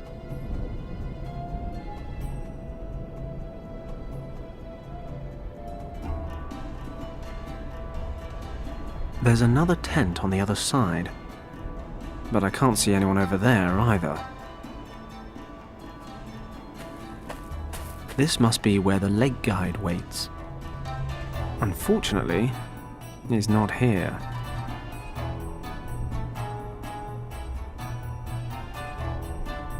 It doesn't look very stable. Probably full of hollows just beneath the surface salt.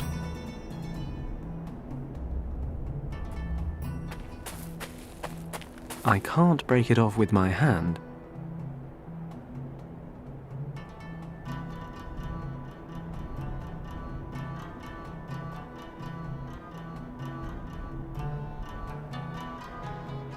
I should be able to break off some crystals.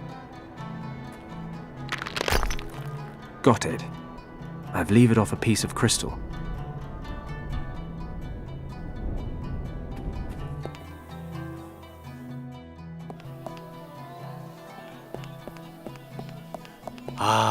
I just knew that you would come back. What can Jamil do for you, Sidi? Would you be interested in a crystal? Let me have a look, Sidi. This is no crystal. Well, not good crystal. This quartz is all over the Atlas Mountains. It badly needs to be polished up. That's a shame. To tell the truth, I was hoping to sell it. If you want me to, I could at least clean it up. Do you still have the coupon I gave you? Yes, here it is. Then this service is free of charge. Wait there. I'll do it now.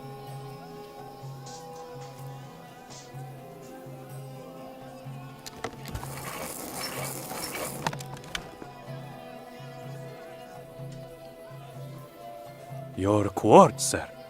Looking considerably finer for Jamil's light touch. Thanks, Jamil. I'm going to have another walk around town. See you soon, Sidi.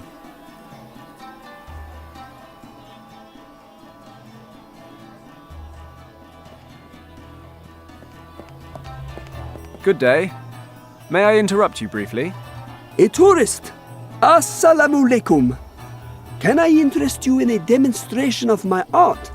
I don't technically have time. But why not? Watch very closely.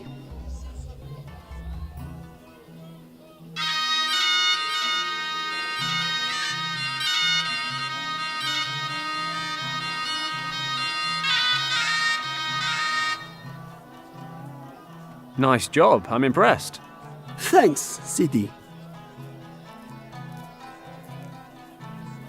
I always wanted to learn how to teach snakes these tricks.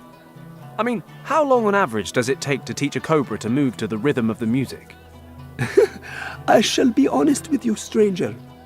Like most snakes, my cobra is completely deaf. It does not even hear the music. It just follows the movements of my hands. But the music creates the right atmosphere amongst the spectators. My thirst for knowledge is quenched. That was lovely. Thanks, my friend. Unfortunately, not everyone here appreciates it. What do you mean? Recently, I was driven out of the bazaar. I'm not allowed to play there anymore. The merchants accused me of scaring away the customers. This flute is something very special. It has belonged to my family for more than 100 years and can produce magical tones. My forefathers were nomads and played music for their camel herds with this flute. Come again? For their camel herds? Exactly. Camels are very sensitive creatures, you know. They always serve their masters faithfully. Nomads need camels in order to survive the desert. Thus, there is a unique bond between an animal and his owner, which can best be expressed through music. Camels can feel the warmth and gratitude emanating from the sounds of the flute, completely different to the ignorant and soulless traders here in town. These peasants do not know good music. Unlike you, my friend. And the camels, of course. I'm loving the story you told me about this flute. No wonder, Sidi. The flute is something very special. Is it really true that the sound of a flute has a special effect on camels? Allah is my witness. Can I convince you to give me a demonstration? No offense, Sidi, but in order to find a camel, we will need to leave the town, and my legs aren't what they used to be. If the whole thing really interests you, you can borrow the flute and try it out yourself. Ah, grand. Not so fast, Sidi. There's an old saying that goes, "Give and you shall receive." If I lend you my flute, I'll have to take a break. And when I have a break, I get thirsty. Understood. You'll lend me your flute if I get you something to drink? Yes. Okay. I'll be off then. Salam, stranger.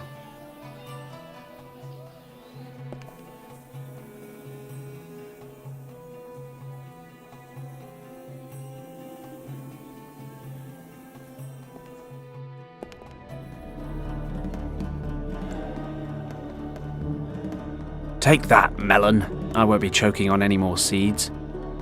I've hollowed out the pulp.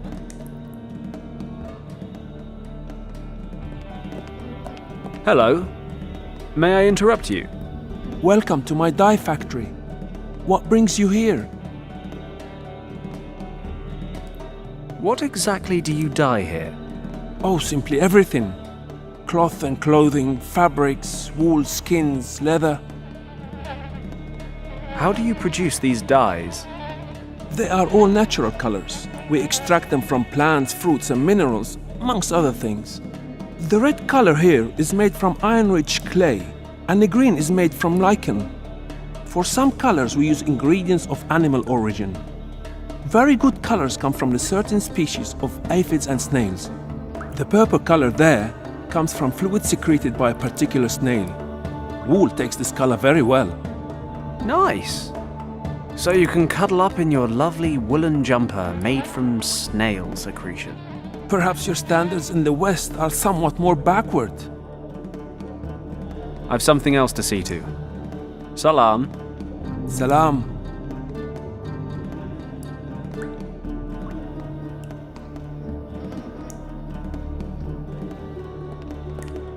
I better get permission first. Excuse me, may I have a drop of this water? You must know that clean water is worth its weight in gold in this region. But I will allow you a small drop. Many thanks.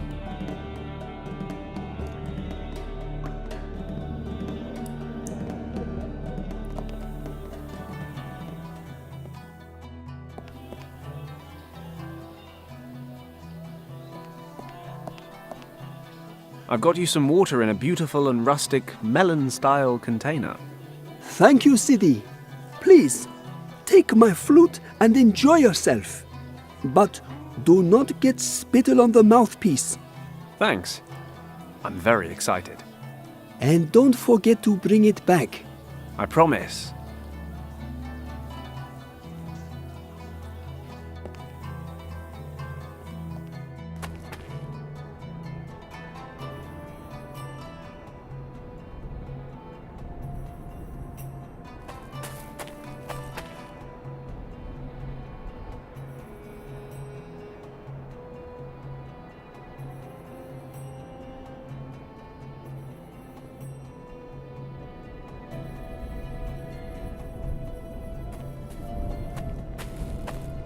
Assuming the snake charmer wasn't winding me up, which he almost certainly was, I should be able to entice the camel over with my amazing flute playing.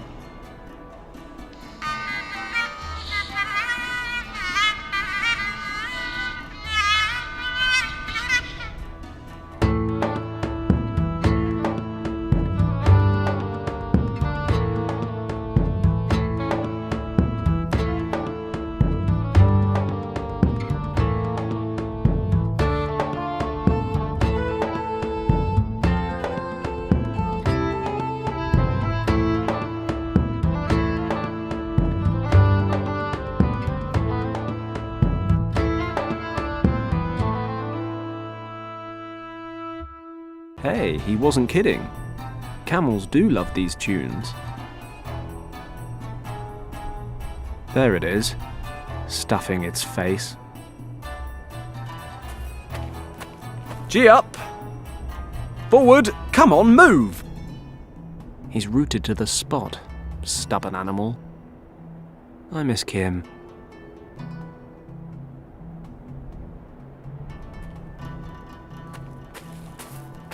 That's what we call lateral thinking. If I follow the camel's tracks, it'll take me a safe route across. So that's the lake done. Where to now?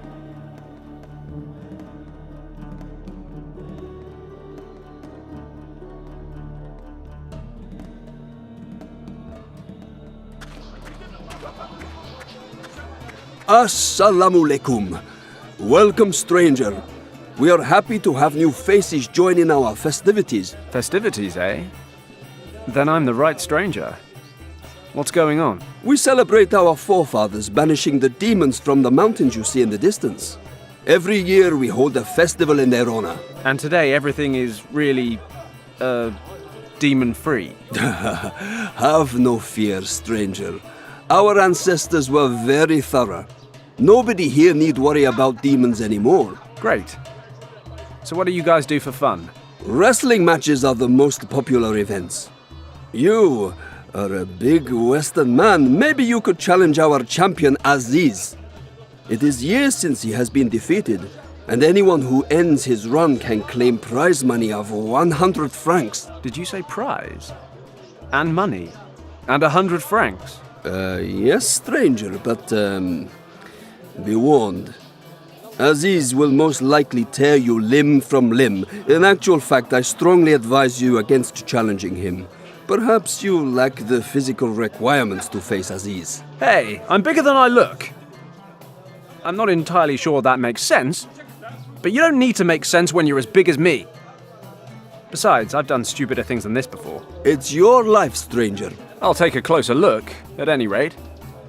Thanks for the tip. Hold on, stranger. You must keep in mind, the Berbers have very old and strict traditions. Appropriate clothing is required in order to attend the festivities. What's wrong with my clothes? I like my clothes. I expected a Westerner to be better dressed. Look at my clothing.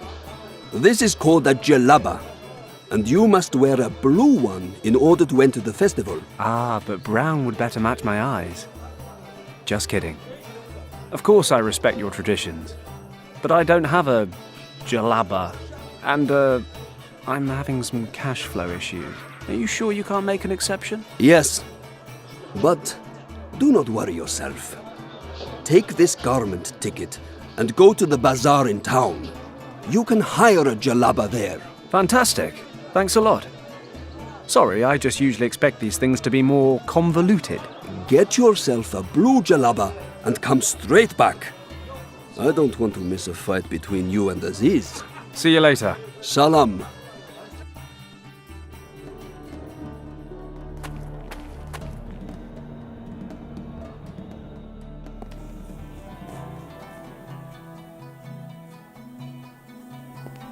Assalamu alaikum.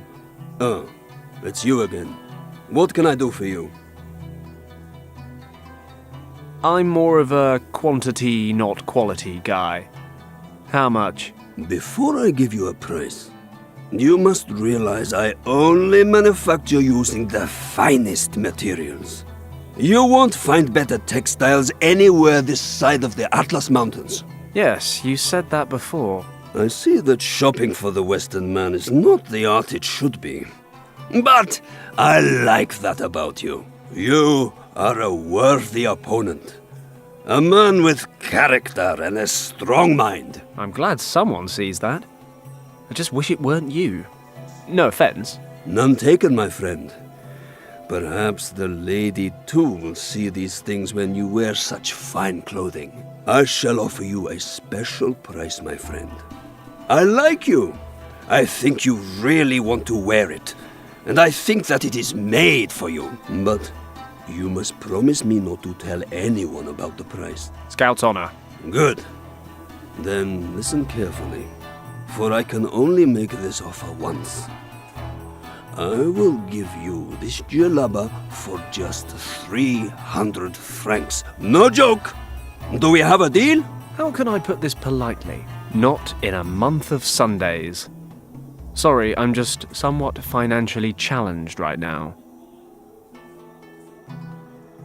I've got a garment ticket here.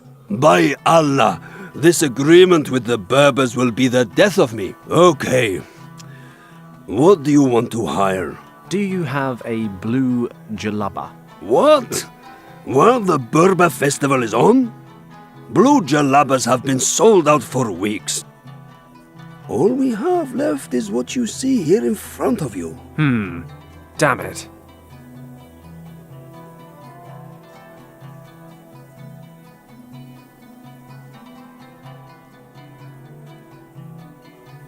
I'll take the white jalaba. Ah, a classic.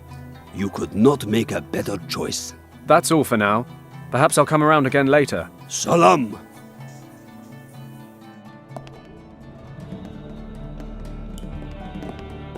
Hello, it's me again.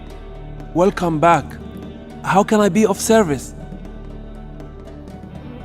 I hired a jalaba at the bazaar so I could visit the festival. But he was all out of blues. Well, the traditional colors sell out far in advance. Could you dye my jalaba blue? Normally, I would say yes. If I can't do it, who can? But unfortunately, I have other customers who want exactly the same thing done. I ran out of blue yesterday, but I'm waiting for some supplies. What sort of supplies? I need indigo. Lots of it. Maybe I can get you some. Where do you find it? The next major marketplace is in Algiers. but it would take you several weeks to get there. But the caravan containing the delivery is already by the town gates. There's a small oasis not far out into the desert. The nomads always set up camp there and give the animals something to drink. They should bring the indigo plants to town this evening. Damn, that's too late. Is there any other way? You could travel out to the caravan yourself and bring me my supplies. Perfect. Where is this oasis? You can see the oasis from the hills in the southeast of the town. Speak to the caravan chief. He knows me personally. The order is fully paid for, but here, take this flatbread and give it to the chief. My wife bakes it using an old family recipe, and he always eats it whenever he comes into my shop. This way he will know that I have sent you. Uh-huh. Well, okay, if you say so. May Allah lead you there safely.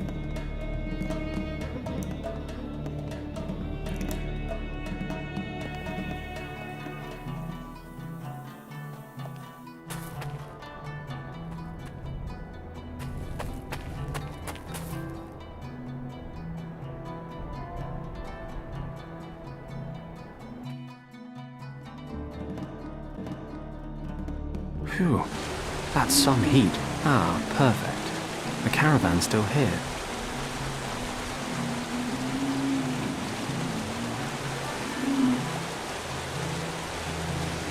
Excuse me, do you have a moment? For a Westerner? Always.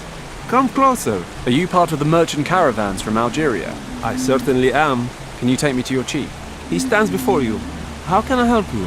My word, a bit of luck for a change. So it's like this. The dyer in town told me you have a shipment of indigo plants for him. Yes, that's right. He sent me to pick them up. A likely story, friend. And how should I know you tell the truth? This is going to sound a bit funny, but this bread should be all the proof you need. Ah, from the dyer's wife. This is proof indeed. Please, take the plants.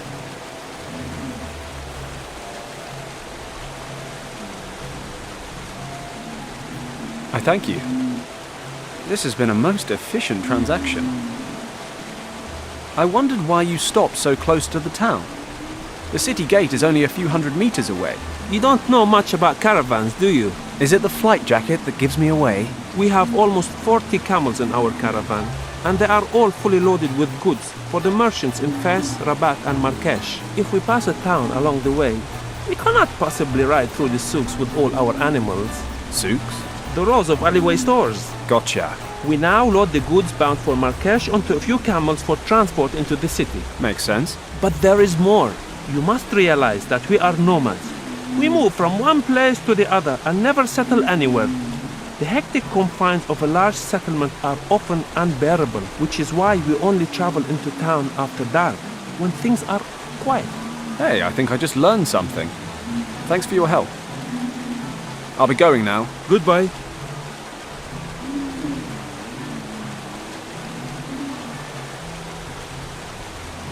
No idea what sort of plants these are. Thorny ones at any rate. I don't need more cuts and bruises from carrying around a bunch of thorny plants for no reason.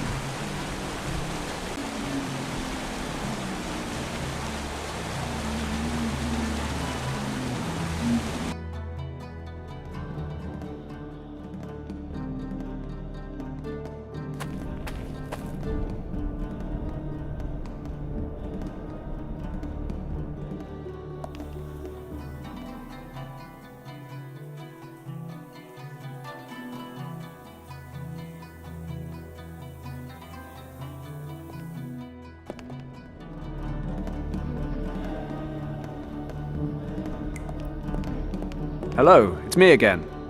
Welcome back. I've brought the indigo flowers. Excellent. Now I can produce more blue dye. Can you dye my jalaba now? Of course. Give it to me. Here.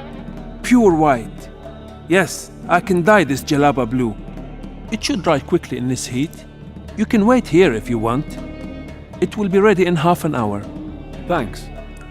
Do I, owe you money for this? Because if so, we might have a problem. One good turn deserves another. Thanks to you, I have blue dye again and can perform my duties. We are even now.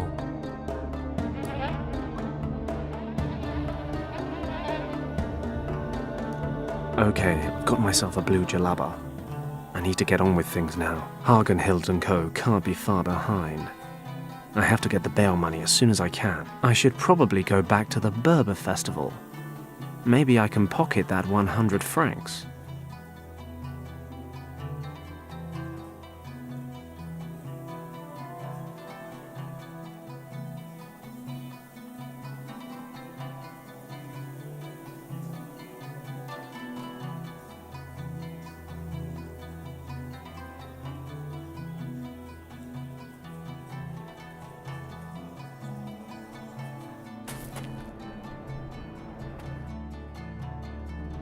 I'd better get this jalaba on before I get there. Ah, for an Englishman wearing traditional Berber robes, you look magnificent, my friend. It took a little longer than expected, but we're good to go now, right? Yes, yes, of course. Please, enjoy the festival. Cheers.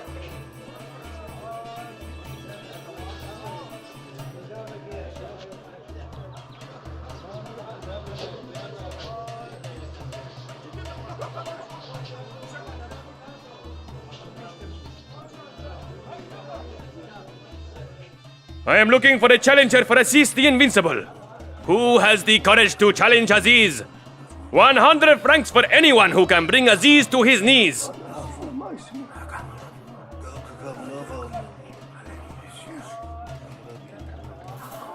I'd better speak to the promoter first. Ah, finally we have a new challenger for Aziz. This is your purpose here, stranger, yes? I'm not here for the conversation. Put your hands together for the challenger from the west. How should I announce you? Well, my name's Fenton Paddock. A dull name. Where are you from? Hong Kong? But you are British, no? Leave it to me. I am an expert in such things. Introducing the challenger from 10,000 miles away, here to fight against the champion of the Caramouche, Aziz the Invincible. Please, welcome to the ring, the foreigner, the 300-pound titan, the one and only Padlock! If Padlock can defeat the undefeatable Aziz, he will claim for himself a prize worthy of a champion. 100 francs. The rules of the game are very simple. The one who lies motionless on the ground for more than 10 seconds, or who is ejected from the arena first, loses. Let the battle begin! Oh God, what have I let myself in for?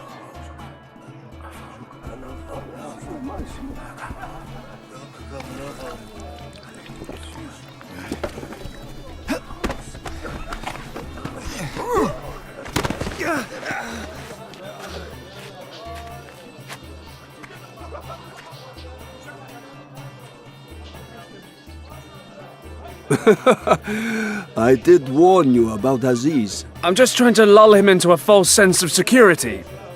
Next time, it's the real deal. Jesus, I'll be lucky if I walk away from the next time. Peace be with you, my friend. And with you too. Relax, and let me tell you your fortune. It's not really my thing, but you can have a go if you like. Why is it that you are here, if you do not believe? That's a good question. Wait. You're looking for something. Who isn't? Well said, my son. But you are looking for a friend.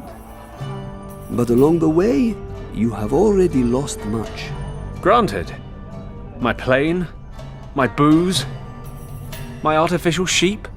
You've traveled far and wide, but what you seek is a long way away and well hidden. To reach it, you will have to break boundaries that could bring you close to failure. And perhaps after all that, you will see something that was never meant to be seen. This search is a test. If you pass it, you will find what you are looking for. If you fail, then endless darkness will come over the world, and all hope will be lost. You've managed to be both incredibly vague and very specific. You're saying I'm responsible for saving the world.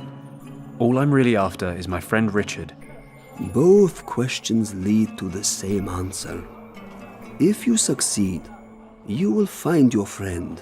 You will have to decide, however, what price you are willing to pay to save your friend.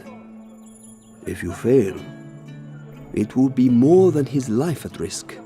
Not for the first time. I think we're done here. I don't really have time to decipher these cryptic pleasantries. Wait!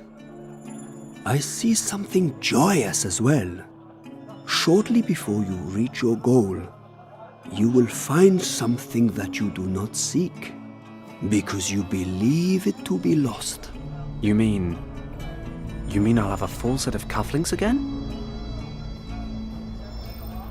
Well, hats off to you. It was a good performance at any rate. Knowing your future can be exciting, but frightening as well. Whatever way you look at it, it's a very intense experience. Yes, but something tells me that intensity isn't entirely natural. Be honest, you've got something a bit naughty burning in the background, right? Oh, this is no secret. The smoke of the thorn apple seed opens the mind and deepens your consciousness. There has been no manipulation or hypnosis. I simply sharpened your senses so that you could see images from your future. I don't know. I'm feeling pretty relaxed, if you know what I mean. And tomorrow, you will have a serious headache. But do not concern yourself. Thorn apple is not harmful in such small quantities. Believe it or not, we actually use it as an aphrodisiac and a remedy for lung problems, as an example. Having said that, you need to know that it is poisonous and must be used in moderation. Can you sell me some of your thorn apple seeds? You seem to like those, don't you? I have some problems with my lungs or something. I think thorn apple seeds are the only cure. It sounds most likely. Unfortunately, I cannot give you any from my stock, as I am already running low. But you can find thorn apples growing almost anywhere where there's enough moisture. It looks like a thorny weed with white flowers. You're sure to find some in the area. Thanks. Goodbye.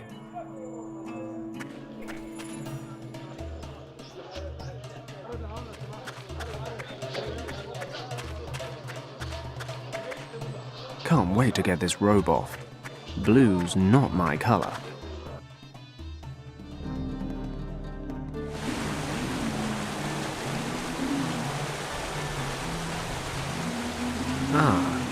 These must be the seeds the shaman talked about. I'll grab a plant. They're a little thorny, but needs must.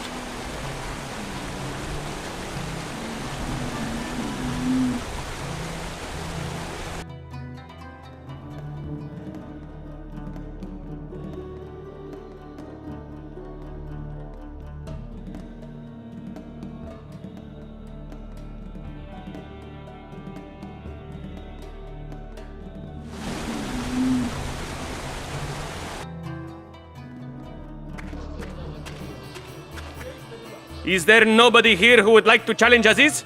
Are you all cowards?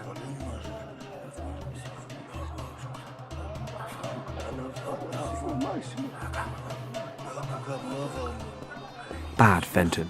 Shouldn't be cheating, but it's all for the greater good. I just need to slip the seeds in when no one's looking.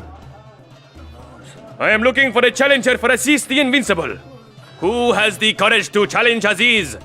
100 francs for anyone who can bring Aziz to his knees. Job done. You? You want to try again? Really? Hear ye, hear ye! The British Bulldog, the mighty Padlock, has returned to challenge us once more! This is why you have returned, correct? Sure, I'll give it a try. Excellent! Let the battle begin!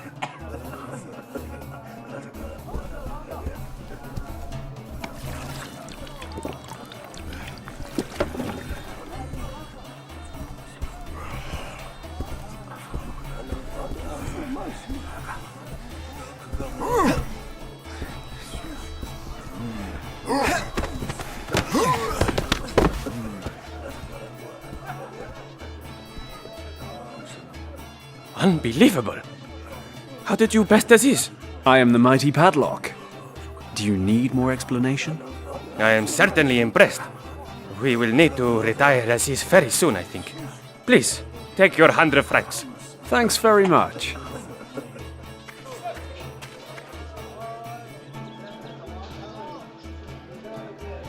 Can't wait to get this robe off. Blue's not my color.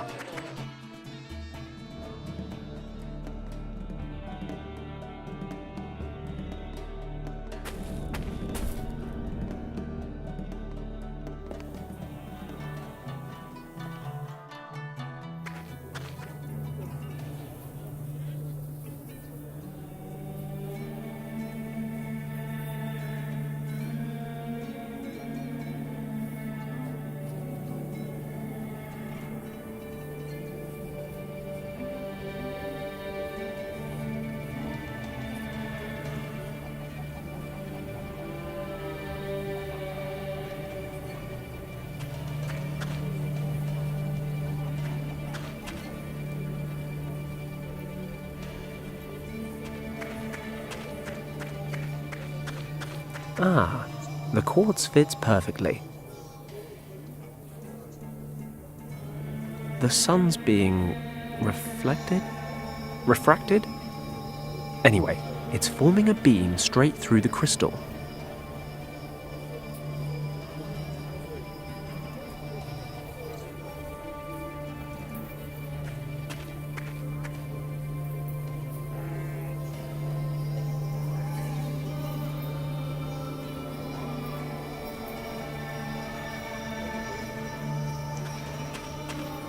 It's amazing how you can solve your problems by setting fire to things. The gendarme loves this car. While he's fretting over the fire, maybe I can get to the stamp. What's that smell? Fire! Something's burning! What? Nom de Dieu, the car!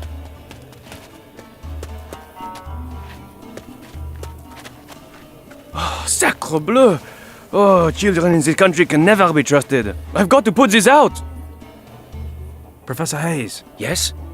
What's going on? I've set up a distraction, but I can't move from here or I'll be spotted. I see. A distraction from what, exactly? From you stealing the gendarme's stuff. Do you see the table? Yes. There's a telephone, a stamp, and an ink pad. I need the stamp. Can you reach it? No, I'm afraid not. Okay. I'll think of something.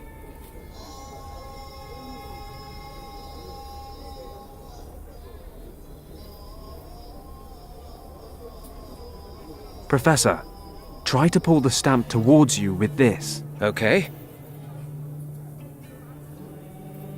It worked! Here's the stamp. I'll give you the rod back in a minute. Good work.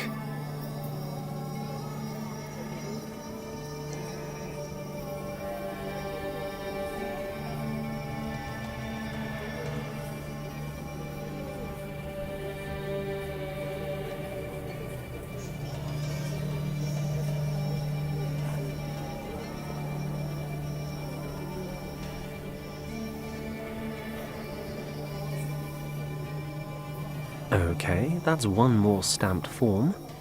Hopefully Lacoste will hand over the goods now. Here, Professor. Do you think you can get the stamp back on the table somehow? I'll have to throw it, but it should be okay. Good luck. Once the gendarme's back inside, I'll go speak to Lacoste.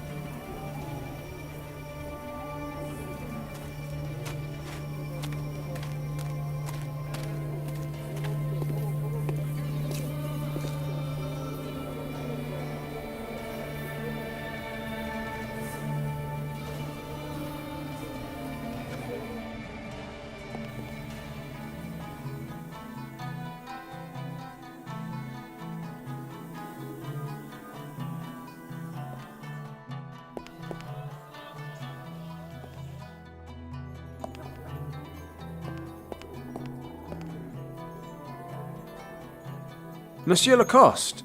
Oui? Here's your form. Oh, all right. Let me have a look at it. Oh, good. The stamp of the gendarmerie. This appears to be in order, monsieur. Please, take what you require. I thank you with all my heart.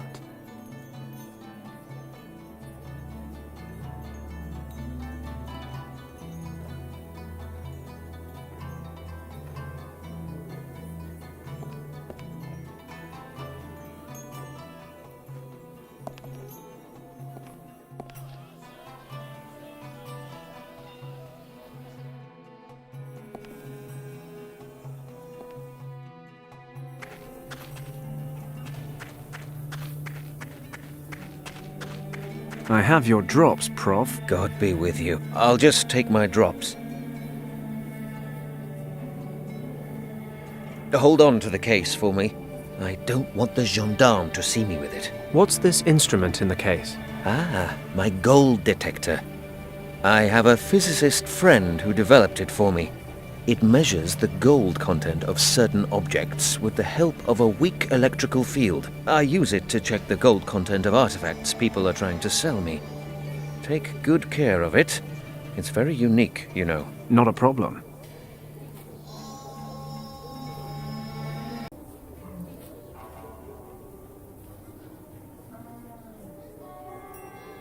Looks like it's working. The light comes on when I hold it up to the case. Guess it's real gold. Why should I break this thing? Let me rephrase that. Why shouldn't I break this thing? The detector shows this ball is made of gold. Or at least coated with it.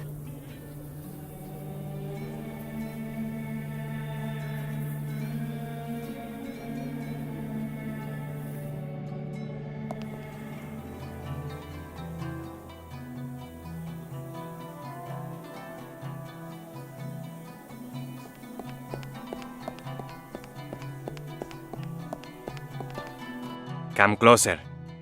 Wanna play a game? Just 25 francs to play. Why not? Maybe I'll get lucky. Excellent! Let's start with a warm-up round. We'll play without bets first. Before we start, take a close look at everything so that you understand the game and won't accuse me of anything afterwards. So, I've got a wooden ball here. I'll set it under this cup. See? You haven't lost me yet. Now, I'll move the cups to different positions. Got it? I think so. Where's the ball now? Choose a cup. Middle cup. Got to be. Exactly! You see? It's simple, isn't it? Now, let's get down to business. If you choose the correct cup, you will win double the amount of your bet. But if you get it wrong, your money belongs to me. Got it. Let's start. Is it just me, or did you go a little faster that time? Well, of course it's going to get harder once you placed your bet. So, where's the ball? The ball has to be under the middle cup. Or not. Tough luck.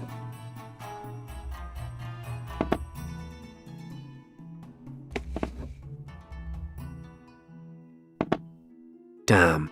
There goes my money. Another round? You'd love that, wouldn't you? No. I've had enough. What a pity. Maybe later. Wow. This guy earns his money. I need to win it back.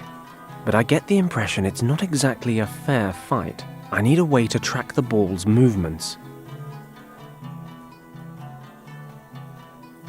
I can't follow the cups at all. I don't think there's much room for fair play in this arrangement, on either side of the table.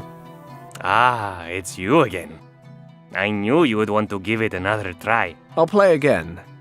But I want to make sure that everything's above board. You're not accusing me of doing something underhand with my cups or the ball, are you? In a word.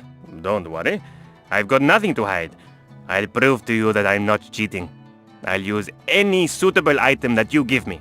It shouldn't be too big, and it has to fit under the cups. So, what should we play with? How about this gold ball here? No problem.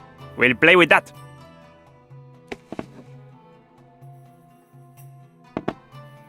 but that will double the opening bet.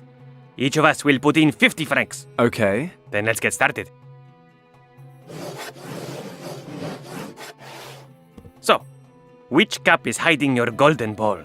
If you guess right, you win 100 francs.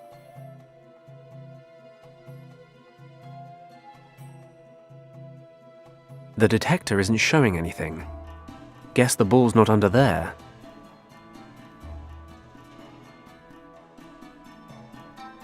No reaction. The golden ball doesn't seem to be under the middle cup. God bless modern science. The gold detector lit up, so the gold ball must be under the right cup. If the detector's working, the gold ball must be under this cup. All right then, the ball is definitely under the right cup.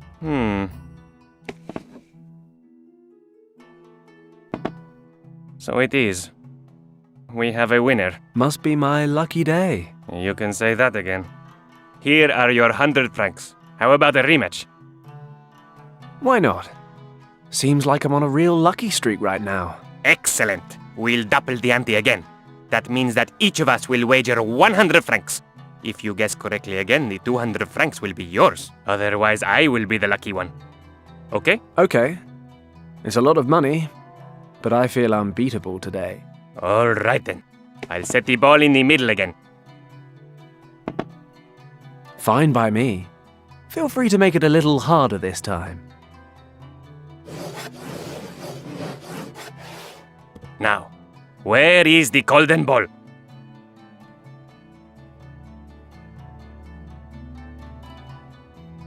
Negative. The detector's not showing anything. No reaction. The golden ball doesn't seem to be under the middle cup. Got it. The light on the detector lit up. Left cup. I'm 100% sure. Are you really sure? I mean, we're talking about a lot of money here. You can't make me change my mind. Left cup, I said. Whatever you say.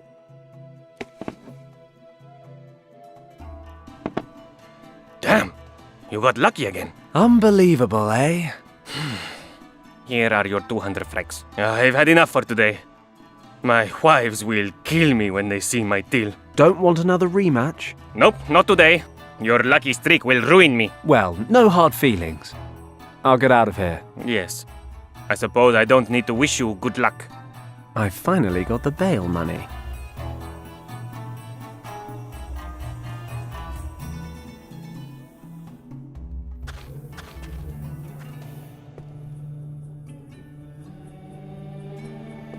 Listen. Oui? I've got Professor Hayes' bail money. All of it? Yes. 200 francs. Very well. Then Monsieur Hayes is free to go.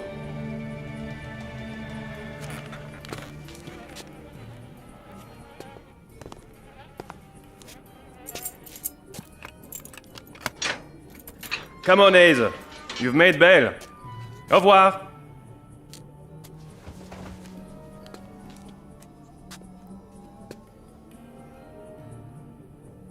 Are you okay? Yes, thank you. Let's go. We have a lot to discuss. I'm terribly sorry for our less than civil surroundings. As long as dear Monsieur Lacoste is at my shop, it's a far from suitable venue for discreet conversation. At any rate, please make yourself comfortable. This tale is not a short one, but I'm certain it will be an interesting one. That may be, Professor. Just bear in mind it's a long time since my last lecture. I need to find my friend. End of story. I'm well aware of that. But if you ever hope to find your friend, you will need to know what you are searching for, and what may await you at the end of that search. It's a new approach to me, but I suppose it couldn't hurt. My academic research focused primarily on Tibet. I've been fascinated with its religion, its secrets and its legends ever since I was a young man. I became something of an expert. I held a professorship, and sometimes I even received funding to lead expeditions. The last of these expeditions was with your friend, Yen Wang. As you know, we found a dead monk, pieces of a map, and a gemstone. The Eye of the Dragon. Exactly. The remains of the map held clues to a mythologized monastery in the Kembalung Valley. This hidden valley was said to contain the entrance to the legendary Shambhala.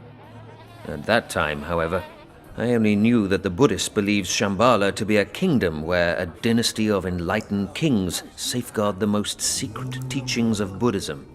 Of course, I always assumed that Shambhala was a religious myth, but the idea that this place could really exist, it was an exciting prospect, the chance for a truly sensational discovery.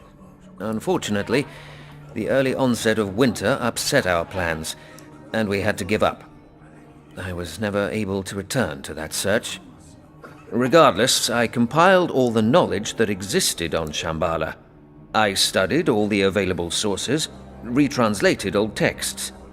The result was a picture of a mysterious place of indescribable power. Can you describe it? An ancient place. And it's not just important to Buddhism. Other religions and cultures also have ties to this location. There, my friend, is where all questions and answers have their origin. So that I may perceive whatever holds the world together in its inmost folds. I'm not a big one for riddles, Professor. Could you be a little more concrete? I don't need enlightening, I just need my friend's whereabouts. You may yet find both. When do we get around to how? How? By finding Shambhala, of course. I'm not supposed to understand any of this, am I? You want me to be concrete? Here's a very concrete story. It is the result of many years of research. About 10,000 years ago, a tribe of hunters and herdsmen discovered a colossal system of caves in the Himalayas. While they were there, their intellectual capacities suddenly grew exponentially. The technical advancements that resulted from this growth allowed them to settle in the caves. The people knew that this must be a very special place. At its center, they could feel a strong energy that seemed to be responsible for their rapid development. For these people, this energy proved to be a gift from the gods. They used this gift to build gigantic underground temple complexes. Within a few generations, a prosperous culture was flourishing. Science, art, and architecture were at a level far beyond what we know today.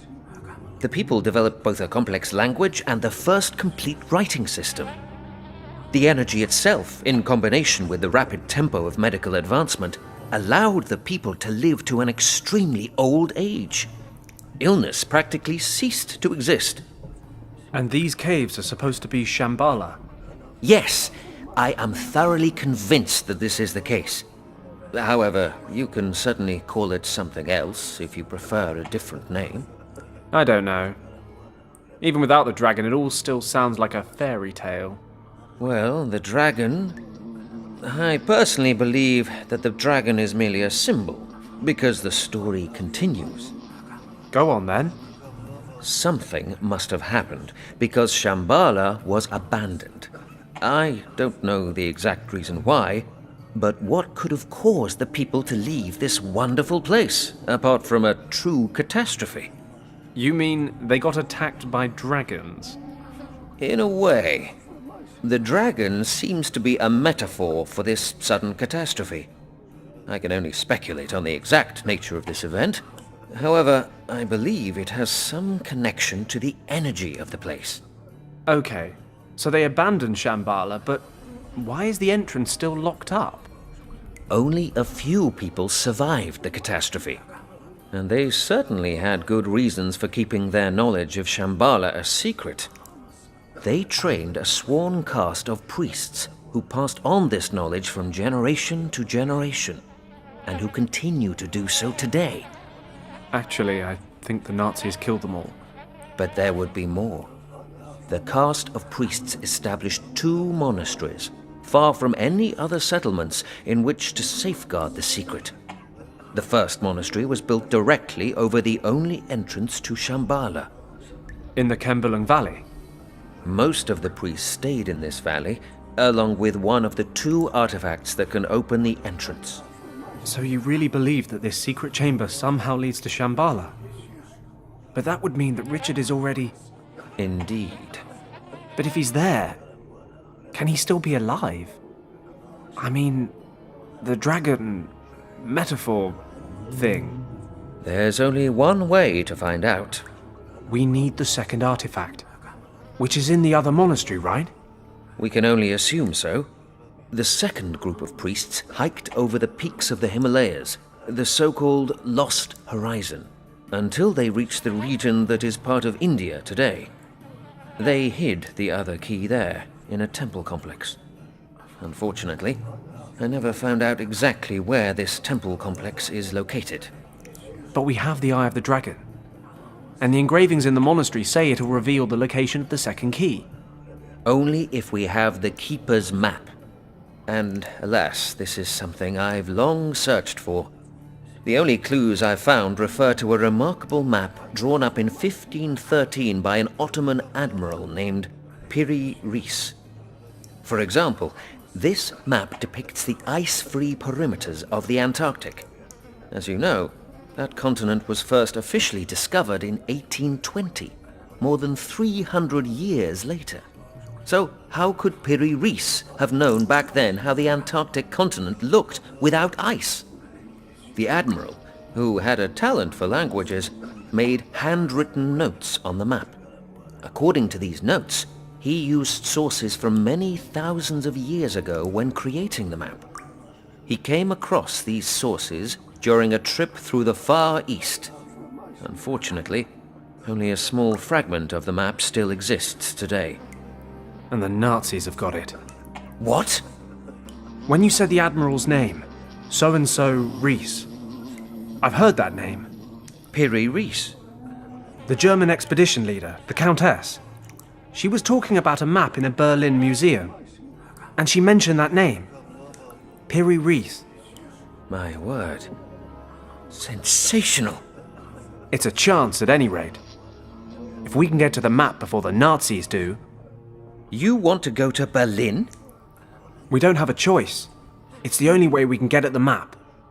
Quite apart from getting into the country at all, the map itself certainly won't be laid out in a display case. How do you expect this to work? The Olympic Games are on. We just need to look like tourists. Besides, it's a lot more fun if you just worry about these things later. Let's get the eye and get out of here. If you say so. Lacoste must be finished by now. Let's go.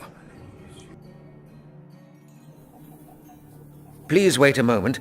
The Eye of the Dragon is hidden in the back room.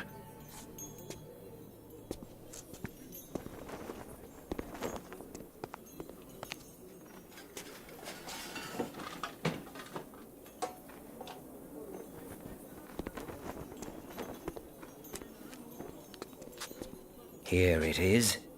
See? Perfect condition, just like the day we found it. Great. No time to lose. Let's get the next train to Casablanca, then get on a ship to Spain or Portugal. The further from the Nazis, the better. It sounds as if you're no stranger to running from problems, young man. You remind me of myself a few dozen years ago. Professor, get down!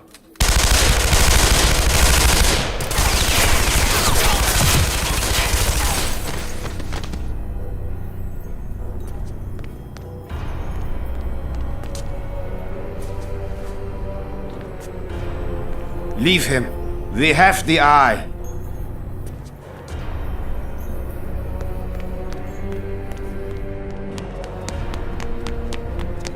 Professor. They've taken it. Don't get up. I'll get help. Don't be a fool. You must follow them before they escape. You need a doctor. No. Listen carefully.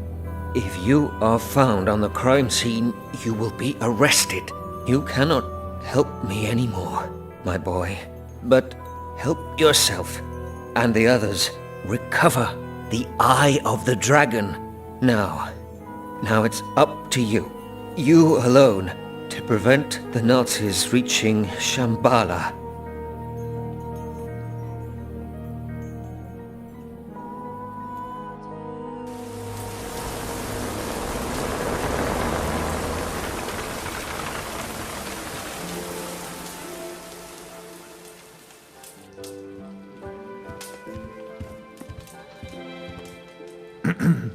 Excuse me, sir. A telegram just arrived for you. Thank you, Huxley.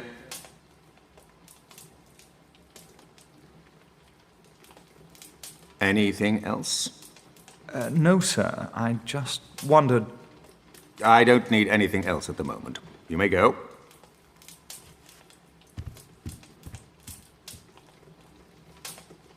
German ambush in monastery. Stop. Richard's still there. Stop.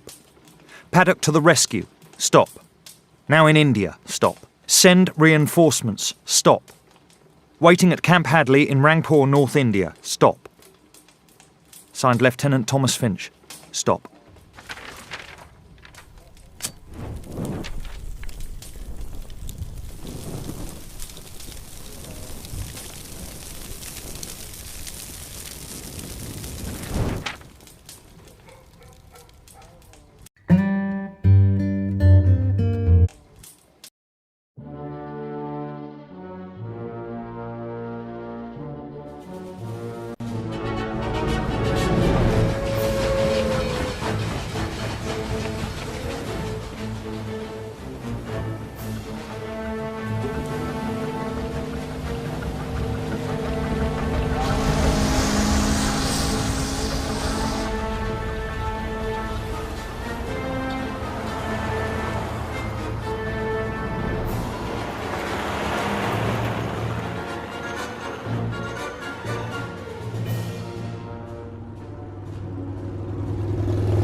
The Countess and her cronies disappeared into that building. That must be where she plans to examine the map. What a coincidence. That's my plan as well.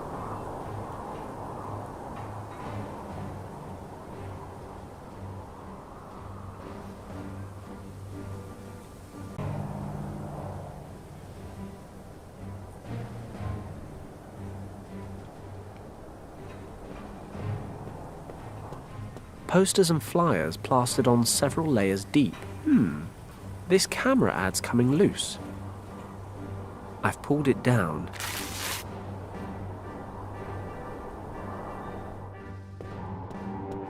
Red ropes over the entrance. Not a good start. Can I help you? Yes, if you could just tell me how to get into the museum. Sorry, the exhibit's closed earlier than usual today. Why is the museum closed today? I've traveled a long way just to see the exhibits. Well, during the Olympic Games, sometimes the regular schedule gets a little out of whack, you know? There's a reception for today's gold medalists in the upper exhibition halls later tonight, which is going to mean unpaid overtime for me, of course. Anyway, that's why we closed early. How very frustrating. Not much of a sports fan? I'm mainly here for the museum, but the games have certainly proved a happy coincidence. I'm hoping I'll get to see some of my idols in the flesh tonight, depending on who takes the gold medals. What do they actually exhibit here? The main exhibit is on Tibet. You see that animal by the door? It's some sort of enormous mountain sheep that lives in the Himalayas, but I've forgotten the name. Begins with a P or an M. It's an argali. Are you sure? Pretty sure. In any case, there are all kinds of rare Tibetan artifacts on display in the upper halls. Do you think you could give me a hand and set this carton down for me?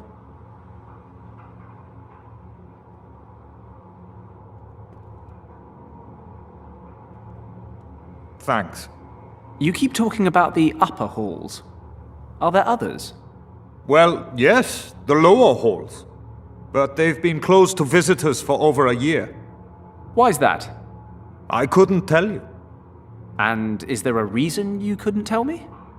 Easy. I don't know. I'm not sure I want to either. Well, now you've gone and got my attention. Curiosity can be very bad for your health, you know.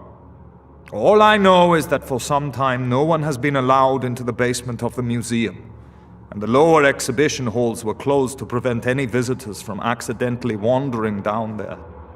Can we leave it now? Sure. Which events are happening tonight?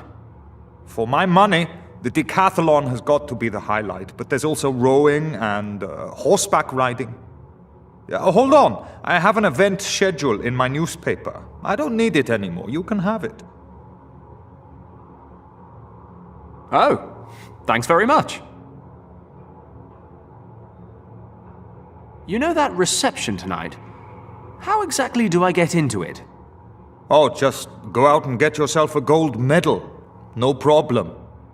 No, seriously, aside from the medal winners and their trainers, you basically need to be a German politician. People like us are out in the cold, I'm afraid. We'll see about that. Not much I can do then, I suppose. Would you mind if I took a look around your very exciting foyer for a while? No problem. As long as you don't get in the way. Promise.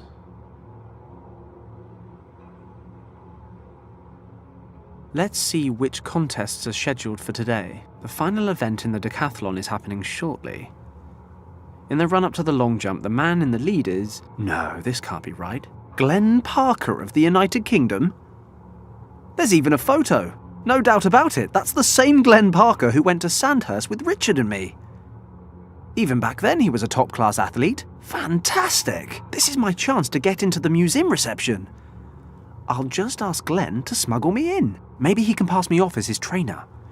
I should head straight to the stadium. He must be getting warmed up. I'll ask first. Please don't ask me why, but can I have some of the stuff in this box? You're asking me if you can just take my stuff for no reason whatsoever? I thought the British were supposed to be polite. Well, as it happens, that box is full of crap, so go right ahead.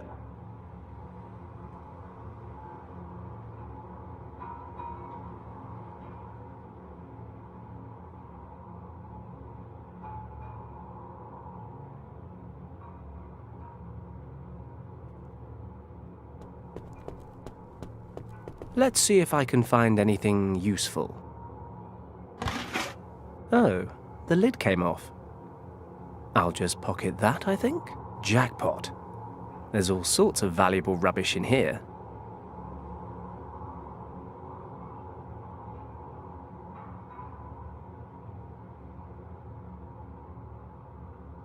A dried bouquet of flowers wrapped with florist wire. I'll unwrap the wire.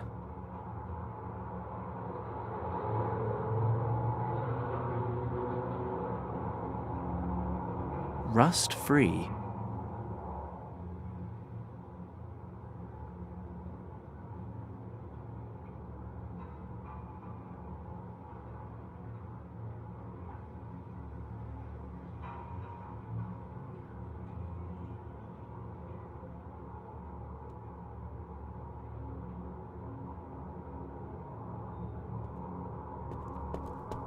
So, we meet again, Argali. Are you taunting me? Is that it? Following me around and popping up at my lowest moments? Bad, Argali. Bad. I don't remember the last one having such a luxurious beard. This guy owes me a favor. The least he can do is spare me some whiskers.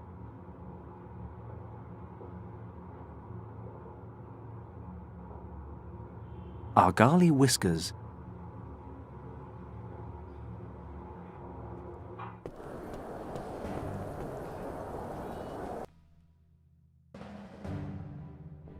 Okay, let's find Glenn.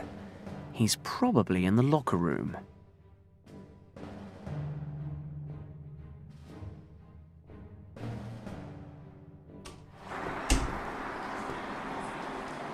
I'm afraid this is the locker room, friend. You probably shouldn't be in here. Glenn, it's me, Fenton. Fenton Paddock. Fenton?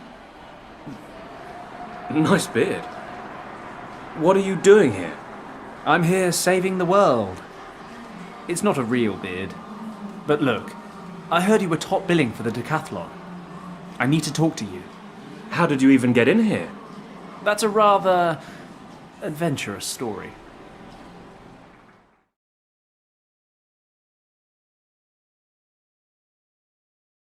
And I figured I'd find you here. Not that it was easy getting in.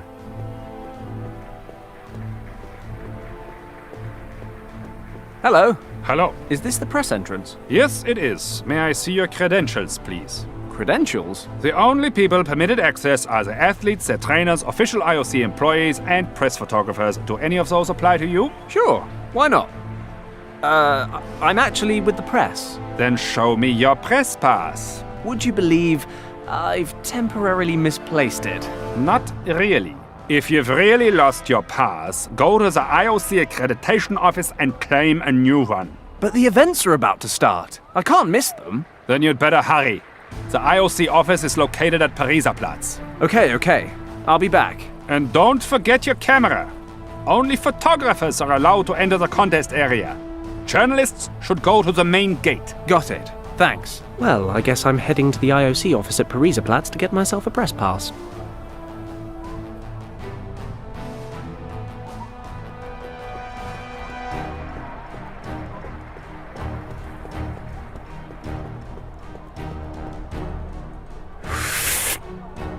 I definitely think these contain helium, you know.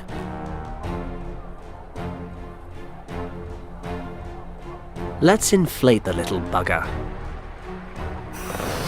Great. That is the ugliest thing I have ever clapped eyes on. And Sandhurst had communal showers. Yes, well, that makes for the ugliest looking balloon animal I've ever set my eyes on.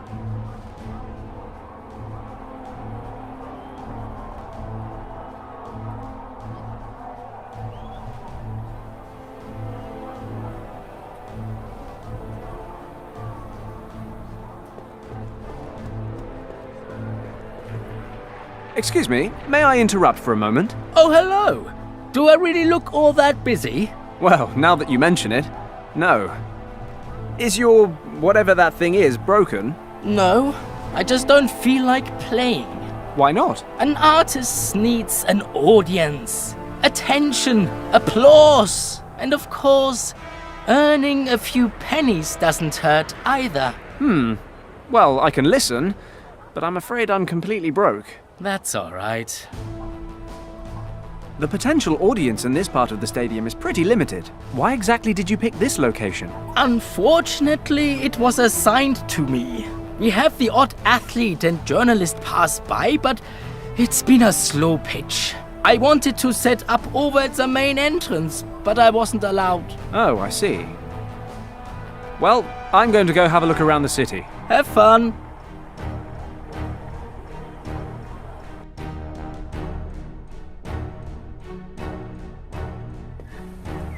Ah, Pariserplatz. And that seems to be the IOC office. Oh, good. It's closed. Hello? Anyone home? Damn it. Now what am I supposed to do? Excuse me? Yes? Well, I'm sorry, but it was hard to miss hearing you vent your frustration at the accreditation office. Could you be both a fellow journalist and a fellow countryman? What gave you that idea? Only a true Brit would curse like that. I'm from the island too, and who else but a journalist would need to get into the IOC office? It's been closed since 4 p.m., by the way. Ah. My name is Edison, Baltus Edison. I work for the Tribune in London. Edison? Like the famous inventor? Yes, quite. You're the first person ever to notice that, in fact. Really? Because I would have thought quite a lot of people would have... Oh, you're joking. My name's Paddock. I'm a foreign affairs correspondent in Hong Kong. Ah, lovely. My work has never taken me to our crown colonies, but I'm sure things are much more interesting there than here at the Olympic Games, eh? How do you mean? To be honest, I hate sports. I write for the arts and entertainment section, actually. But our editor-in-chief sent all available reporters here to cover the games, so we'd have an exclusive report on every event, including the dull ones. And what are you writing about? I'm a freelancer. I'm looking for stories off the beaten track, away from the big events. Lucky you. I'd love to trade places. You know, I'm working on a big story back home. I'm nearly ready to expose the romantic escapades of a certain member of the royal family. My research is nearly complete. If I could get back and finish, I'd have enough material to drop this bombshell on the public. But instead, I'm here, squandering my precious time on stories about Olympic handball. Yeah, excuse me, gentlemen. Mr. Edison, there's a call for you from London. Probably my department head, wanting to know what's holding up my article on yesterday's events. Best not to tell him it was a bottle of scotch, eh? Please relay the following message, word for word. Mr. Edison is currently indisposed and will personally report to the editor-in-chief. He would appreciate it if everyone else would leave him in peace. I will pass your message along, sir. Thank you. I won't last much longer in this job, I tell you, but I've bored you quite enough. Not at all. Actually, I have one more question about the IOC. Yes? Any chance of it opening again today? What do you think? Not a chance in hell. Well, look, I've got to get going. I'm sure you'd like to read your paper in peace. Not really. Our valued colleagues rarely have anything amusing to print. In any event, I enjoyed chatting with you. Likewise. Perhaps I'll see you later. Edison's jacket. He left his glasses and his press pass in the breast pocket.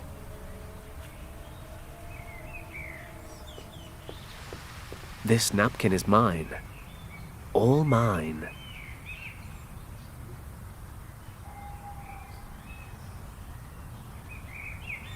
A napkin printed with the name of the cafe. Erica.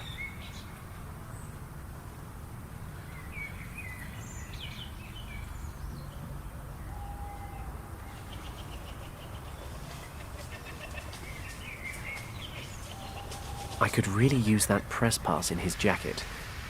It'd get me into the stadium to see Glenn. I guess I should ask him first.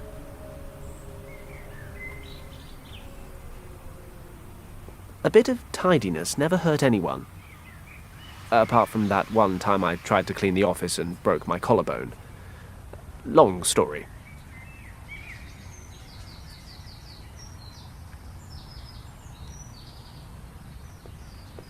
If I'd been given a terrifying balloon animal made from an old rubber glove when I was a kid, I would have considered myself lucky. Yes, I'm going to run away now. Ugh, what is this? Where did this foul-looking thing come from? Here, my little honey bun, here's a nice new lolly for you. Another of my attempts to educate the public bites the dust.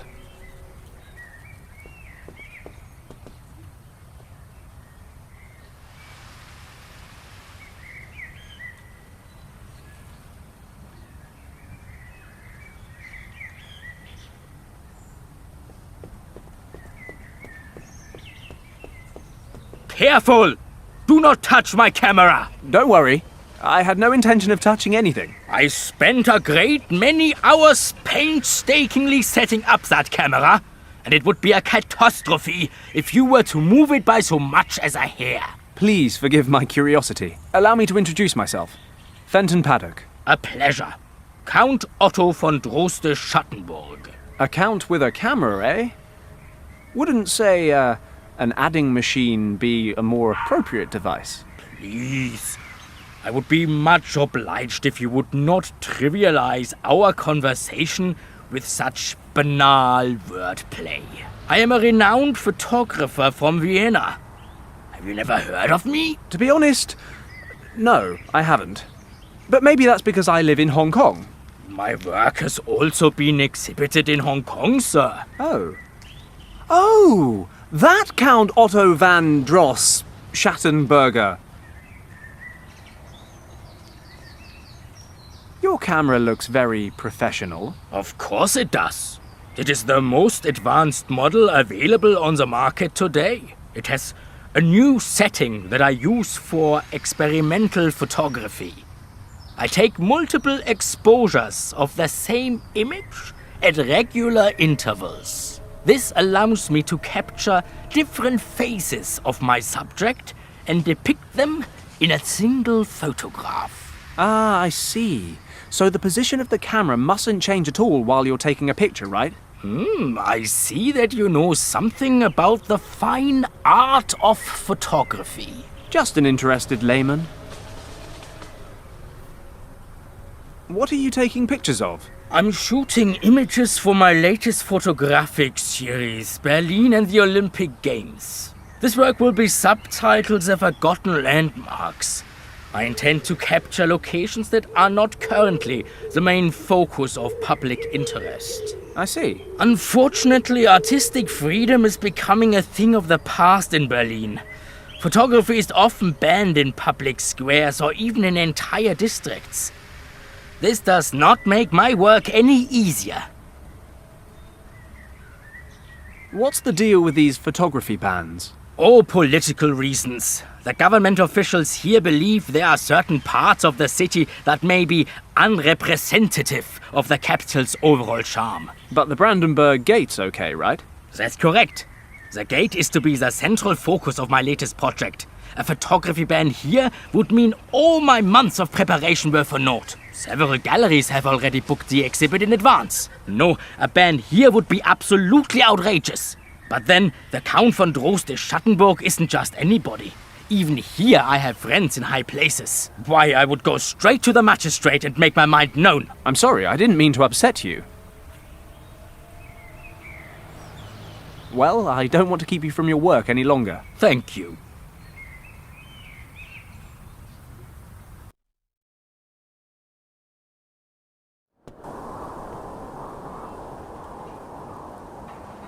But I spent ages getting this lolly. What's that? There's something shiny under that grate. I love shiny things. It's only about 8 inches down, but I can't fit my hand through. Might just be long enough. Hopefully it'll stick. Ah, a Reichsmark coin. Can't help but think I could have spent all this time busking and made more money. But hey, it's something for nothing. Sort of.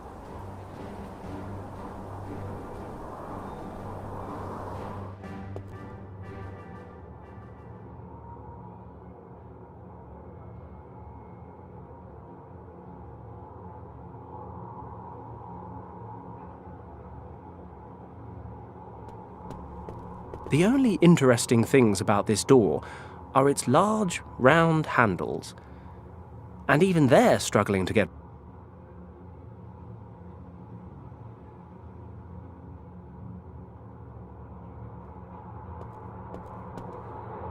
A large doorknob. It must have been red once, but the paint's worn away. So, now the worn doorknob is completely red again. I'm a stickler for the little details.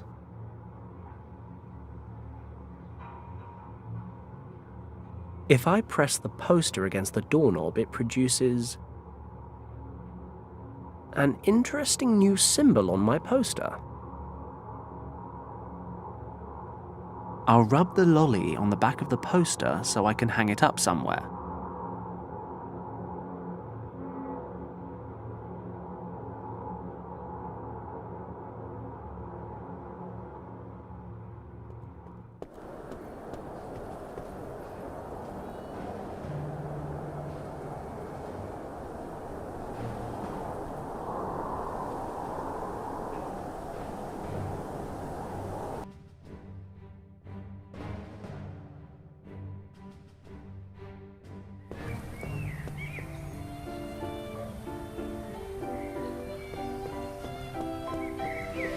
Okay, let's see if this works.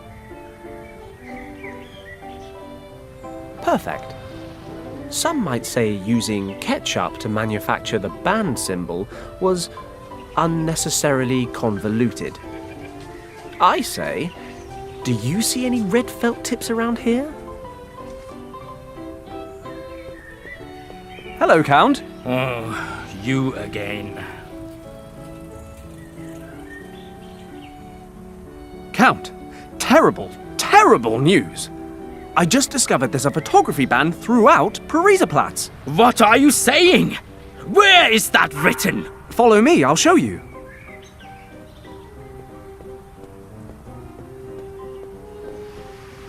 You see? Up there. Unbelievable! Outrageous! I am furious! Young man, you must look after my camera while I resolve this issue. Do you understand? Yes, sir. Count.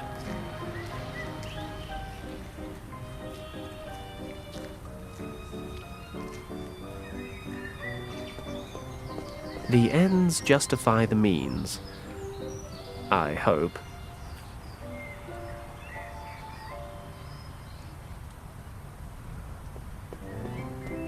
Always time for a quick natter.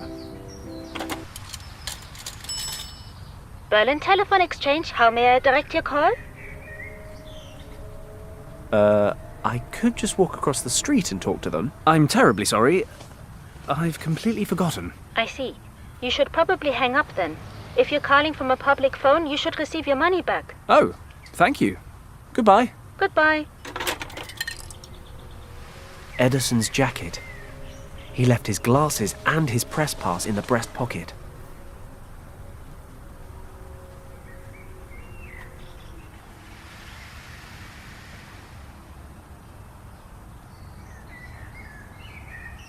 Always time for a quick natter.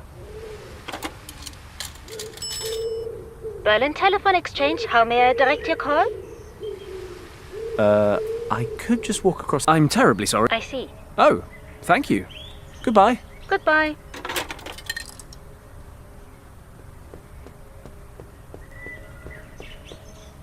Excuse me, Mr. Edison. May I bother you for a moment? You would only be bothering me if I were actually enjoying this newspaper, which, to be perfectly frank, I am not. How can I help you? I noticed the press pass in your jacket, and I was wondering if you might be willing to lend it to me. Just for tonight, so I can get into the stadium to watch the events. I'm afraid I can't. I have to go and watch an event myself. And besides, my press pass lets me use the public transport for free. But you see, it's very important that I get into the stadium tonight. Look, my friend, we're just talking about sports here. You shouldn't take it so seriously. Tomorrow is another day, after all. You can get a press pass in the morning and start reporting right away. Okay, I understand. My apologies. No harm done.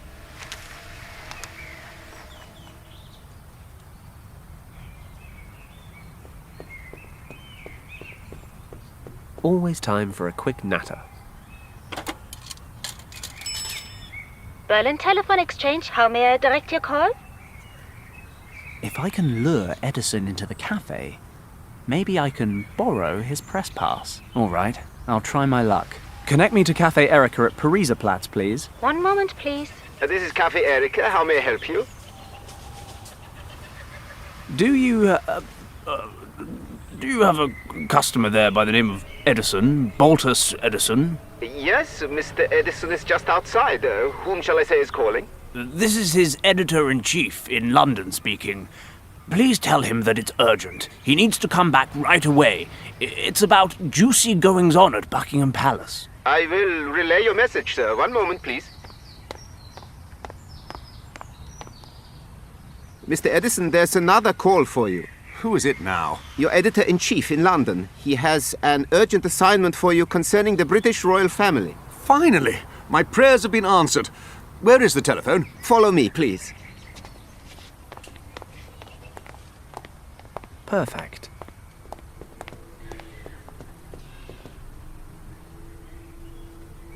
This may not be a gentlemanly thing to do, but then, when has that ever bothered me? Edison might lose a job he hates. He might have to pay for the bus. But at least he won't have to live in a world ruled by super-powered Nazis. I'd say it's more than a fair trade.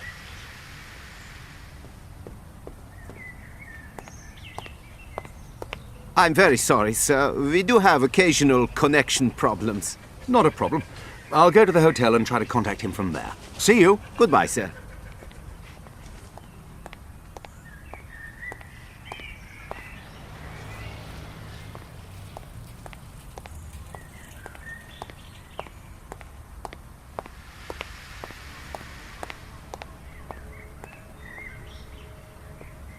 So, I got a press pass, and I look a little bit like the man in the photo.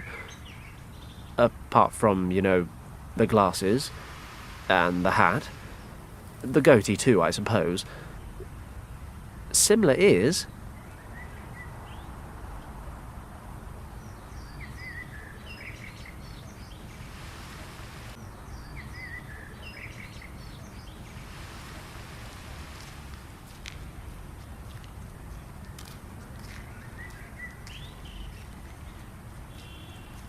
I've clumped the whiskers together.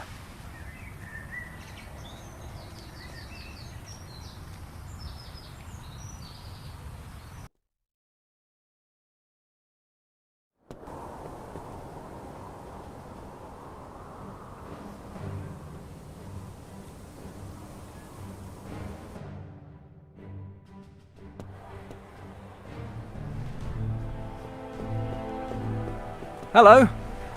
I see it's still quiet as the grave here. Very observant. And from one pauper to another, I've given up hope that anyone besides you will ever turn up here. Well, let's hope someone does. Be seeing you. Have a nice day.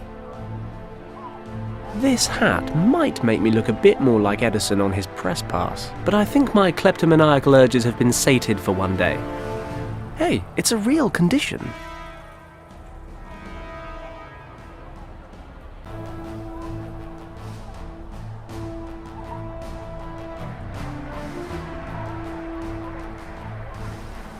Hello, it's me again.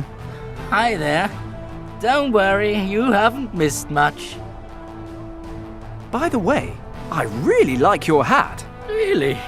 I hardly ever wear it. I just use it to collect money. It doesn't really seem to be fulfilling its purpose, does it? And you're saying that's the hat's fault? It looks a bit greasy. Maybe that's putting your customers off. Oh, you might be right. It really doesn't look very clean, does it? If you give me your hat, I'll give you something even better in return. A connoisseur of old greasy hats, are you? Okay, if you can give me something good to replace it, you can have the hat. I've got this polished metal bowl that absolutely isn't a rubbish bin lid. Wouldn't it be better for collecting money than your old hat? Let me see that. Yes, this is good. It's sturdy and it looks a damn sight better than my old hat. So, you want to trade? Gladly. Here, take the thing. Thanks.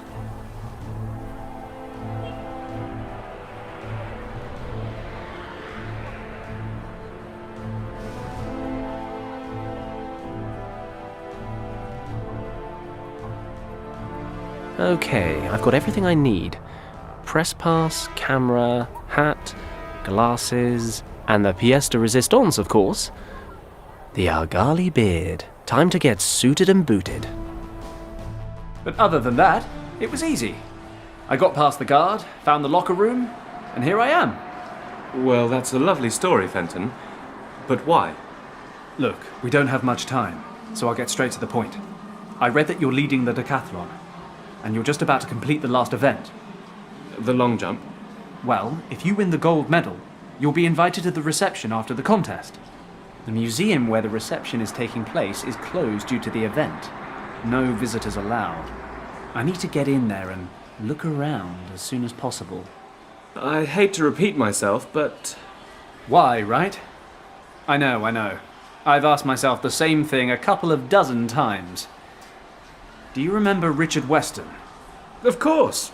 You two helped me pass that test, remember? What about him? He disappeared, and his trail leads to the museum. Well, the story's much longer than that, but for now I have to ask you to trust me.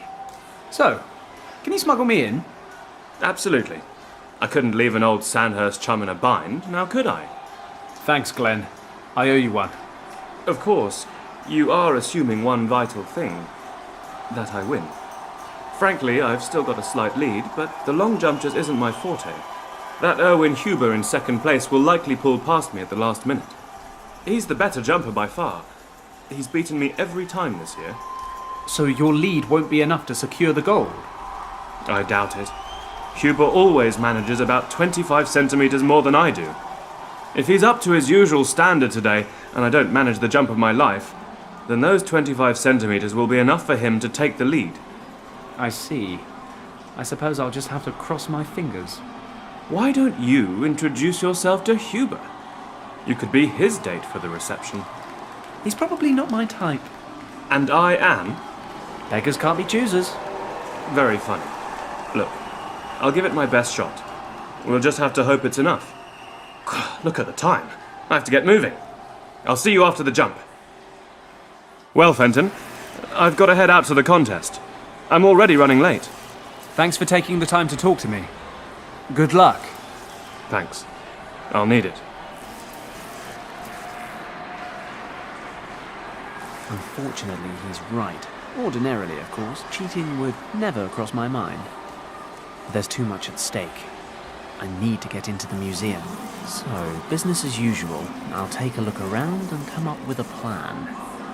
I need to tip the long jump in Glenn's favour.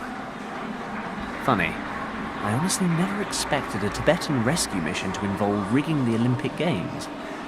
Still, silver linings and all that.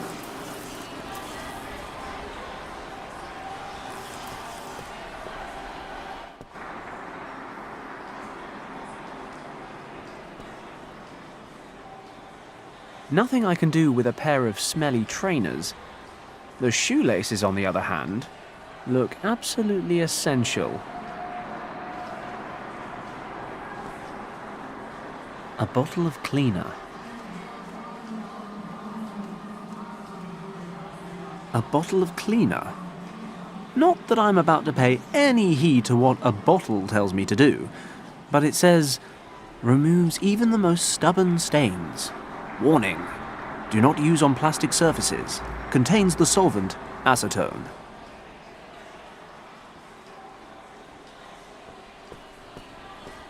This hook here seems to be loose. Got it.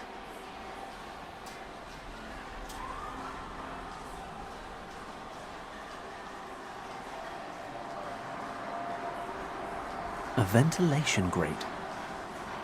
I can see a weak light on the other side.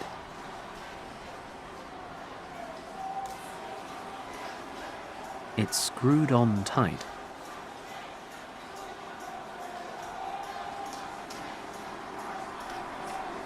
Just needed a bit of leverage, that's all.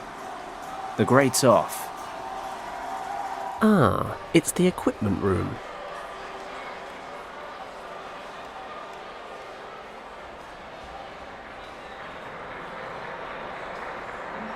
A whole load of sporting equipment and measuring devices. Stopwatches, batons, several table tennis balls, and a measuring tape.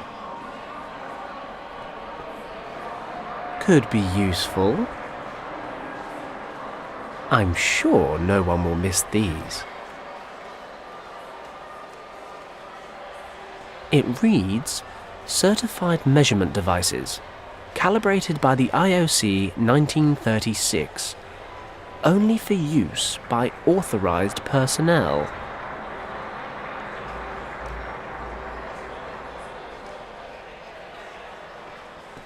Some dumbbells, 5 kilos.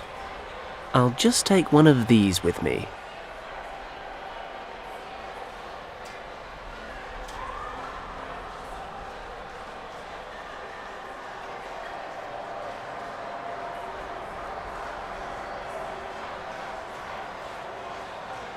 Not a chance.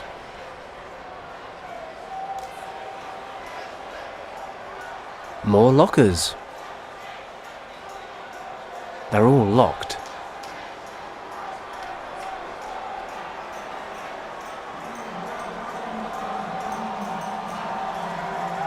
Not a chance.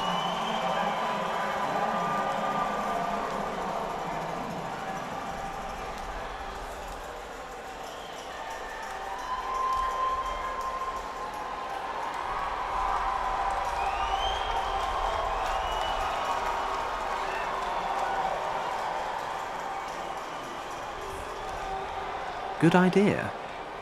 Who knows what exciting uses I could find for this coat hook once I've rather modified it with a dumbbell. This said, I need a sturdy surface on which to perform the operation. Not a chance. Not a chance.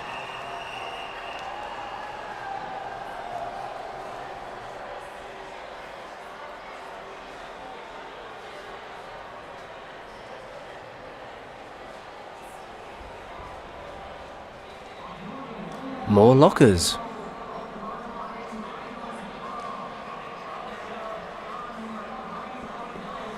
Two javelins and some hammer throwing and shot put equipment. The shelf's feet are screwed to the floor. That's some heavy duty storage.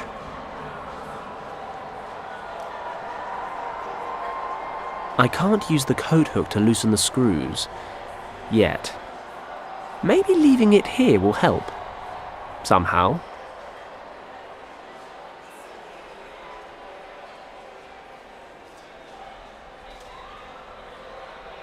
Okay, it's all tied up. Time to get to work.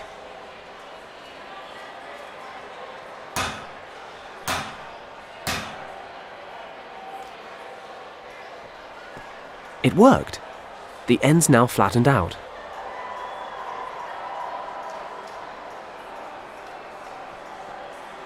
The end of the coat hook's flat and sharp, but it's no good for picking locks.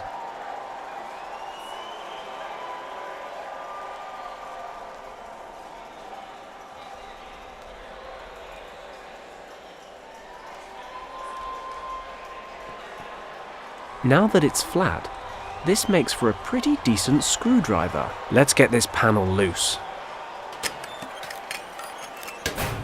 Ta-da! I present to you the inside of a locker.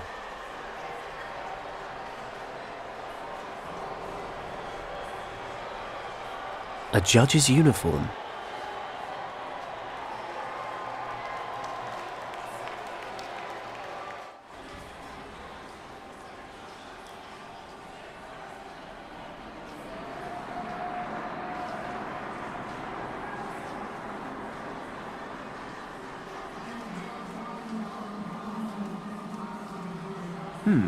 I could use the sharp edge to cut the measuring tape and then alter it. Won't be long before Glenn discovers his inner champion.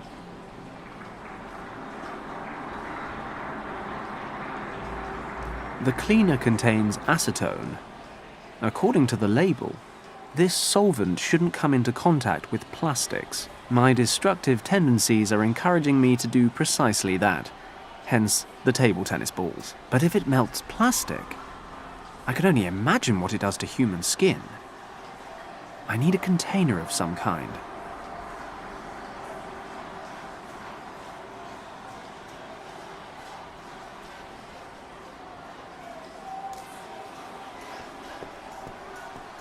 The bin looks pretty sturdy.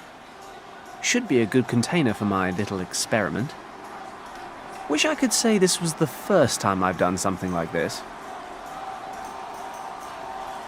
The solvent's dissolving the balls. All that's left is a sticky mush and a fierce stench. Smells a bit like thorn apple.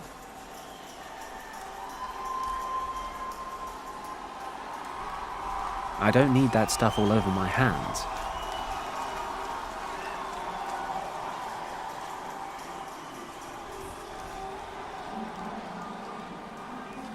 I sense... Yes, I rather sense a plan taking shape. I'll cut another 25 centimeters off the 1 meter piece. That's the exact length Glenn needs to beat his competitor's best distance. I can probably glue this back onto the original tape.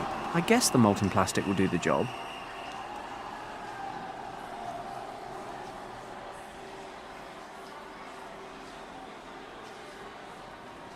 Perfect. I'll glue the shortened piece back onto the original roll. Job done.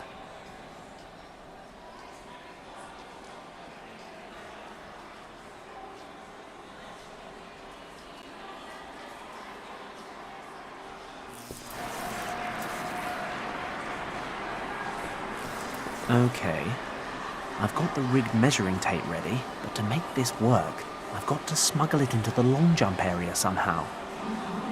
Ladies and gentlemen, we are now approaching the grand finale of the Olympic decathlon. In just a few moments, Erwin Huber of Germany will step up to compete. I'd like to ask for quiet from the stands so that the athletes can concentrate.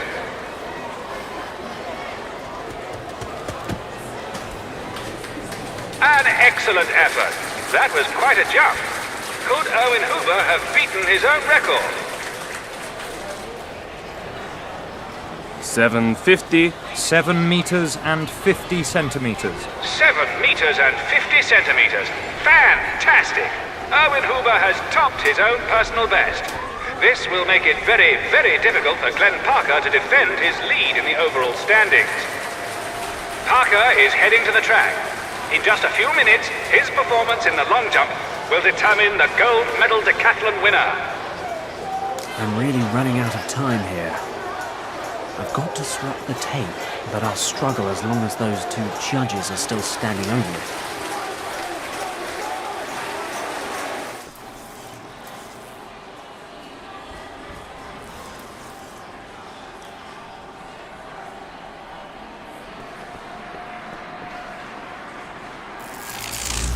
The sparks set the flowers alight.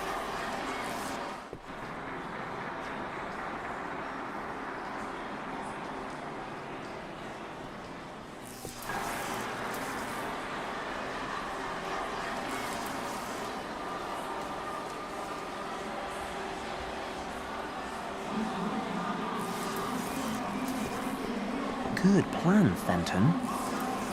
The fire gradually burns through the cables, then the lights on the long jump area go out, interrupting the event, and I'm long gone before anyone realizes what's happened. Let's be honest, that's the best bit. Let's get out of here. Berlin is holding its collective breath. The final decision in the decathlon is rapidly approaching. Glenn Parker is warming up on the track for his decisive jump. I'd like to ask the spectators in the stands to remain quiet because... One moment.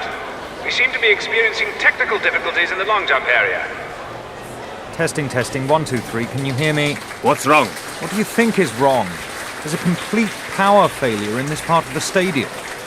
Must be another problem with the cables. I'll go check.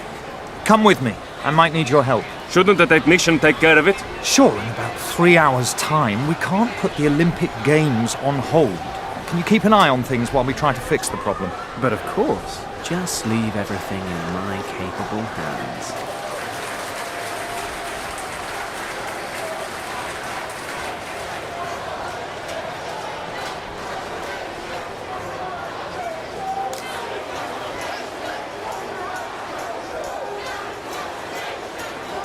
I've just been told that we're doing everything possible to fix the problem.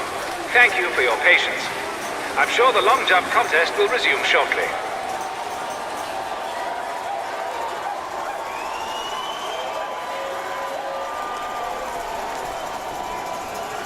The perfect time to swap the tapes.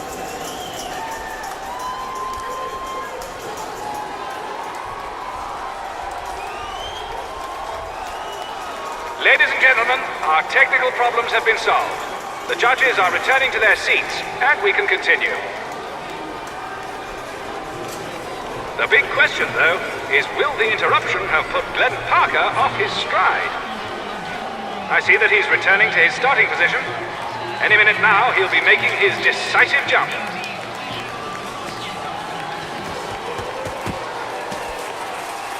The jump is valid. But was it far enough? From here, it doesn't seem like he came anywhere near Erwin Huber. But what do the measurements say?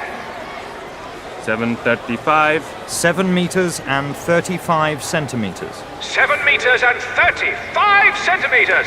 That puts him just behind Erwin Huber in this final event, but it's just enough for Glenn Parker of Great Britain to take the gold medal. His lead may have been minuscule, but that's a minor detail. Glenn Parker has won the 1936 Olympic decathlon. Erwin Huber will have to be satisfied with silver, and Lauri Askela of Finland has earned bronze.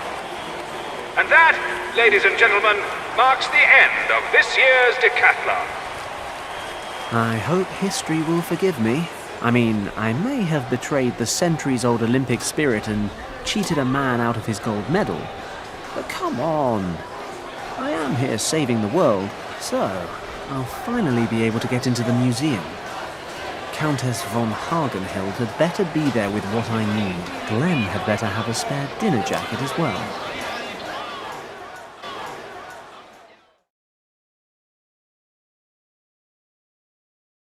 Cheers, Glenn. I really owe you one. No problem. Sure you don't fancy a drink to celebrate? Believe you me, once I'm done on this job, I'll be holding a liquid celebration for a solid week. For now, I just need to find a way down into the lower levels. Then I won't keep you.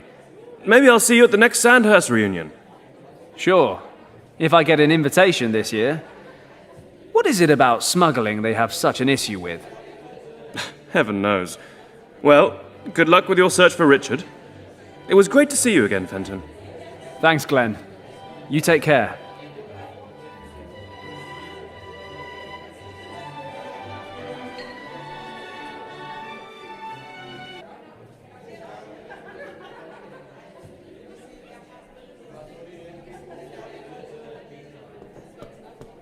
A bottle of champagne and a glass. If the plonk were cheaper, it'd be the spit of my bedside table.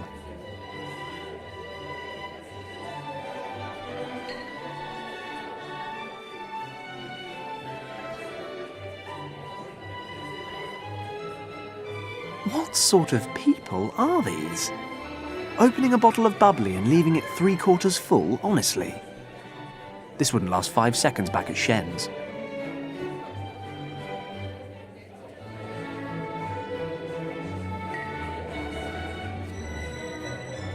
There's a champagne cork in this glass. I'll have that, shall I? Collecting champagne corks isn't one of my hobbies, but I'll hold on to the little wire cap.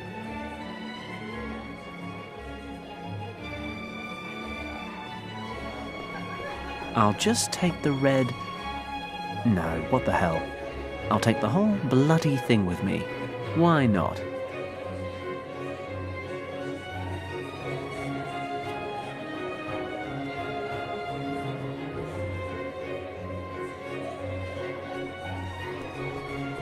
These people need to learn how to hold their bladders.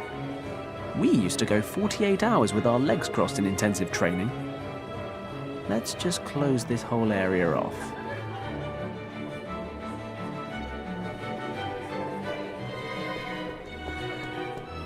It's summer. No one really needs a beautiful scarf like this.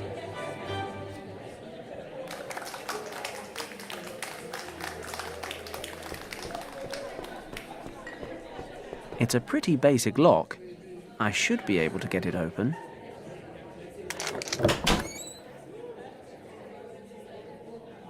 This cupboard is full of cleaning supplies. I'll take a mop and... yes, why not?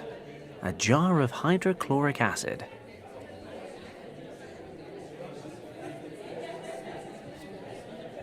Surprise. It's locked.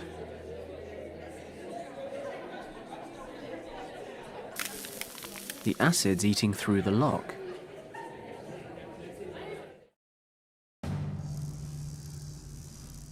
I have been searching these exhibits for over 3 hours. Where's the Piri-Reis map?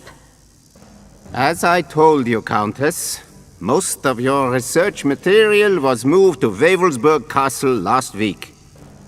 I am personally affronted that you would exploit my absence in this way. You will regret this, Schauberger. Maintain your composure, Countess. This decision was out of my hands.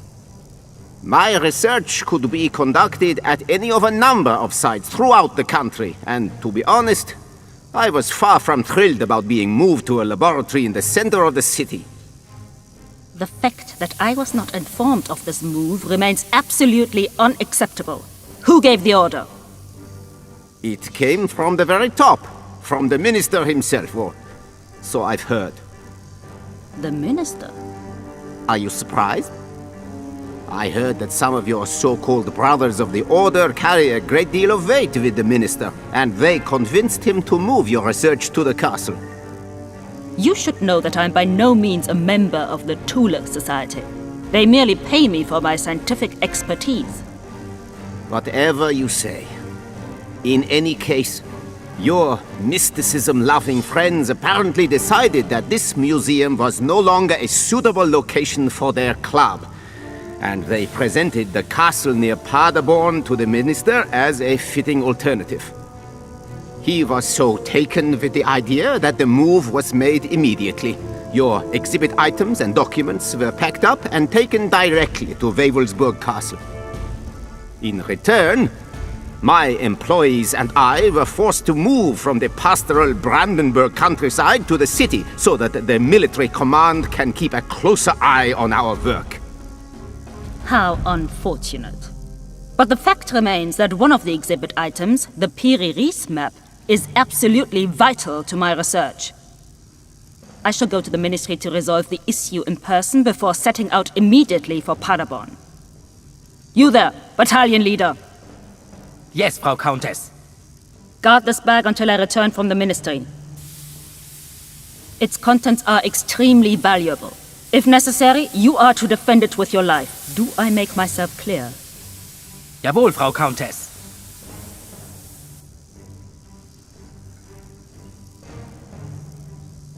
That's got to be the Eye of the Dragon.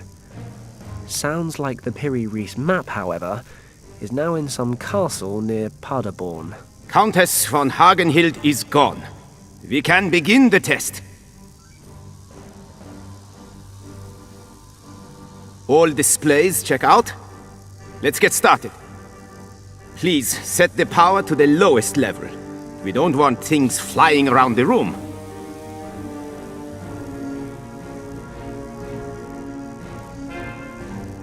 I am now activating the drive impulse. It would be best to hold on to something.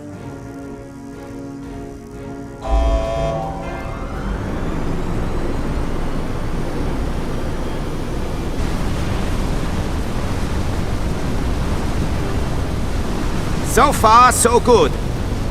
Please cut the power supply now.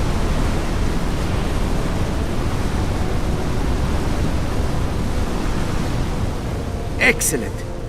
My friend, our new aircraft will soon make history. Let's check the conduits. Even the smallest leak during our next test could ruin everything.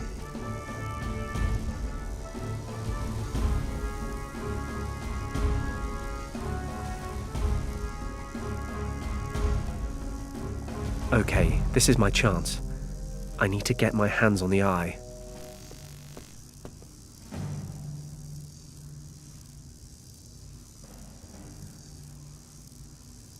A red metal box.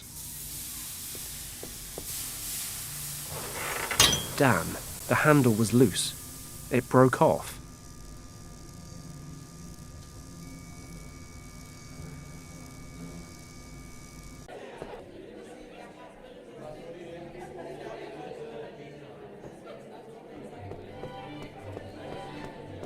I'll shove the handle between the lid and the frame of the display case. Give it a little jerk, and... Open sesame. I'll just borrow a piton from the mountain climbing equipment. The movie camera looks like junk, and I'm not too keen on owning a pair of Ernst Schaefer's old woolen socks either.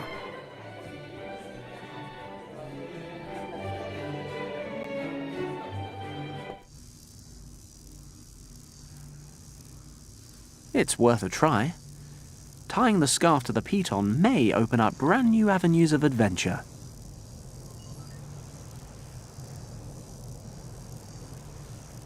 I'll use the scarf to tie the peat on to the mop handle.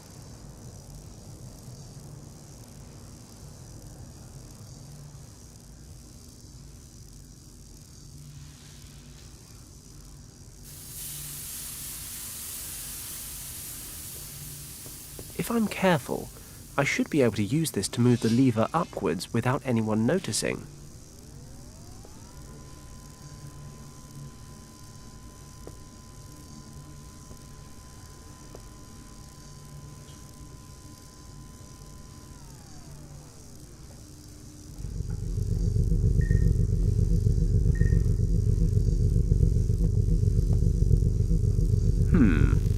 Low setting or maximum power?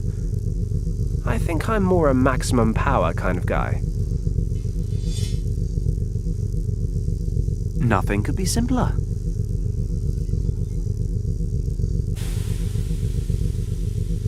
When I was a kid, I used to practice this at my parents' New Year's parties. Just give it a good shake, and then aim it like a K-98 rifle.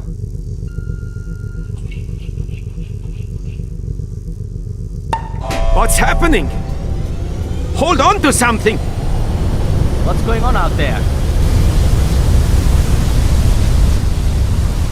You know, sometimes I can be really mean. Is the urge to laugh maniacally a bad sign?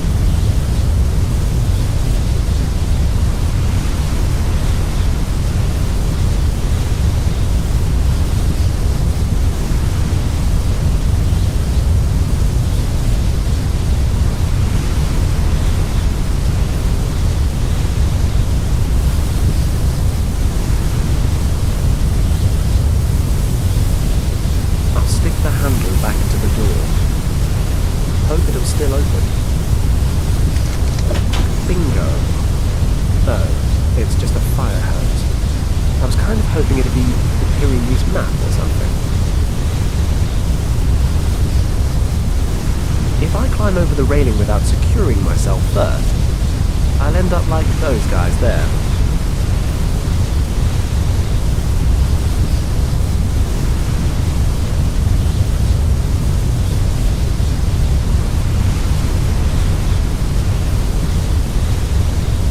Loose end to the railing.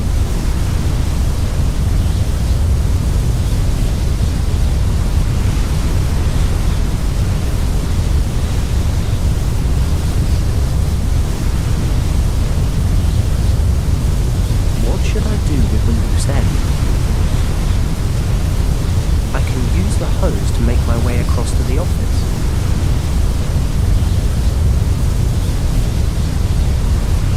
I spy with my little eye.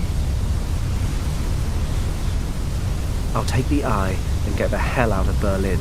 I can use the fire hose again to get back into the museum. Then I'll have to travel to this Wavelsberg castle.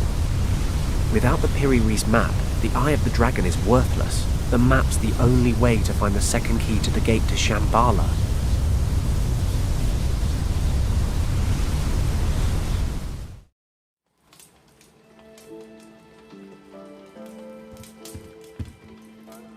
What is it, Huxley? Well, sir, a certain Mr. Kleist would like to speak with you. He showed up unannounced and is somewhat overbearing. Shall I send him away? No, certainly not. Send him in.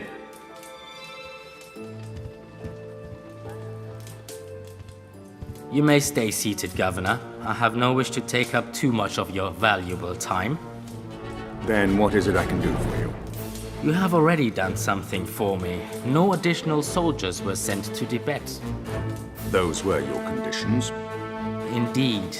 But it seems that perhaps I need to explain those conditions a little more clearly. There was to be no interference from your side at all. I don't understand. Paddock, was it really necessary to set your dog on us? Does your son mean so little to you, Governor? You promised to give me some sign that he's still alive. All in good time. Pray instead that we can eliminate Paddock quickly. And I'm warning you for the last time. Stay out of this. Have a pleasant evening, sir.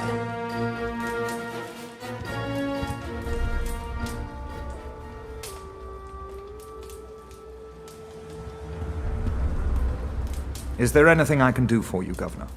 I severely doubt it, Huxley. Pardon me for asking, sir, but who was that gentleman?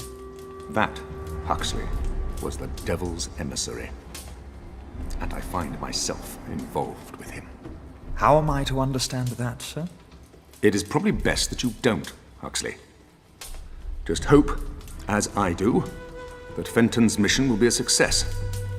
It may be all we have left.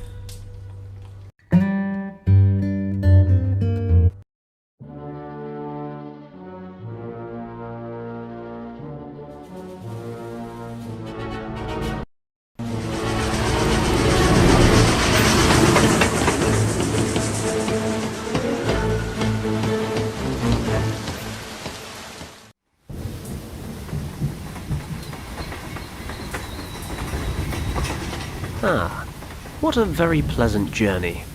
A bite to eat in the restaurant car, a few bottles of Bavarian beer, and a good snooze. I need to get to Wavelsberg Castle as quickly as possible. I've still got a head start over the Countess, but I'll need it to find the Piri-Reis map before she gets here. The station guard must know the way. Good evening. Excuse me. Good evening, sir. What brings you here so late in the day? I'm a tourist, and rather than go to the Olympic Games or visit one of Germany's many outstanding cities with their bars and restaurants and women, I decided to visit the famous Wavelsberg Castle instead. I'm beginning to wonder why, but I'm stuck here now. Do you know the quickest way to get there? I'm very sorry, sir. Wavelsberg Castle is closed to visitors right now. You're kidding. No, you're really not, are you? I've endured quite a ride just to come see this bloody thing. Oh, what a shame.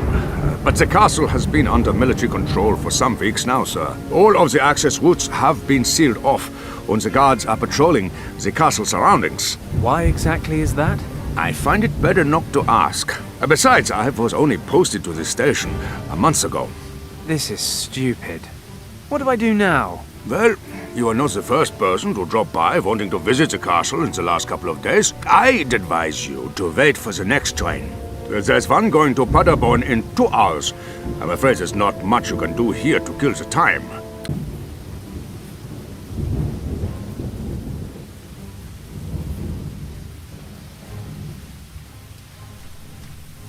Some facts on local history. According to this, the castle was built in the 11th century. The text refers to many renovations and extensions, as well as changes in ownership. Hang on a minute. This could be interesting. The mountain under the castle has an old tunnel system. Ore was mined there from the 18th century onwards. The lords of the castle used the passages of the mines as a hiding place or escape route during times of siege. However, the tunnels were closed down just before the war. That means there was once a connection between the mine and the castle. Maybe it still exists. If it doesn't stop raining, this barrel is going to overflow.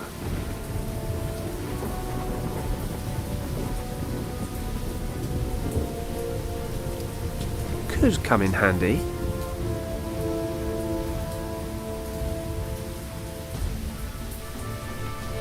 No idea. Could be a shed or a garage.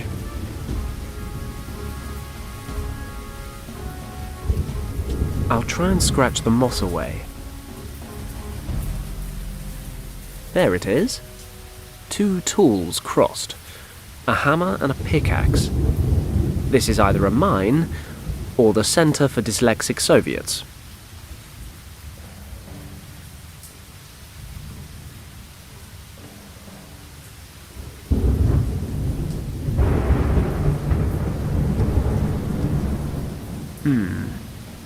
I should be able to saw through the rope. Then the handcar will roll past the platform.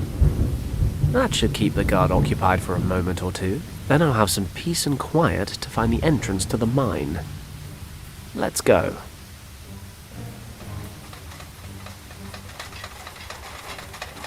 What the? Stop! Halt!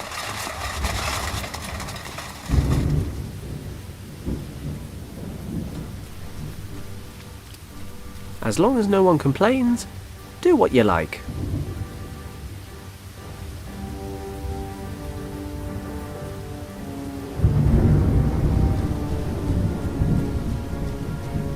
One powerful blow to this rusty chain should be enough.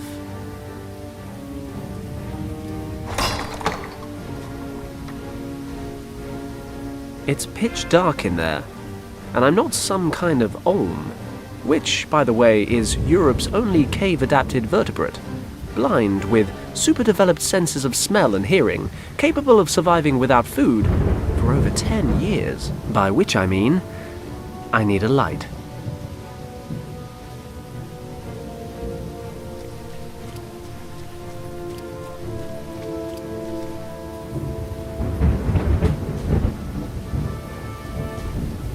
It's a memorial cross. Seen better days. There are some candles burning on the pedestal in front of it. I'm sure nobody will mind if I take a candle with me.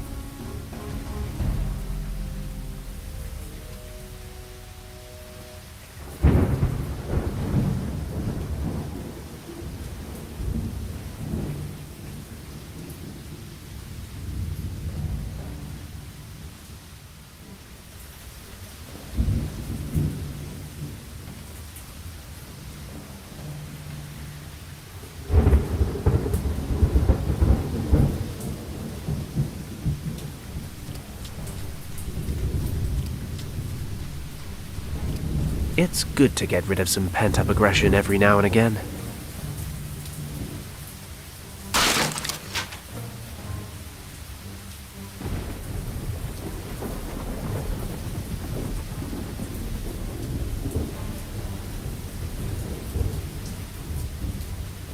I'll put the candle in the lantern.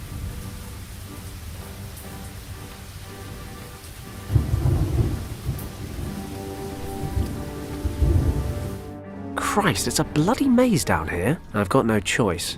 It's my only way into the castle. Besides, in my experience, you find the most useful things in the queerest places.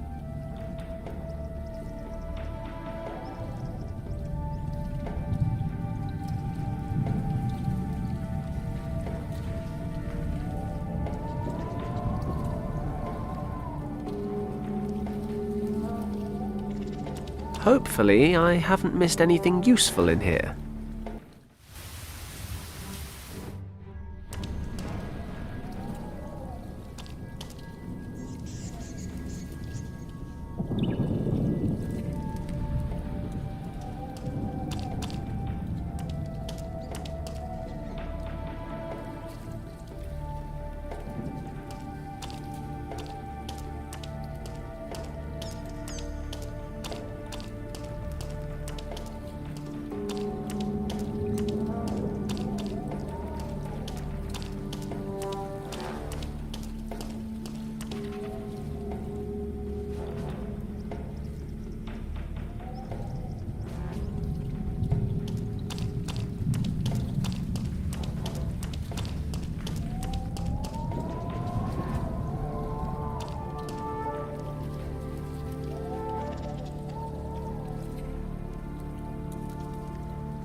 Poor guy.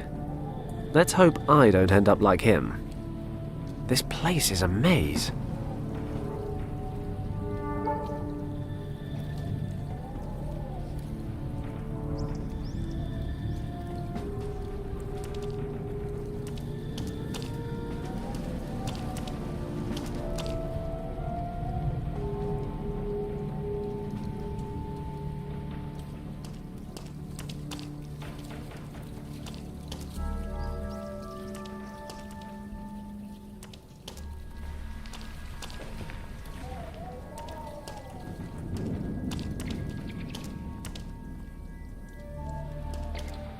I hope these stairs lead up to the castle.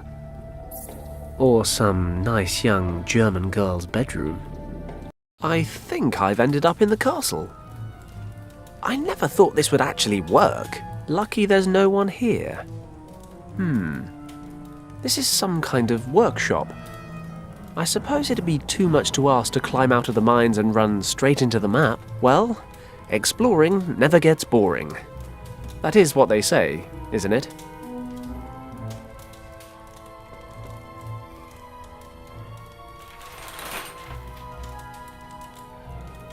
I always wanted one of these old-style nutcrackers.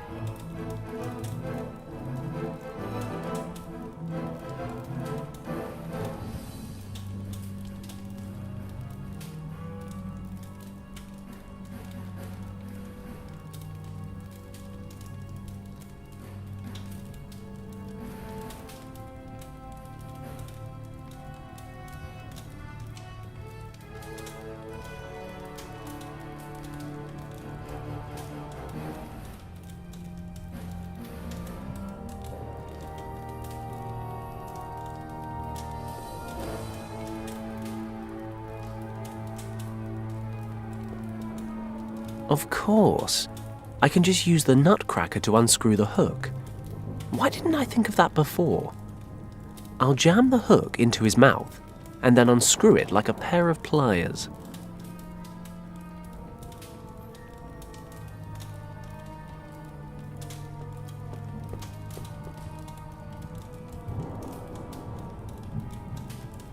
How are you coming along with the inventory?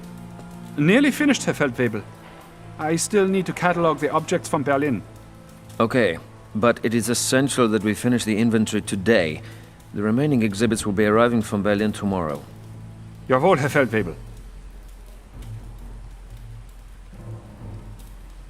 Did he say inventory? Maybe it says where the Piri-Reis map is stored. If only I could get a look over his shoulder. And I always thought I was the one carrying too much weight. Huh.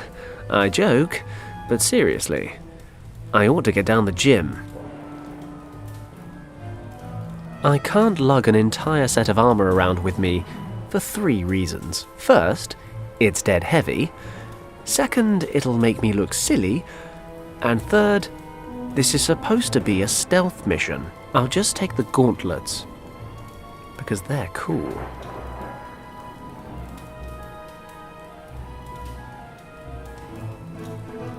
I'll take some with me as backup, in case I get caught.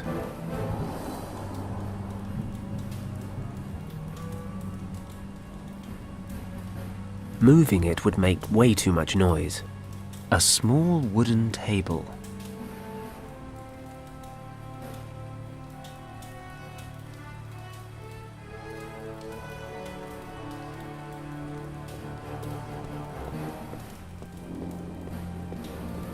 Well, it's not Argali, but it'll do.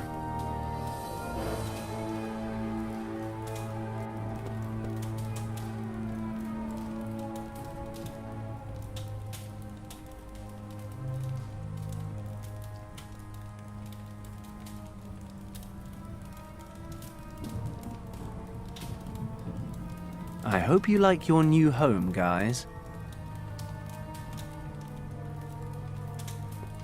Sorry guys, but sacrifice is just an intrinsic part of war. That was quick. They've melted down like butter.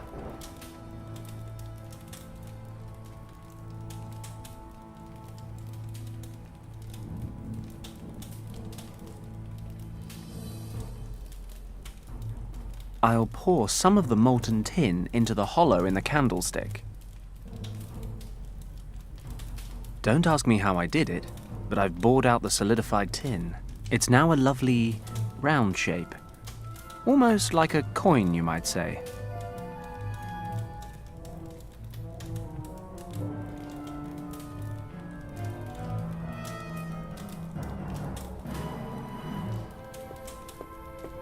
I think I know how to get to the station, and I've seen all there is to see in the mine.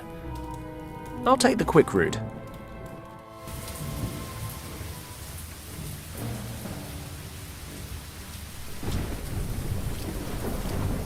what do you know? It actually worked. I could make a mint. Get it? Because I'm making money to use in a sweet. You know what? Never mind. 4 fizzy sweets fell out the bottom.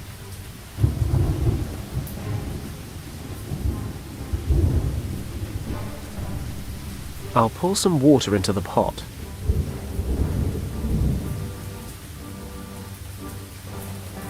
The sweets are dissolving in the water. I've soaked the pelt with lemon water.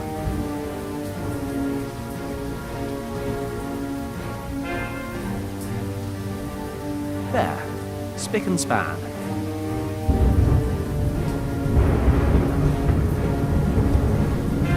I think I know the route pretty well now. Nothing interesting left in the mine. I'll head straight up to the castle.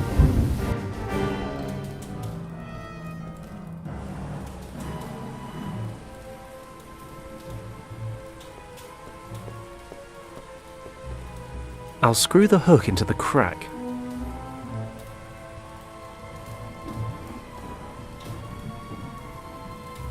Okay, I'll hang the mirror up here.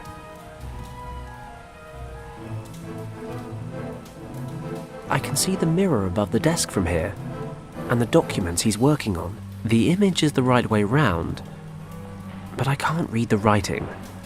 It's too far away.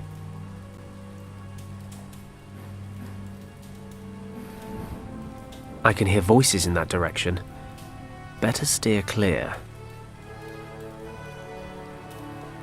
Nice view.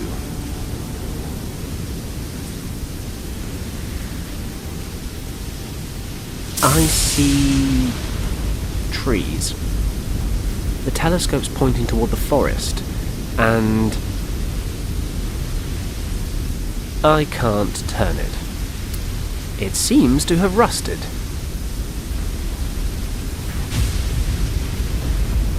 The telescope's attached with a metal clamp.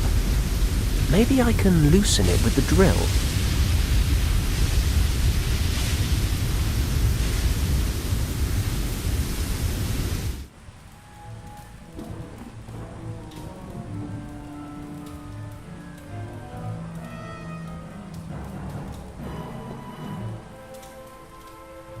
Praise be the laws of optics. I can make out every word. If the soldier would just move his hand a little to the side, then perfect. There it is. Exhibit 104C. The Piri Reis map, stored in the crypt in the North Tower. The problem with answers is they always give rise to new questions. Where the devil is the North Tower? I'll take it down again. I'll unscrew the hook.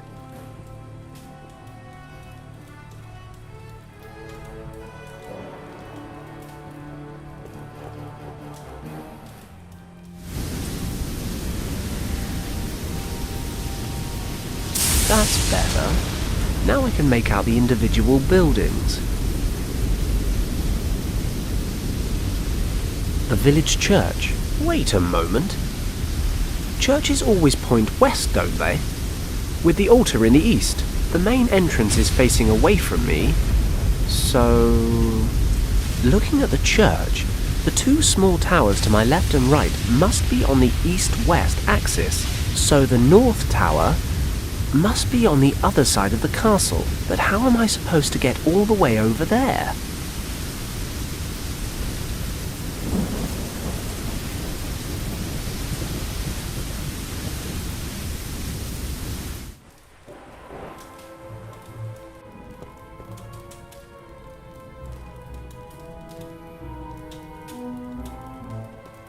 I think I can safely put the fire out now. I'll just throw the skin over. Great, the fire's out, though it now smells like a wild pig's marital sty in here.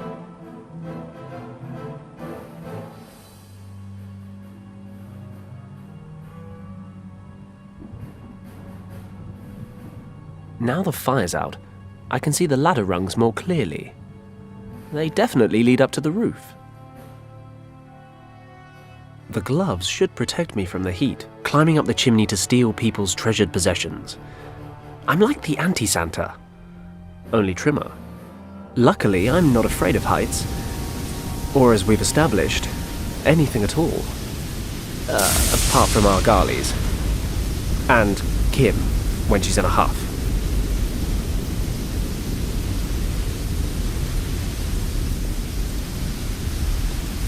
That must be the North Tower. According to the inventory, that includes the Piri-Reis map.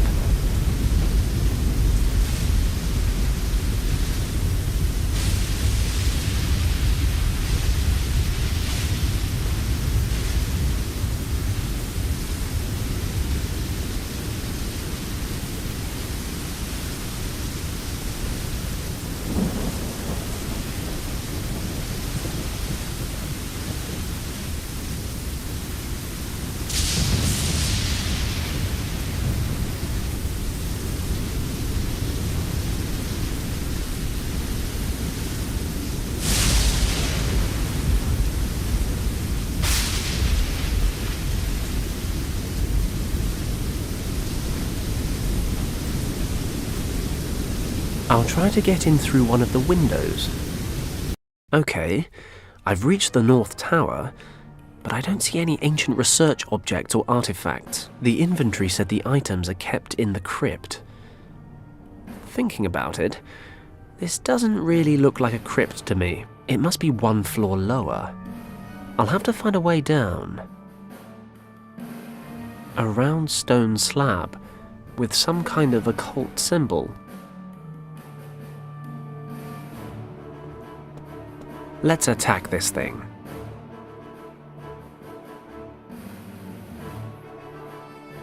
There, I've drilled a small hole.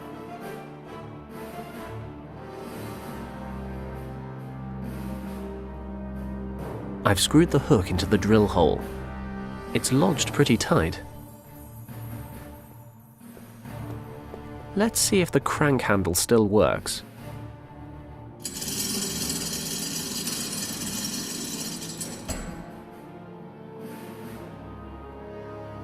Fenton, you old dog, you've done it again. The chandelier's attached to the hook, which is screwed into the slab in the floor. When I turn the crank, the whole thing comes away. Shame there's nobody here to congratulate me. Ah, there's a cable here. Maybe I can climb down on it. Hopefully it'll take my weight. Looks like I'm in the right place, finally. Not that I'm complaining. There's a sort of dossier on this podium. I'll just skim it quickly. It outlines the Tula Society's central objectives. According to this, the Society was founded in the early 1920s with the aim of restoring the knowledge of lost civilizations for its own use. The Tula Society's influence extends into the highest echelons of the German Reich. This gives them complete carte blanche on their activities. They can do whatever the hell they like. Seems they launched a project codenamed Vril under the direction of our old friend, Countess von Hagenhild. The focus of this project is the search for Shambhala. The Tula Society believes that a vast store of ancient knowledge is being hoarded there. The source of morphogenetic fields. Morphogenetic fields? Never heard of them. But then it does ring true with what Professor Hayes was talking about, a store of ancient knowledge. If I remember the professor's description correctly, the hunters and herders of Shambhala suddenly developed into a flourishing and highly advanced society. Hayes reckons some sort of mysterious energy was responsible for the tribe's development. Is that what they mean by morphogenetic fields?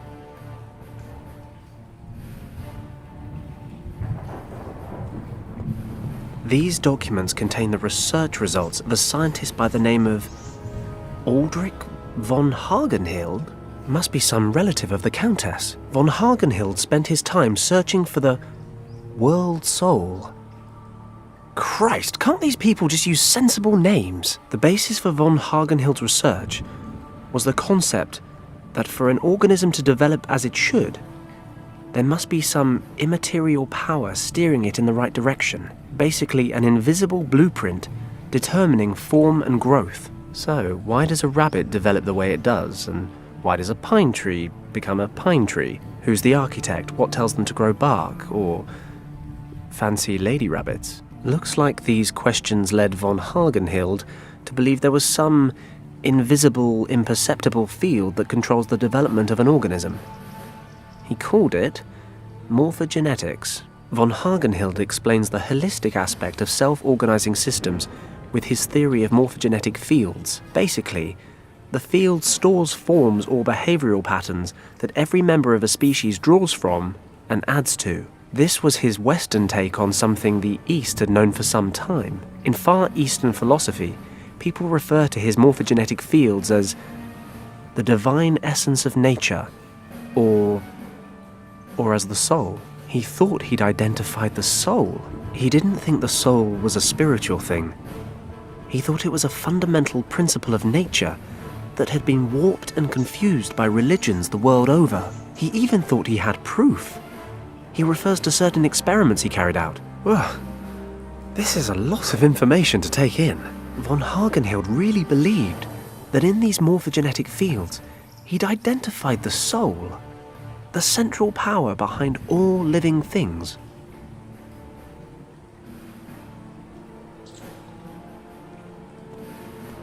These documents refer to several experiments which are supposed to prove the existence of morphogenetic fields. Von Hagenhild wanted to prove that every species obtains its entire being, its form, its instincts, from these fields, like some kind of collective memory. These inherited memories control not just the form, but also the behavior, the capabilities, and the knowledge of the relevant species.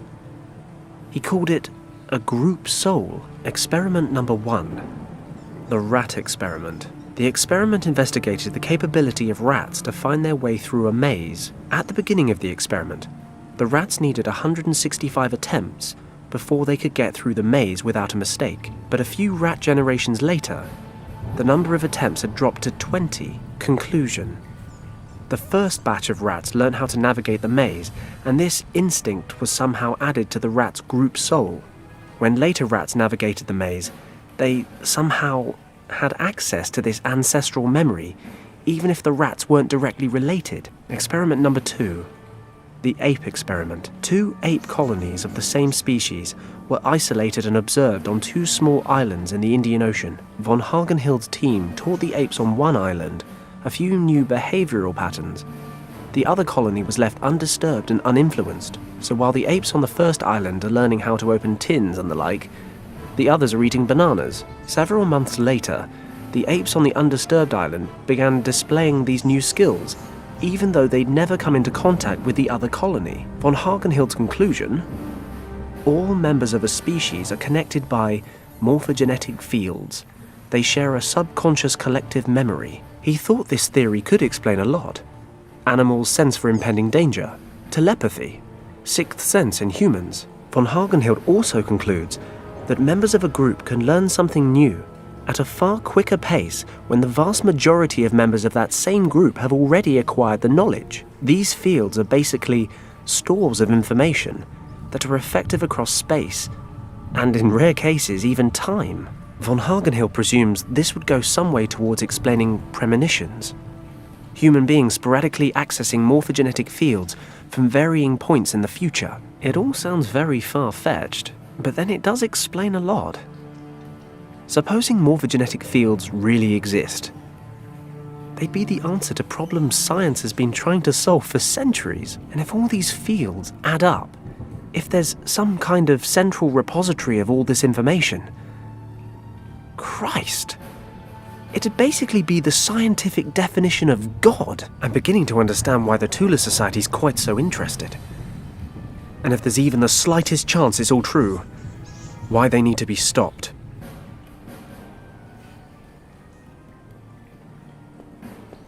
Is this the Piri Reis map? It's hand-drawn, ancient. There are some notes next to it. Finally, von Hagenhild became convinced that there must be a type of definitive field from which all other fields are derived. All manifestations have an origin. He tried to back this up with historical evidence.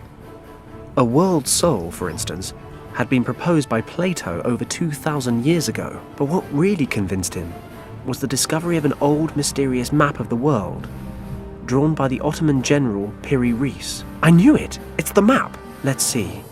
Further on in the text, von Hagenhill discovered that the general had drawn up the map in the 16th century, using sources which were thousands of years old.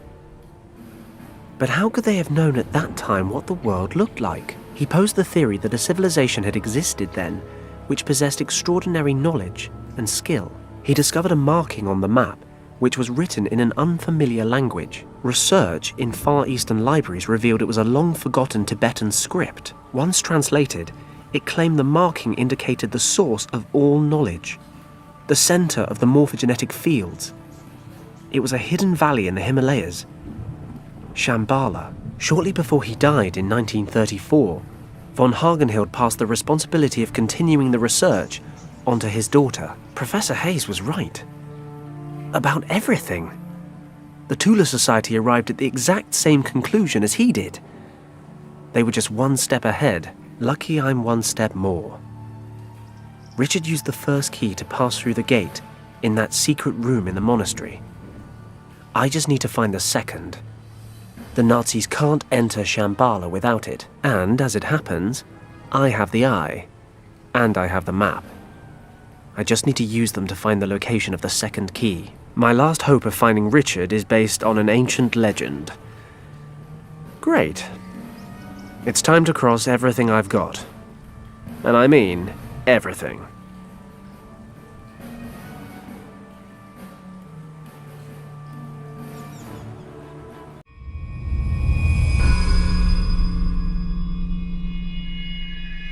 Fingers crossed.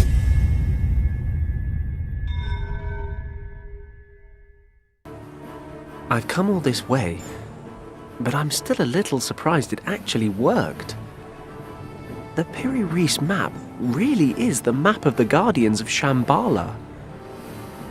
Or at least it was drawn to their specifications. So Professor Hayes was also right in thinking the priests of Shambhala took the second key artifact to India and hid it in a temple there. And now I know exactly where to look.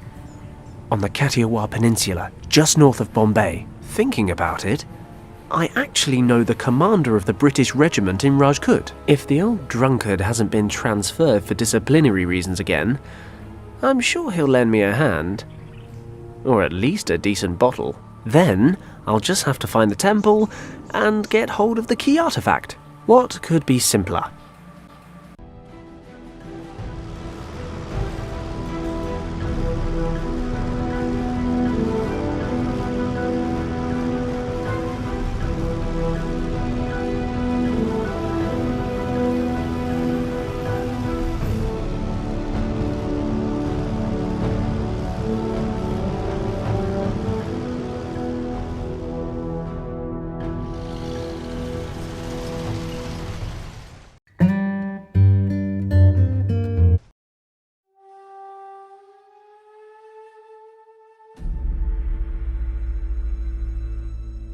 Looks like the road ends here. This village is supposed to be the last settlement. Other than that, there's nothing but thick jungle in every direction. The commander of the local troops led me this far.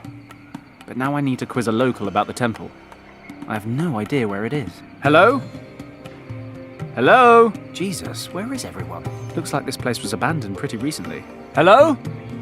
Is anybody there? The Nazis can't have been here already. Can they? Damn it. I'll have to find the temple on my own.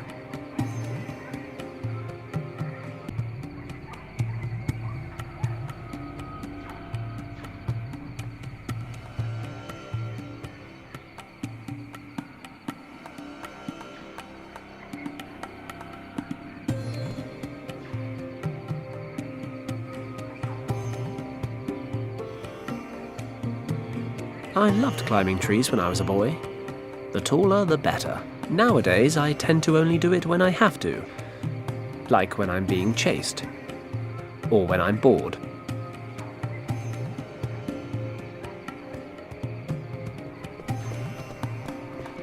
I'll take that cloth with me too.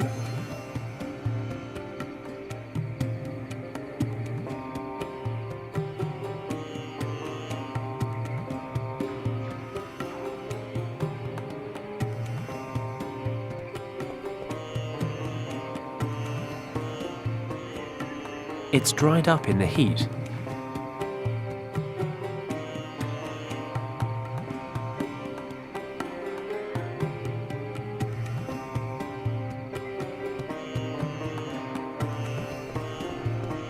There are some chopped logs lying in the fireplace.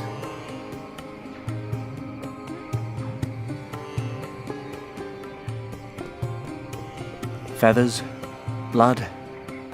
It's clear what happened here. Some huge winged monster had a nosebleed. Or a chicken got eaten. One of the two.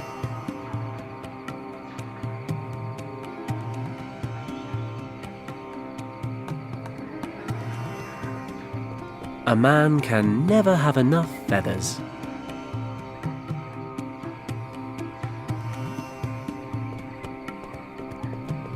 There are some chopped logs lying in the fireplace.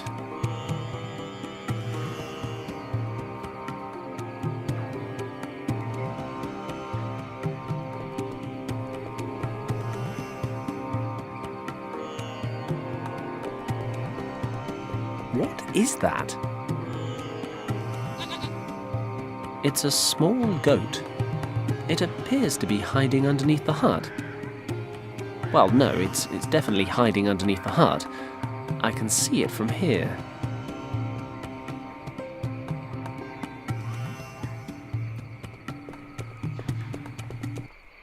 This basket's seen better days.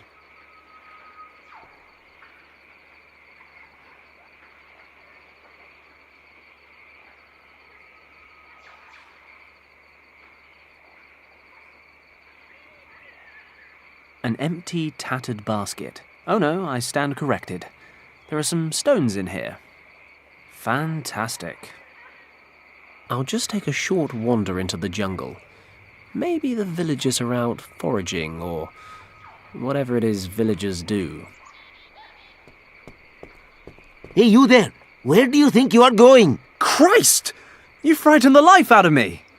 What the hell are you doing hiding in there? Get away from the edge of the jungle. Come here. What's wrong? Don't ask, just do what I say. Have I done something wrong? Sorry, I didn't mean to sneak around. I just wasn't sure where everyone had got to. There's a man-eater about. A what? Doesn't anything strike you as strange around here? Well, yes. He came into the village last night while we were sleeping. Who? The man-eater. Listen to me. The beast is still out there. I can feel it in my bones. And you're the only survivor? No, during these months only women, children and old people live in the village. The young men work on the tea plantations. When he came, there was no one here to protect us. Those who could walk packed their things and left this morning. What sort of animal are we talking about here? I'm, something of an expert. A tiger, what else? A tiger? It was no normal tiger, it was a man-eater. Tigers normally avoid settlements. They hunt in the jungle. Old stories from my childhood. When a man-eater has picked out a village, he stalks it for days until he can strike again. When you put it like that, it does sound kind of scary. But I have a very important task, and I'm looking for someone who can help me. What brings you here, stranger? I'm looking for an old monastery, or a temple. Do you know anywhere around here that fits the description? Well, as a matter of fact, there is an old temple nearby. Great. How do I get there? Could you show me? You may have no instinct for survival, stranger, but I wish to retain what is left of my life. I cannot leave the village until the man-eater is dealt with. Okay, tell you what. I'll have a look around and think of something. If I deal with the tiger, will you lead me to the temple? Take my word for it, stranger. Great. It's a deal. Be careful out there.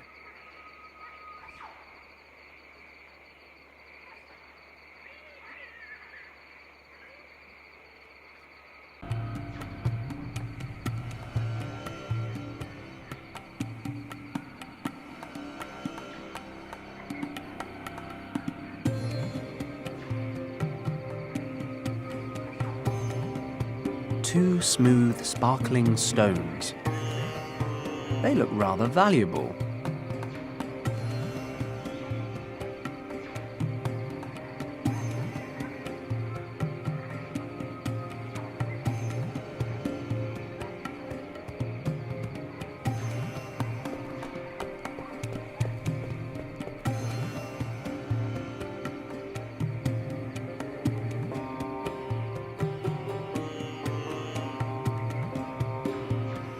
The jug's broken, but I could still use it as a container.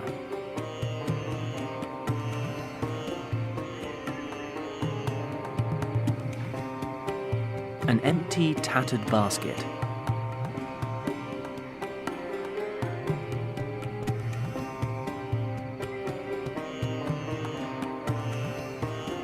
A few sharp-edged pottery shards. The basket's already broken, so I might as well finish cutting it up. I've dismembered the entire thing. All that's left are these thin sticks of wood and the hemp stitching.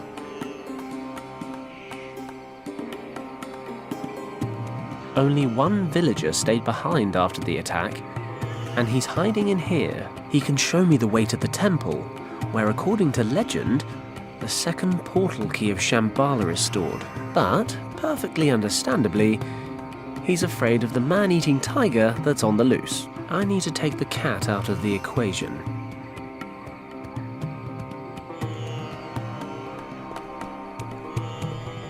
Hello? Anyone home?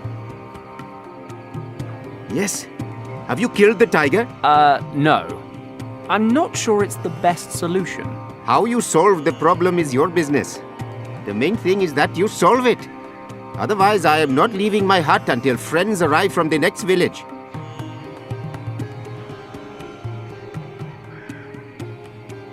I found these stones in the village square. I don't suppose they're, valuable by any chance? No. These are flint stones. Keep them by all means. Oh, well, thanks anyway. I'll see what I can do. Good luck.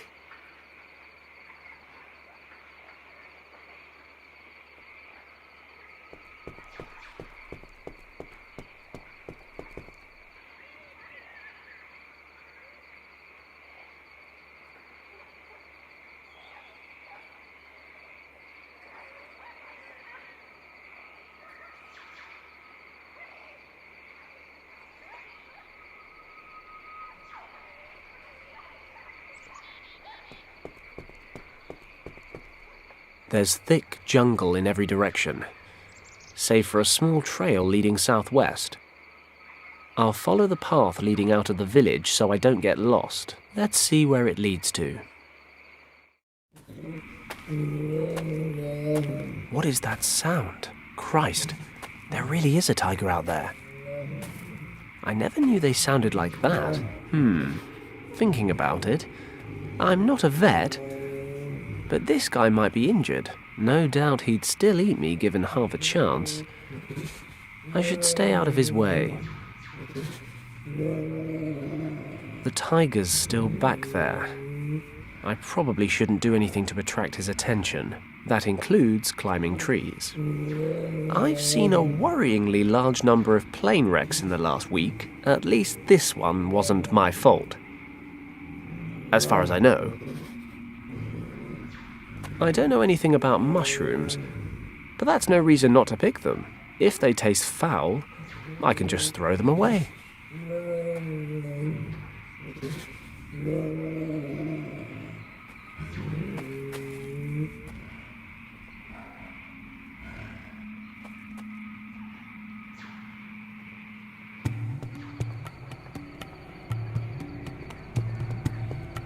Hello? Yes? Any luck in hunting the tiger? Yes, I saw the tiger. You're right. He's still lurking about. Told you so. I think I know why it came into the village last night as well. He looks injured. He's out in the swamp making sad noises. Would that explain why he's acting so aggressively? Quite possibly. But regardless, I am staying in my hut, and don't go getting any wild ideas yourself. But I promise to help. As you please. Is there anything else? I found these mushrooms in the jungle. Are they edible? I would only eat them if you have sleeping problems. These mushrooms contain a natural sedative. We use them to treat minor injuries. But I have heard of a Brahmin who performs operations on injured animals and sedates them with the poison from these mushrooms during the operations. Interesting. So you just chuck them down the creature's throat? No, the sedative must get into the bloodstream. The mushrooms are cooked and the juice that escapes is then injected. It requires a bit of experience to get the dosage right. Too much of the stuff could knock out a huge water buffalo, never mind a small pet. No problem. Caution is my middle name. Is there any chance I can convince you to come out for just 10 minutes? The tiger's out in the swamps. I don't think he really poses a threat. I forgot I was the tourist and you were the local. Believe me, it poses a threat. All right, all right. I'm on it.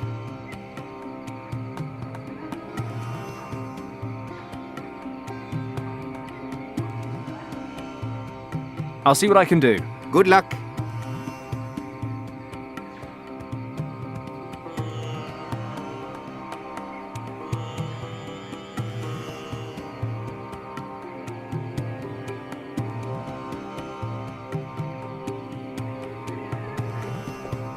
They should go up nicely.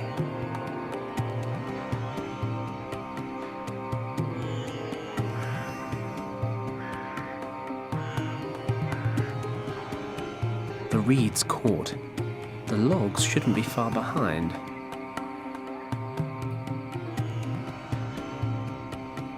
In you go. If the old guy is telling the truth, I can boil these mushrooms into some kind of natural sedative. That was quick. There's a dark sap oozing out.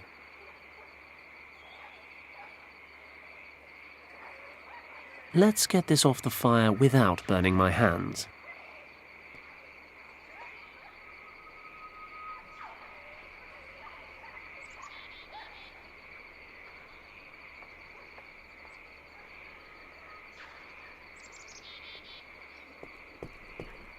He looks hungry.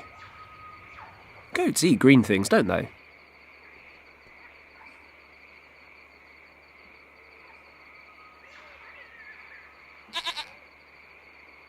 Okay, little guy. Fancy an adventure?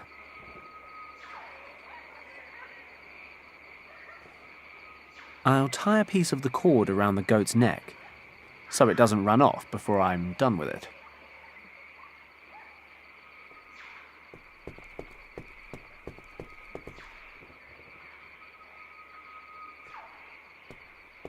I'll tie him up here. I hope this works. Meh. Don't worry, you're not bait.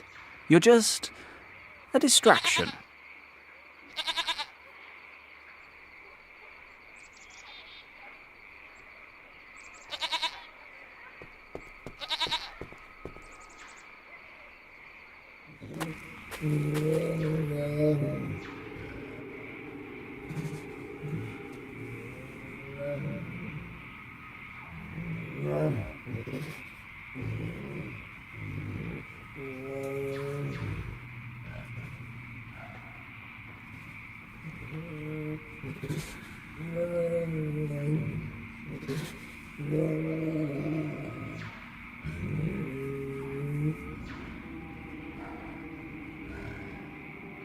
I can tie one of the pottery shards to one of the sticks.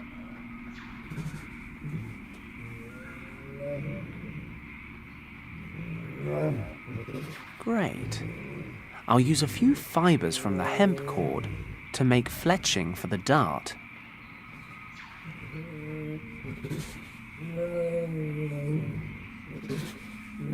I'll dip the tip in the homemade tranquilizer.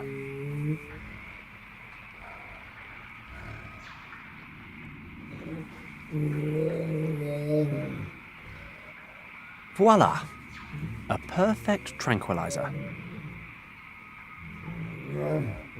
Okay, preparations are in place. I'll lure the tiger into the village, then hide behind the tree in the square. While the tiger's busy with the goat, I should have just enough time to hit him with the dart. Let's hope the sedative works. For my sake, as well as the goat's.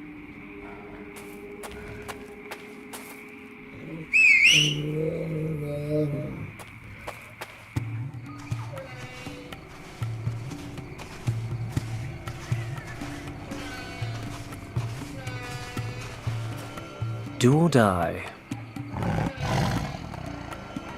Only one shot at this. Concentrate.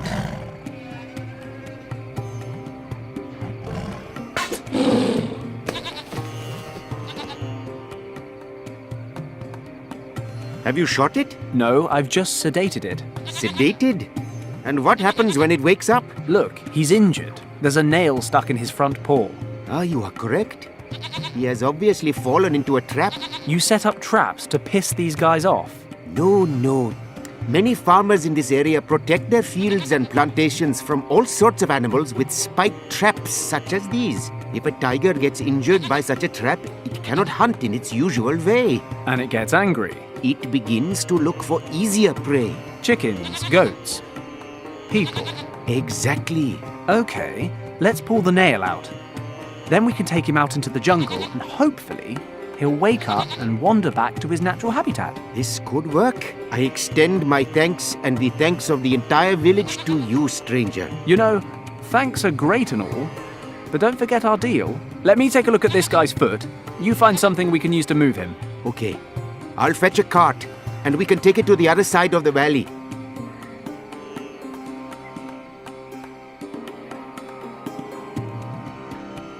Okay, we're done. Then I will lead you to the old temple, as promised. Follow me. This is it. Here? But I don't see a temple. Behind me, in the lagoon. What do you mean, in the lagoon? According to records, there was a narrow valley here in which a temple stood until a few hundred years ago. One day, after a heavy storm, the valley was flooded along with the temple. Since this day, everything that remains of the temple is under the surface of the water. Only this statue standing on the roof of the temple bears witness to what lies beneath. Do you think anything's still intact down there?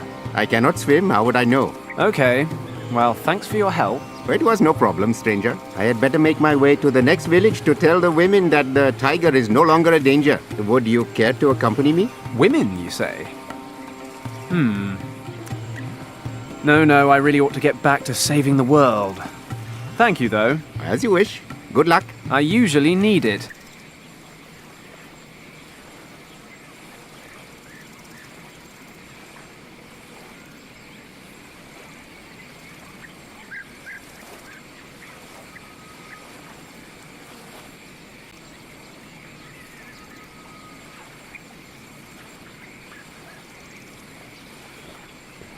Perhaps some of the temple's still intact. I've got to check it out. At least the water's nice and warm.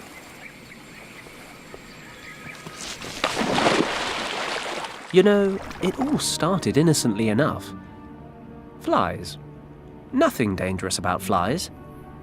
Then there was the cat. Then the sheep. The tiger. Now sharks. Bloody sharks! I'd better steer clear of him. At least the temple looks intact. I'd better head back to the shore before he spots me. Okay.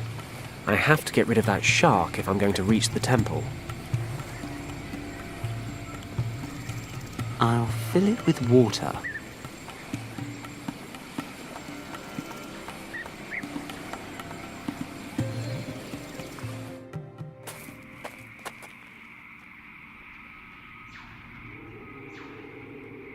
Let's get up there and take a look.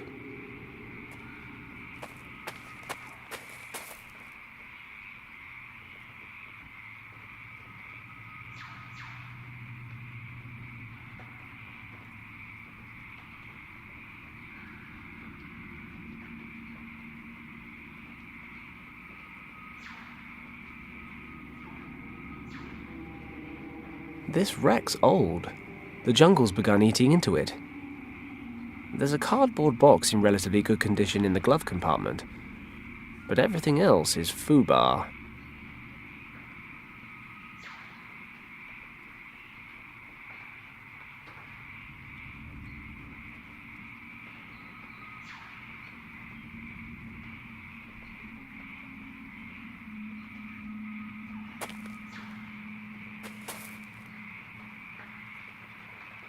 Let's see what's in this box. Looks like an old radio.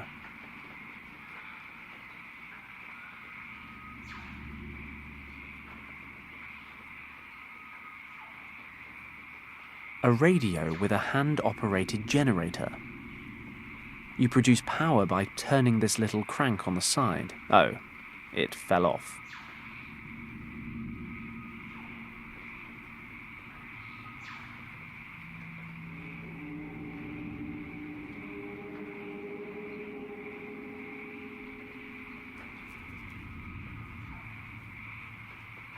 I've seen a worryingly large... At least this one wasn't my fault.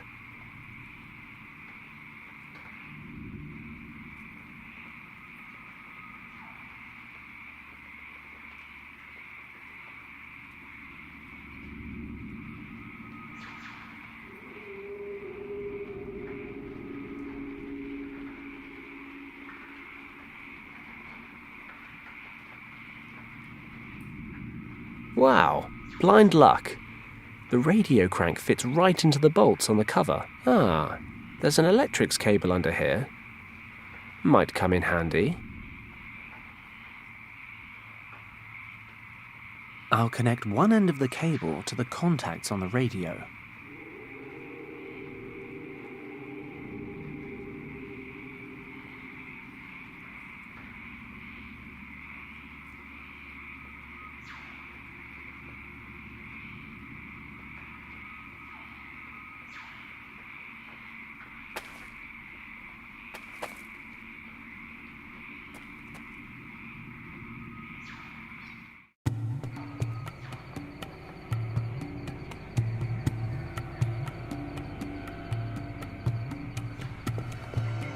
This should moisten the bloodstain.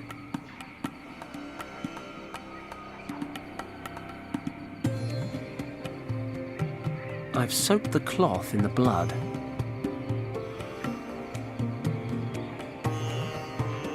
I'll knot the blood-stained rag onto the loose end of the cable.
I'll fill it with water.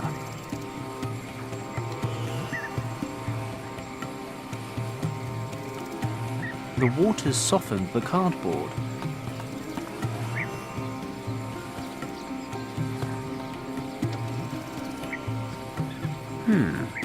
The radio can be charged electrically, and that charge could then be conducted down the cable. Sharks, I'm sure, are sensitive beings at heart. Even a small shock should be enough for him to turn tail. Of course, he's right on the lagoon bed. I'll need him to be right on top of the cable for it to work. Hopefully the smell of blood will be enough to attract his attention.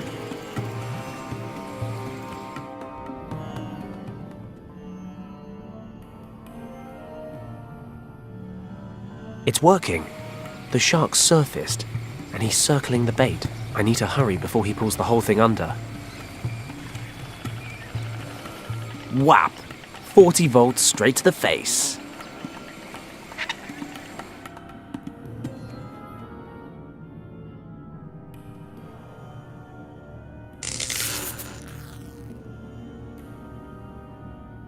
Fenton Paddock, top of the food chain. Time to get down there and check out this temple.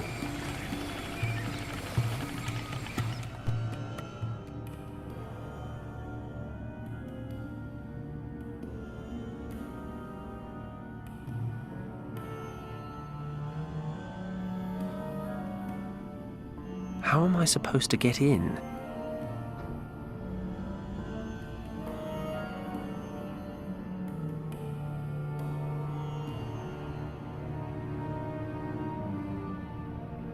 I'll collect some mud.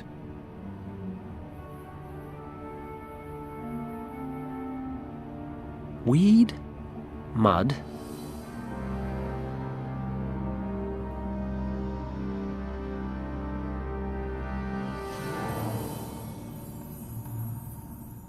I have my strengths, but breathing underwater isn't one of them.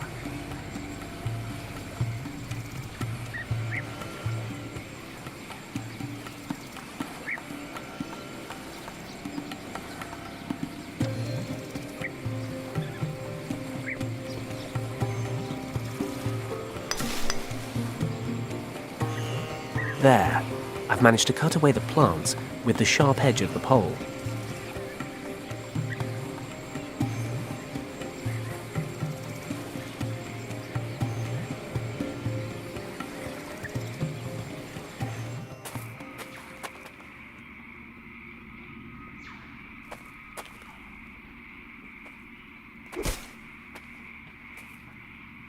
I severed the vine. It's dripping some kind of oily sap.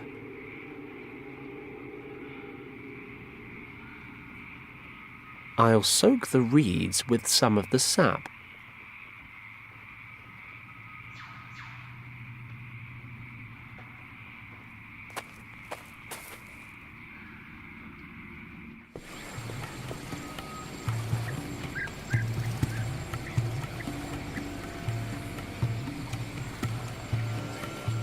There's a small carving here.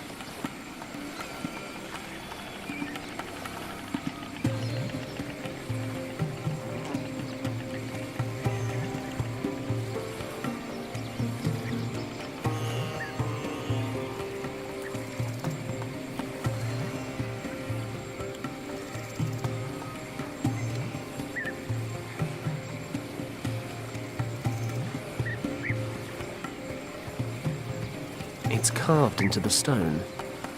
There's not much I can do with it.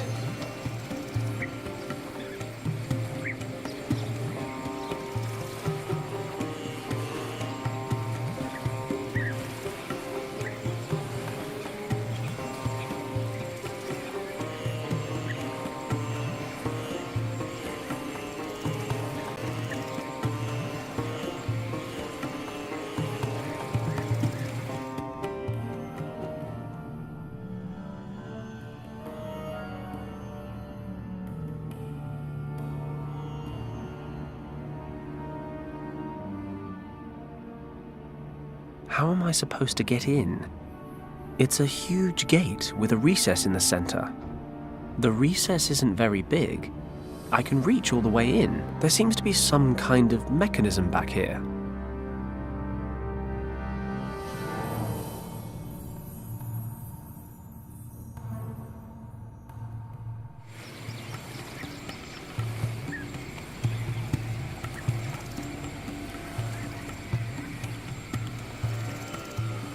It's carved into the stone.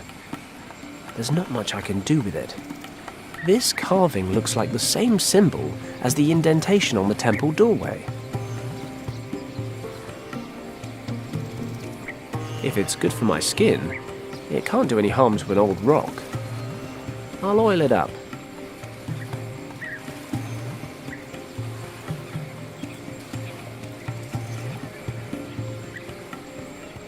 Perfect. This should make for a good mold. The damp cardboard will dry around the carving, and the plant oil should let me get it off again in one piece.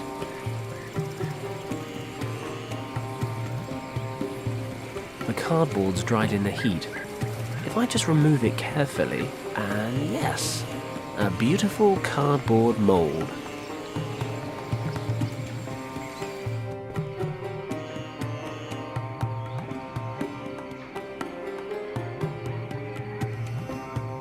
I filled the cardboard mold with clay.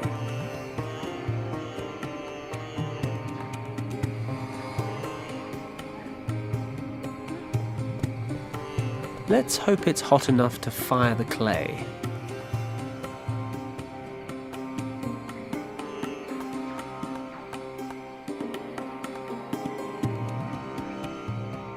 That should do it. The cardboard's burned away, and the clay looks pretty solid.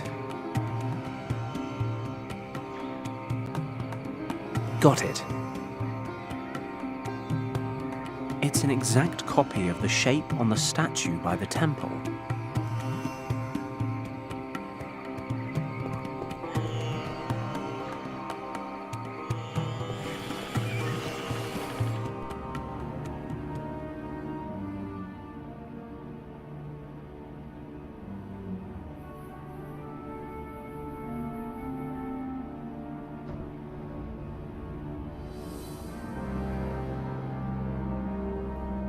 It fits. We're in business. How has no water reached this part of the temple? It smells old and dank, but at least I can breathe.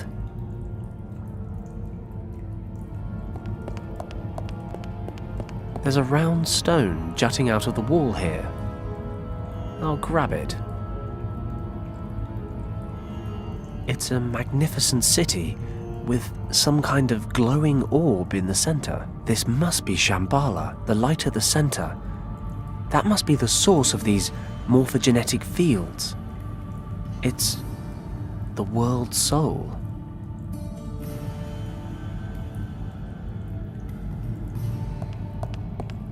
It's so well preserved. The painting seems to portray a scene Professor Hayes told me about. It's a group of herdsmen or hunters entering a large cave in the mountains. These are the people who discovered the entrance to Shambhala many thousands of years ago. There's a loose stone protruding slightly from this painting.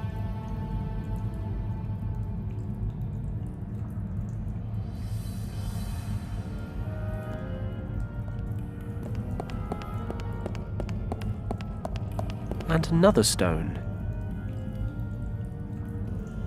The painting shows burning houses and many, many dead people. They're fighting one another on a huge mountain of corpses. But they don't look like warriors. They're just townsfolk, murdering one another. Is this the fall of Shambhala? The inexplicable catastrophe that Professor Hayes mentioned? But he said it was a dragon, and Kim translated something similar back at the monastery. These people are killing each other. But why? The painting up there has a number of people reaching the shores of a sea or a river by boat. These must be the Shambhala survivors, the ones who came here to hide the second key. That can't be. That looks like a British Army uniform. But this place was supposed to have been built millennia ago.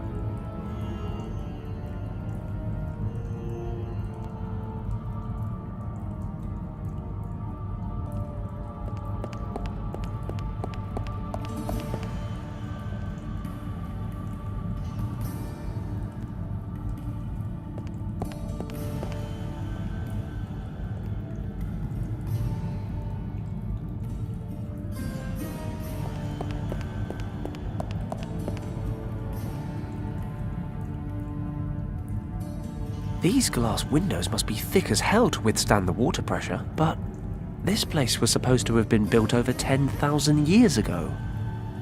They should barely have had two sticks to rub together. Christ, all these stories and legends. They're all beginning to feel very real.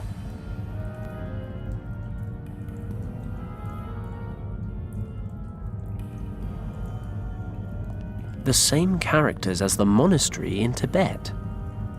This is definitely the right place.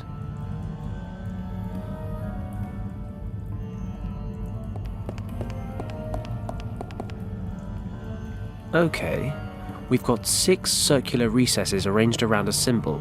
This must be where the artifact was stored all that time ago. I'd better take a closer look.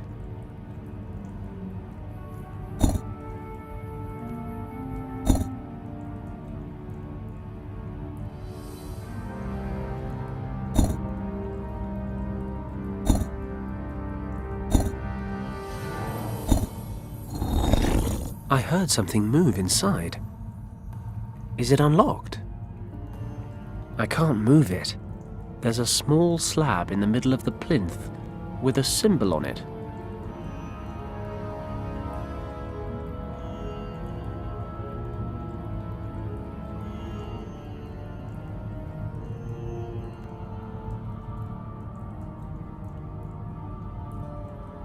Aha! The stones can be pushed down into the platform.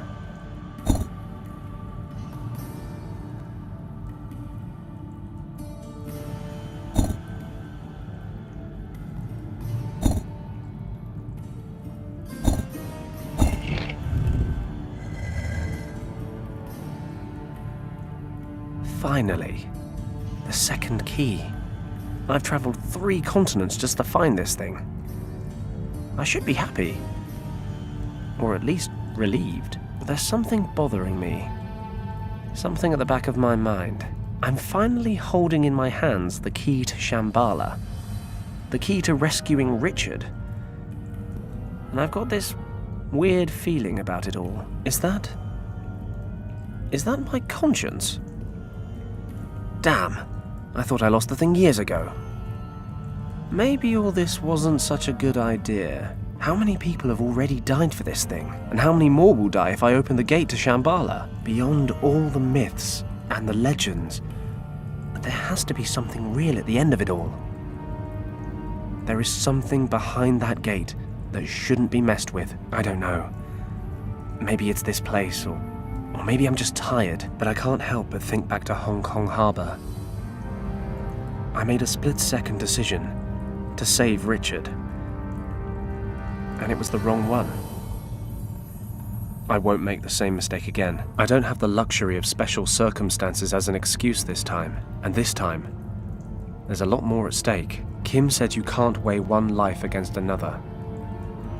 Last time, my mistake cost 8 lives. This time, it could be thousands. I've got to accept the reality. I can't go back to Tibet. I have to go back to where it all began. I have to justify the most difficult decision of my entire life.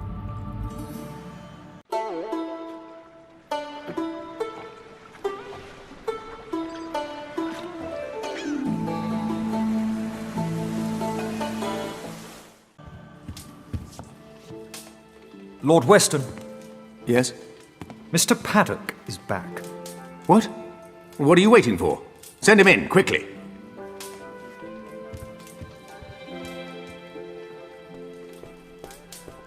Fenton, you have no idea how relieved I am to see you. Lord Weston. Do you have any news of my son? Is he alive? I'm afraid it's not that simple, Governor. Is Richard dead? Is that what you're trying to tell me? No, he's still alive, I think. Oh, thank God. Do you need more money? How can I help you? Just say the word, I'll do everything within my power. Sir, I know where your son is. I even have the key to the gate that leads to his location. The problem is, I can't be answerable for opening that gate. And what is that supposed to mean? Richard is in a place in the Himalayas called Shambhala. For some reason, he fled there when his unit was attacked by Nazi troops. Maybe it was the only way he could prevent the Nazis from entering Shambhala. The point is, that place holds a secret so vital, it cannot be permitted to fall into the wrong hands at any cost. This is what I've come to realize. The second key could undo everything Richard has worked for. If I reopen the gate in order to follow him, I'd risk letting the Nazis into Shambhala. Lord Weston, we have to destroy the second portal key. I'm sorry, but the dangers it represents are simply too great. What are you saying? You suggest that we leave my son, your friend, to his fate? Lord Weston, you know what Richard means to me.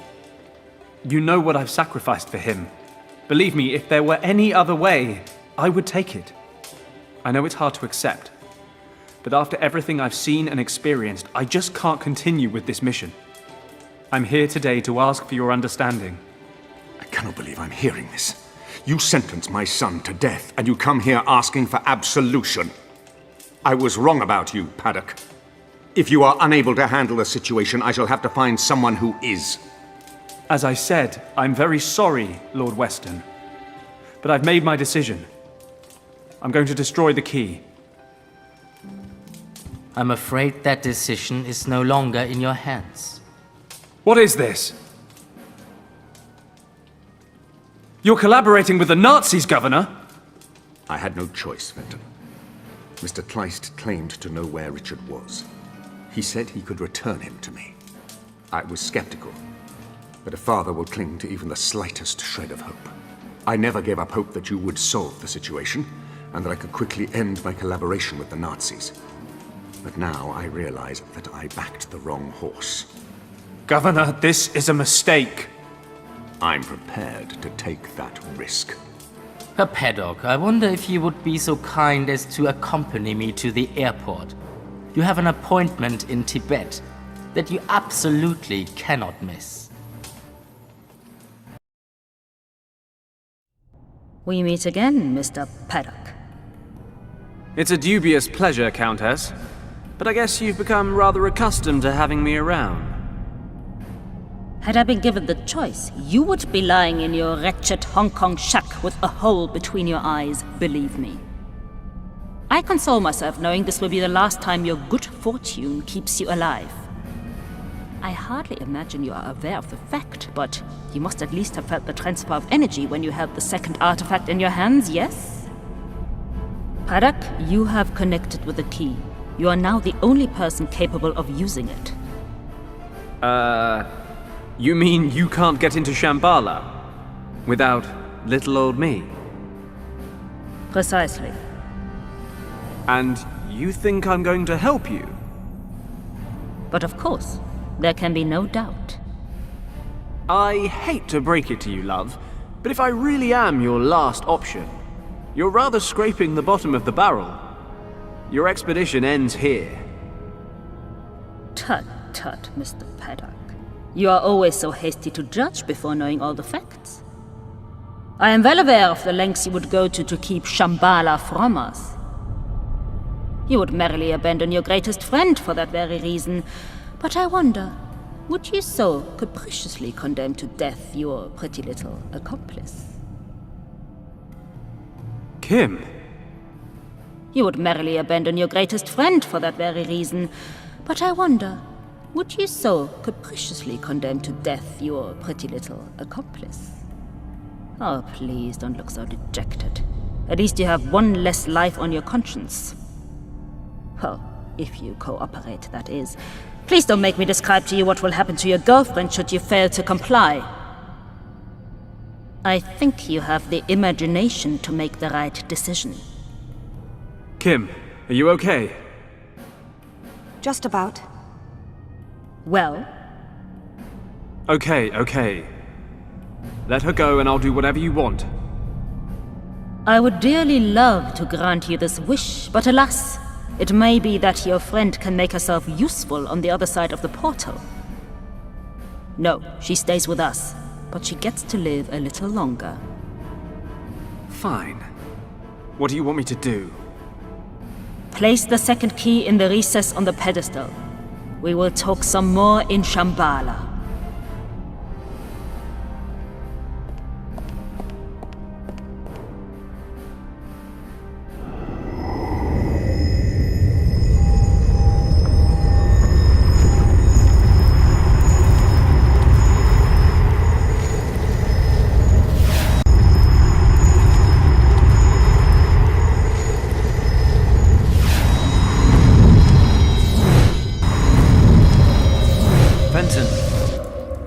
Fenton, wake up! What? Fenton! What?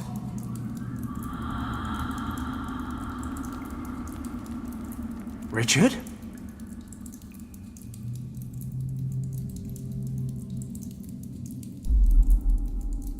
Richard, is that you?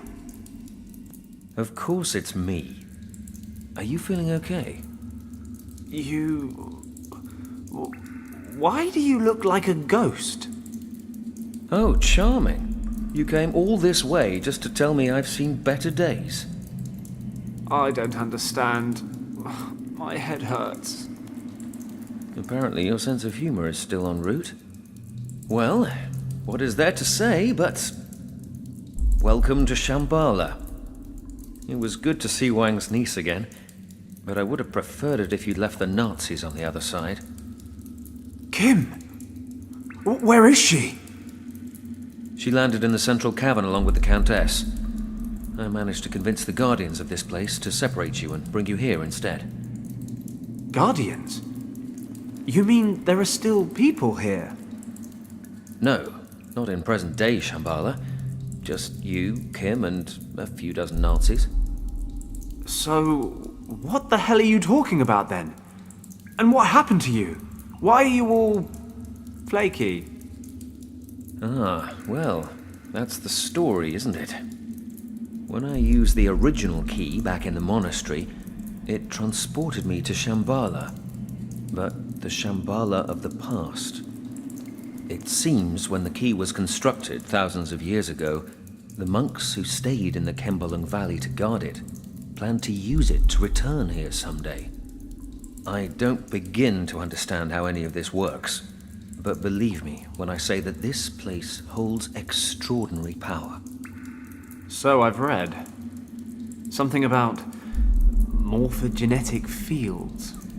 Providing it a name implies an explanation for something inexplicable, but yes, if you like, morphogenetic fields.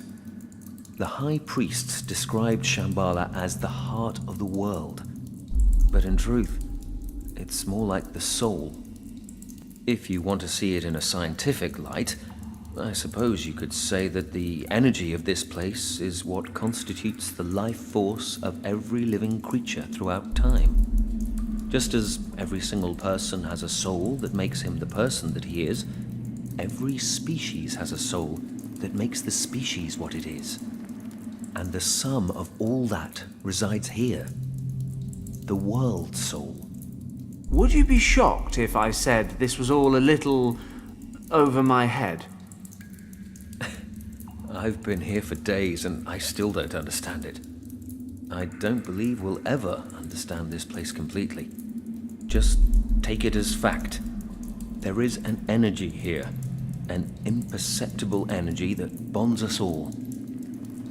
How imperceptible exactly? Well, we are all linked to one another subconsciously. But it's true that certain people are able to detect the fields with more precision than others. We call them mediums or oracles. But the energy fields explain a lot more than that. Think about natural instincts, or phenomena such as mass panic. They're all a result of the ebb and flow of those subconscious links. Well, it all sounds very grand, but what does it actually mean on a practical level? Are we in danger? Fenton, imagine the heart of Shambhala as a gigantic archive, a pool of everything people have ever researched, discovered, or developed. So, that's a yes then? It is. The entire world converges right here. And the Countess knows that? But it's not just that. The center transcends time and space. He who controls it controls the sum of all human knowledge, past, present, and future. They could conquer the world. No, that's not the threat. The power of this place is too much for any person to control. Mankind doesn't have the maturity to handle this gift. Even the priests of primeval times failed. So, this field of energy ended up making the residents of Shambhala kill each other in a civil war? Correct. How? Imagine understanding everything, instantly.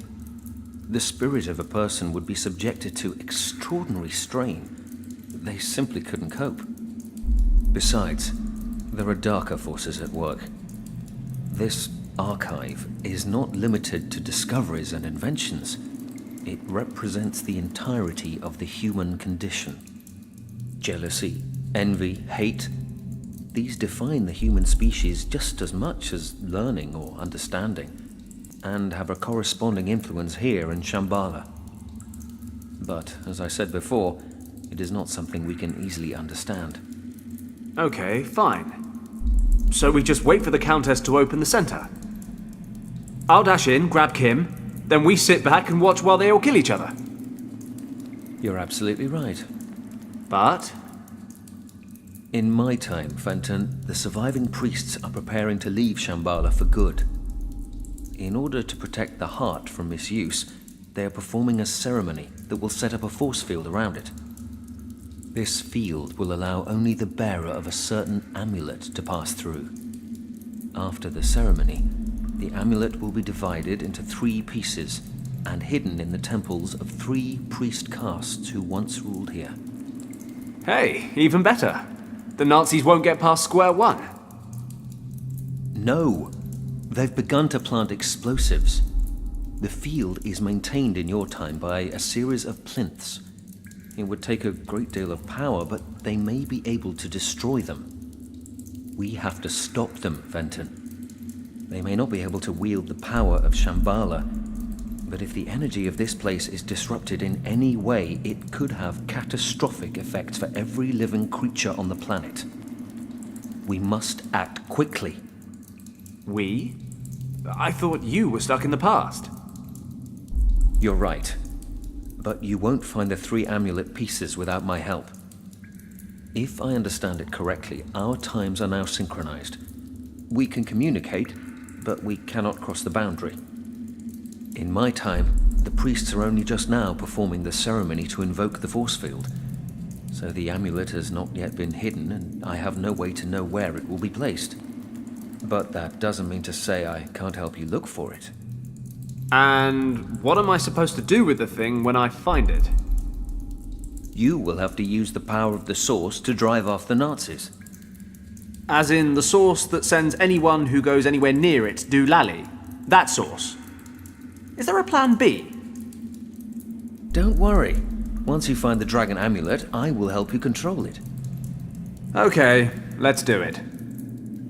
I couldn't agree more. The future of the world is in our hands.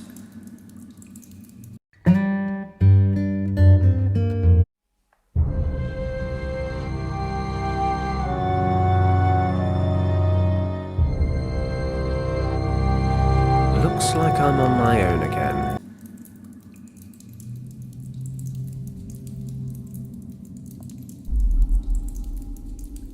These heads are carved in one piece, right out of the rock, even after all these years. They're in perfect condition. They must have had some special significance. Old deities, perhaps? Might have looked more distinguished if they'd bothered to close their gobs. Pushing or pulling doesn't achieve much. The mouths are open wide enough for me to get my hand in, but there's nothing inside. Pushing or pulling, the mouths are open. If in doubt, break things.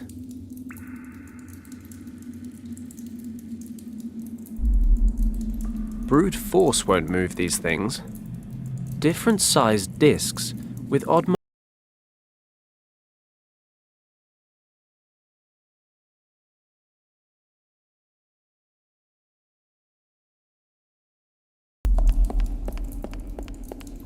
It's too heavy to move.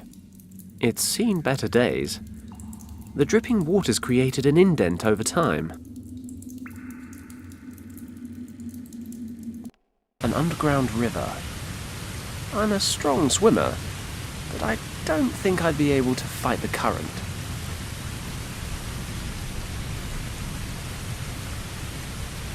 A torrential river pouring over the edge.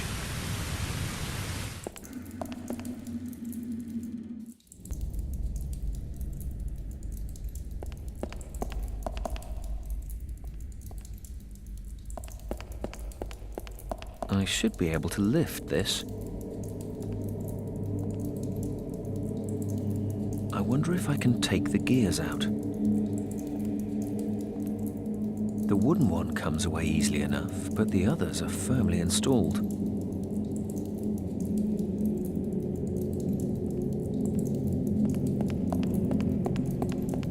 An overturned offerings bowl, now just rotting meat and fruit. I suppose I ought to check through it, just in case. Just about the only thing here even remotely sanitary is this nut.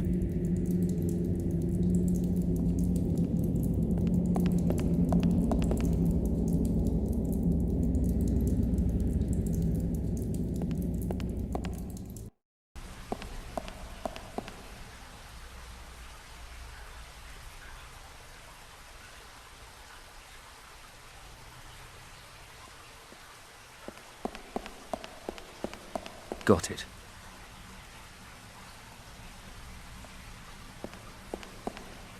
It's loose. I can most likely pull it out. Got it. A mound of stones and earth.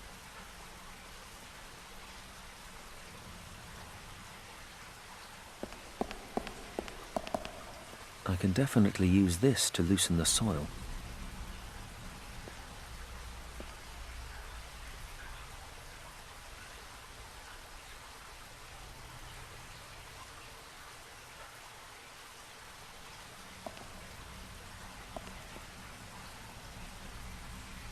Saving the world is no excuse not to get one's hands dirty. I'll try to shift some of this soil.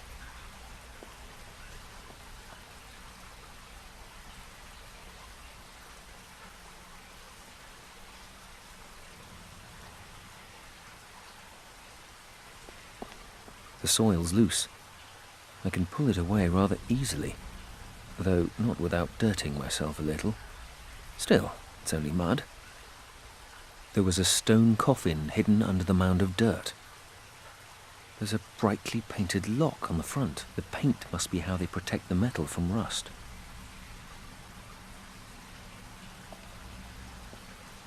There's a layer of protective paint on the lock that's chipping away in places, but the lock itself is strong. It won't budge.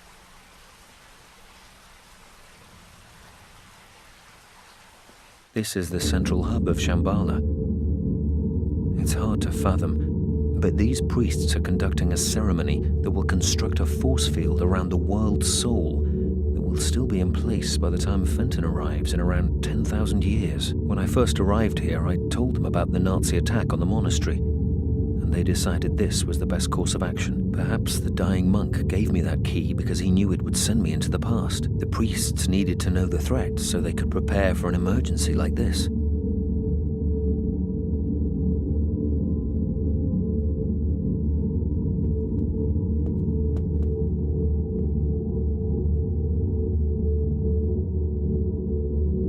That force field protects the source of the morphogenetic fields, the center of all knowledge, from being accessed by those who might misuse it. Only with the dragon amulet can Shambhala's power be harnessed.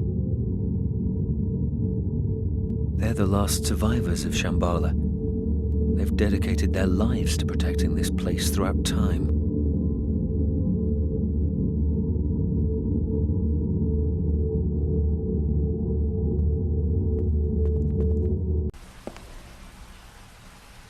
So, where to? I'm currently in the northern cave, and the two other temples are in the southwest and the southeast.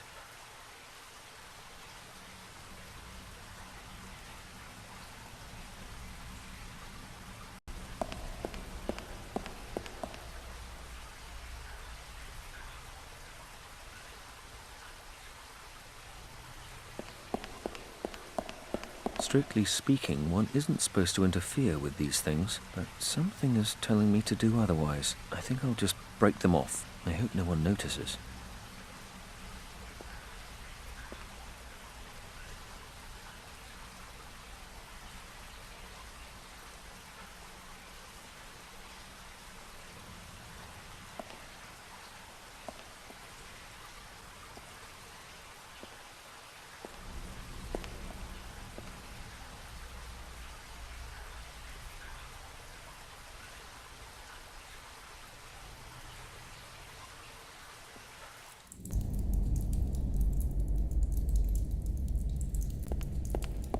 I'll place the stone directly under the dripping water.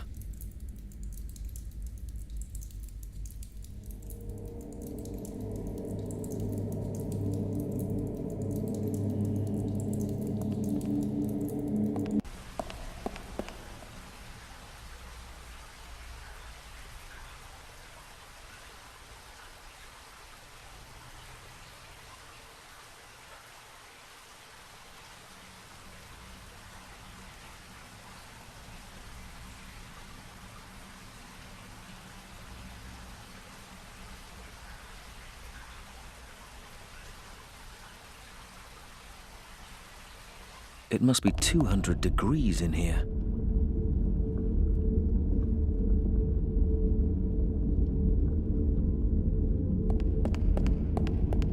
If I'm not mistaken, this sign symbolizes death.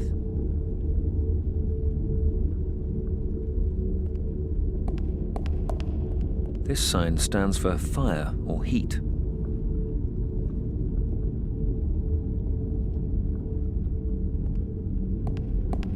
This is the symbol for life.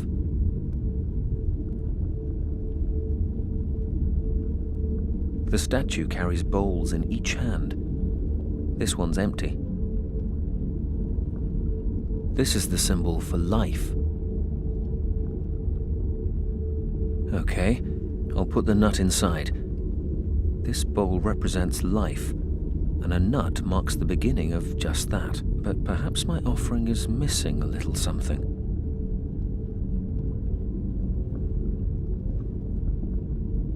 With a covering of damp earth, the nut should grow in no time. Perhaps then this offering will serve its purpose.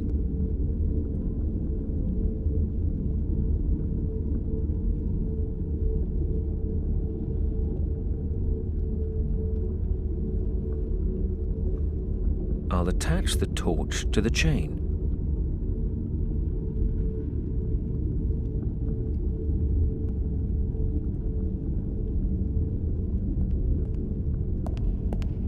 Yes, that works.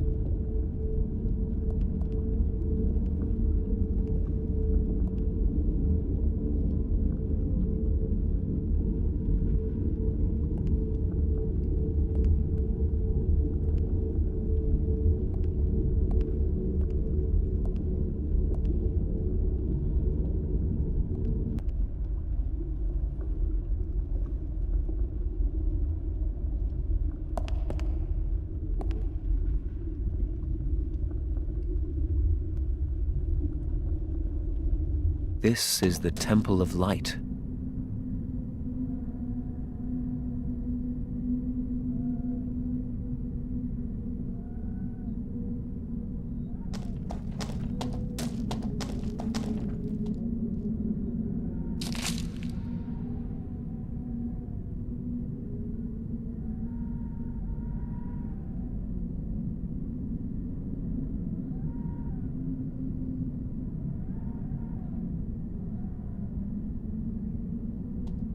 No idea what these are for.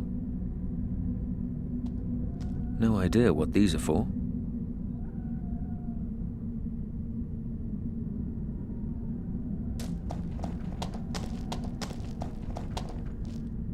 No idea what these are for.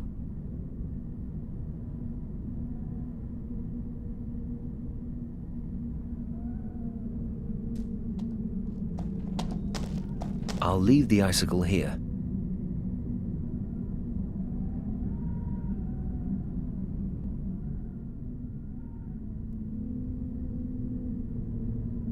I should be able to melt the icicle, then the tub will be full of water.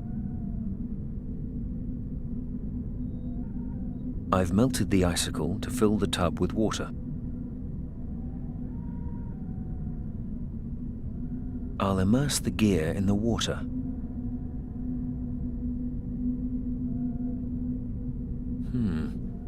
I'm not entirely sure why I'm doing this. Now I know how Fenton must feel all the time, regardless. I'm sure this isn't just a spontaneous urge.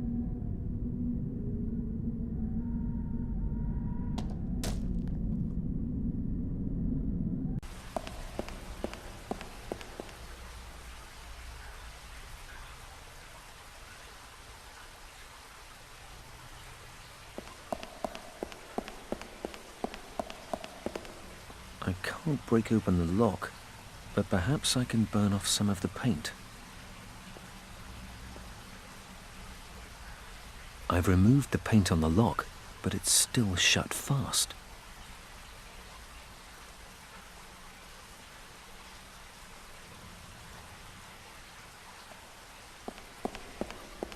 They're lying loose. One kick ought to do it.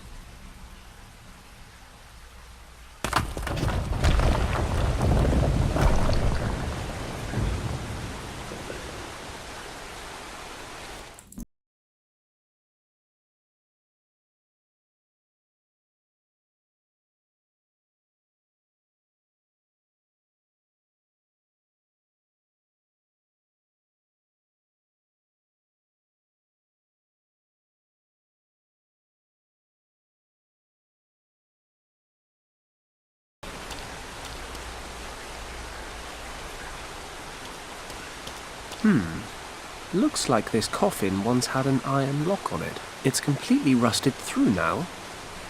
Maybe I can get it open.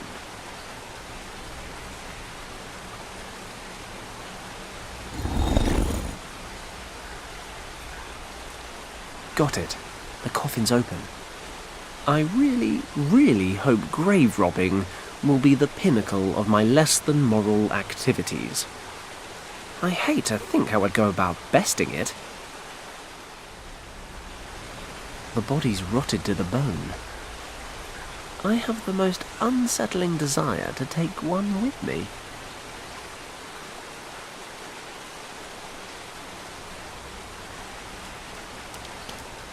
I'll take some with me. Looks like the Countess and her men have set up camp in the center. There's Kim.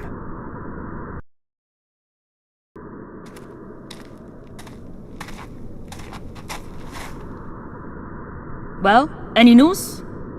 No, Countess. We could not discover a way out of the caves. But we haven't yet examined every corner. And Paddock? No trace. Okay, forget it. Perhaps the idiot fell over the edge when we arrived here. No matter, we have other concerns to tend to. Prepare the explosives. I'm quite sure a small detonation will be enough to disrupt the force field. Jawohl, Countess. I need to shift these ropes, but the Countess is keeping a close eye on me. Maps, documents, and a glass bottle.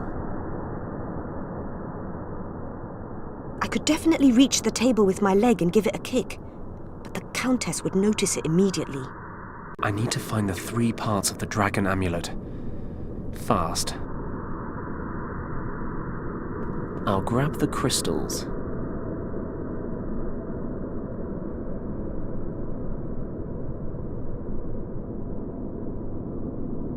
That force field's all that stands between the Countess and power beyond all imagination. The entirety of human knowledge.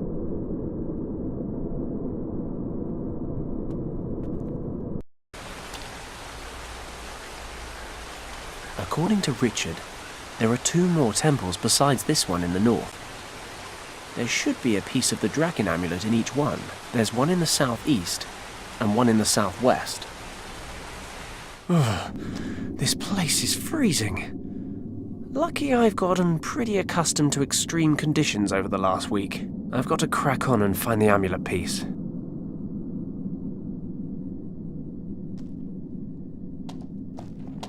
Just like an ice lolly. One good heft on the chain and...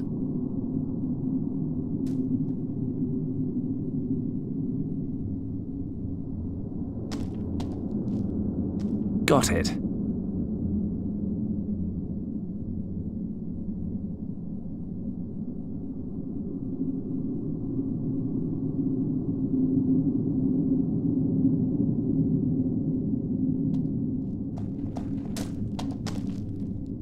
Fits perfectly.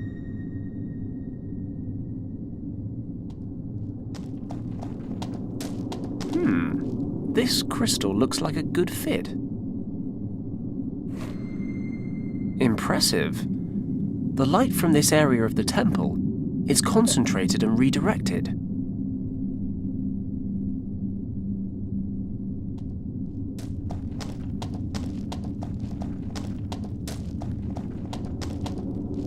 Let's fit this crystal in here. Let's see what happens. Ah, fantastic. The light's melting the ice.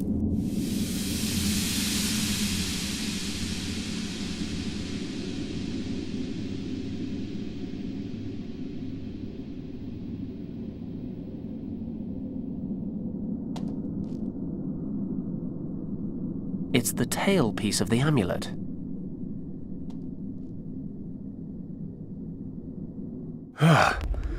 And I was complaining about the heat in the desert. This is one of the 3 temples that hold the pieces of the dragon amulet. There don't seem to be that many places it could be hiding.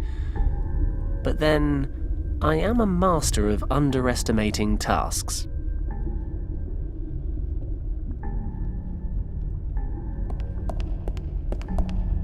Let's see what happens when I place the bone in this bowl.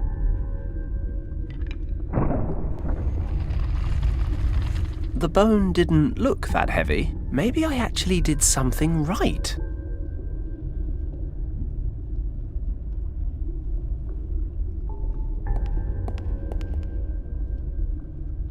The stone fits into this slot, but nothing seems to be happening. I'll hold on to it for now.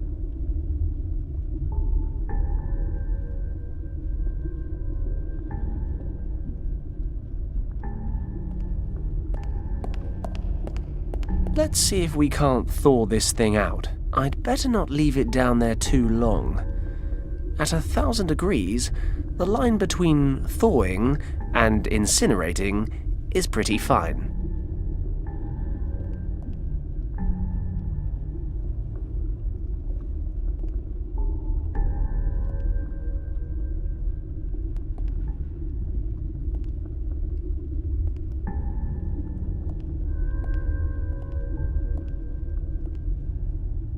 It worked.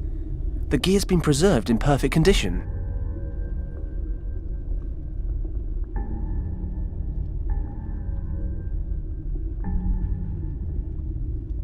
Okay, let's see if I can rig this thing up.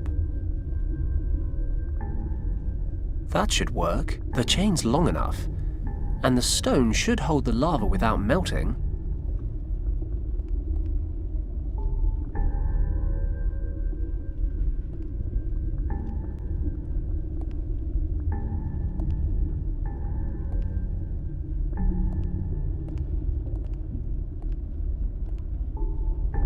There it is, a cup full of lava.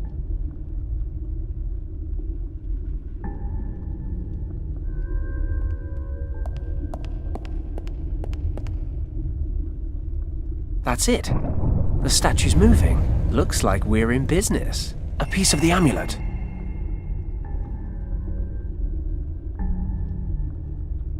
It's a piece of the dragon amulet.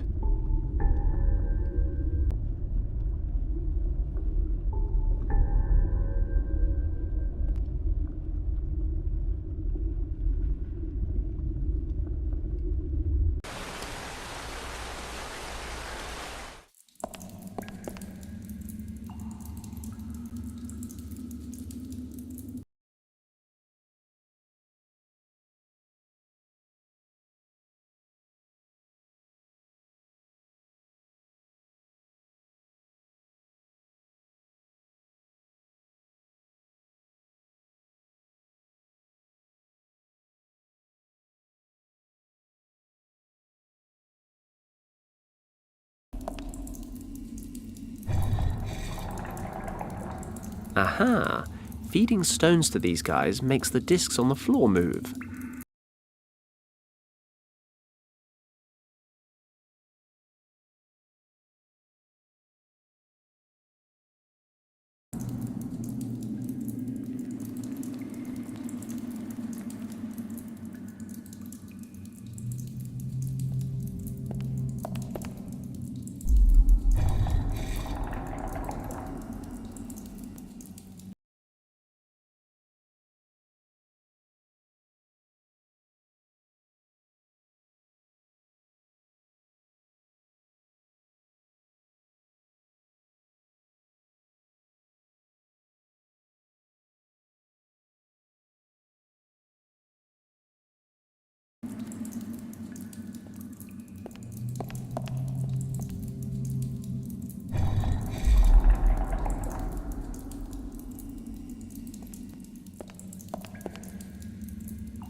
Ah, something opened up. When I feed the heads, the discs in the center of the room rotate.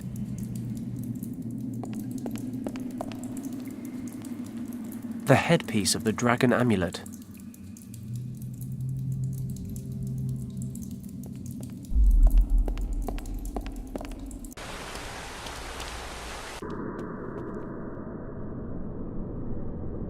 Fits. Hey, look, a dragon.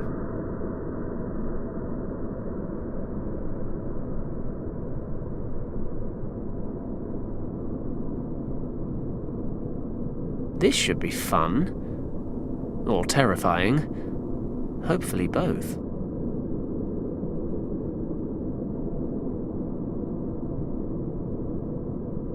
Well, that was an anticlimax. What am I doing wrong? I'm impressed. Richard, I put the amulet back together. Is something supposed to be happening? The amulet allows its bearer to breach the force field and to access the heart of Shambhala. Use your imagination, Fenton. Think about how the morphogenetic fields work. They are a part of everyone here. I liked you more when you didn't talk in riddles. If you control this energy, you control everything it is a part of. Let your thoughts, your feelings take control. Turn your thoughts into action. But... Richard? Great. Okay. Thoughts into action, thoughts into action. Nothing's happening. Christ. Why does this remind me of Professor Hayes' dragon story? I do like dragons.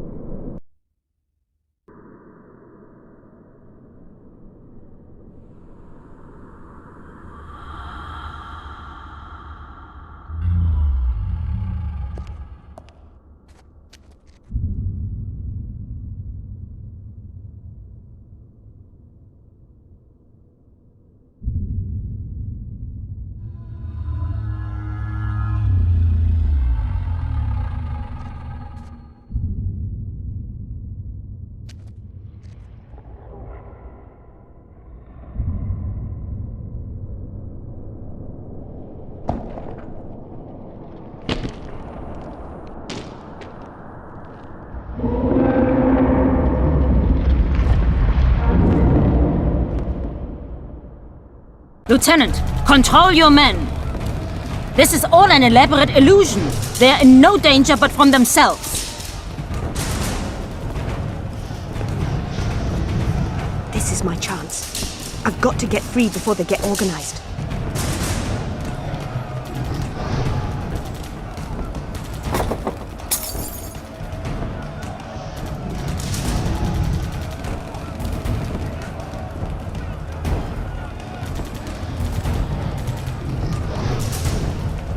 That's it. I've pulled some of the glass towards me. Let's do this thing.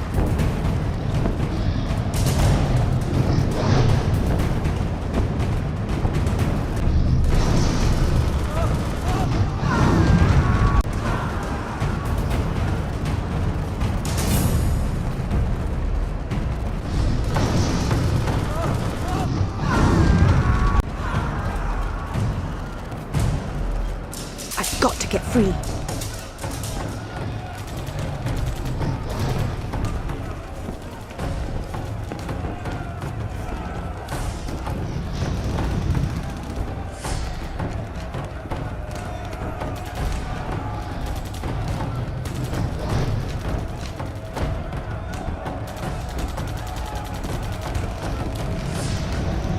I need to cut myself free.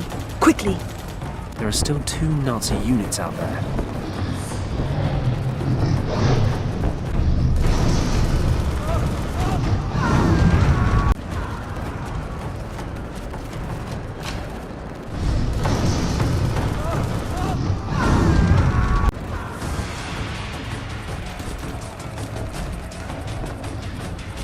Don't move! It is all just a figment of the imagination! Lieutenant, we end this party trick now. Follow me. We will detonate the explosives. Once we control the heart of Shambhala, we will put an end to this spectacle. Oh, Countess. Ah, the girl arises. Given up waiting for your boyfriend to save you? He's not my boyfriend. Regardless, you must realize one thing. We have arrived in Shambhala.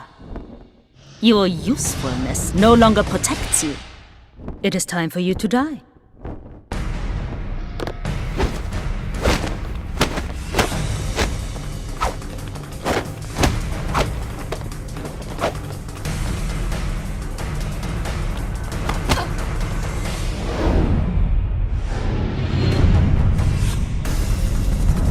I'm the one you need to worry about. Always with the witticisms, you people.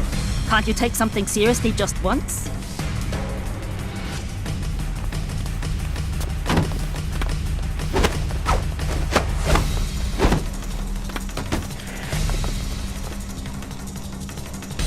Soon it will all be over. That can be arranged.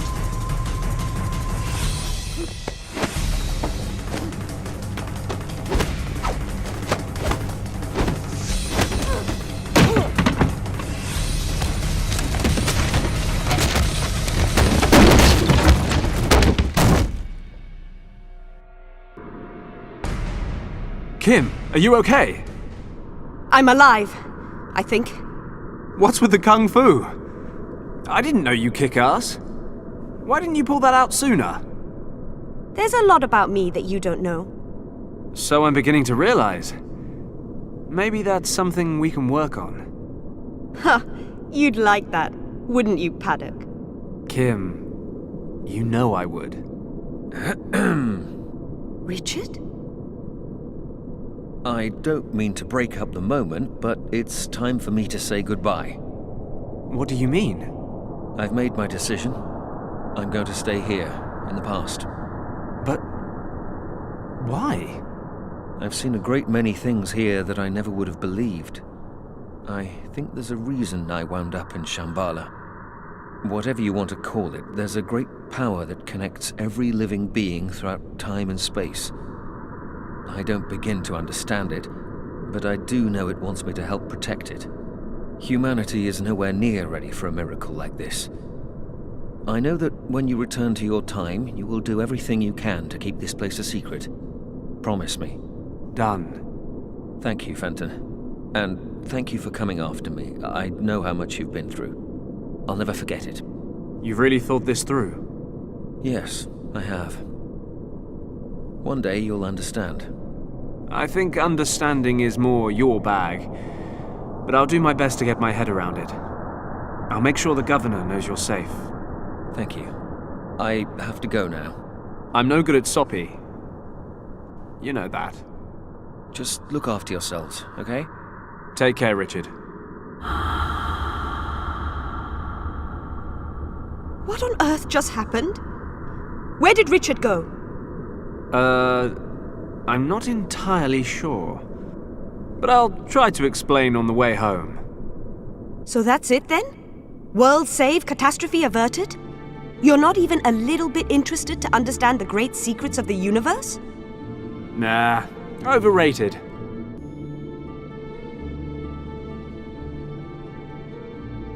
I'm more worried about how the hell we get back home.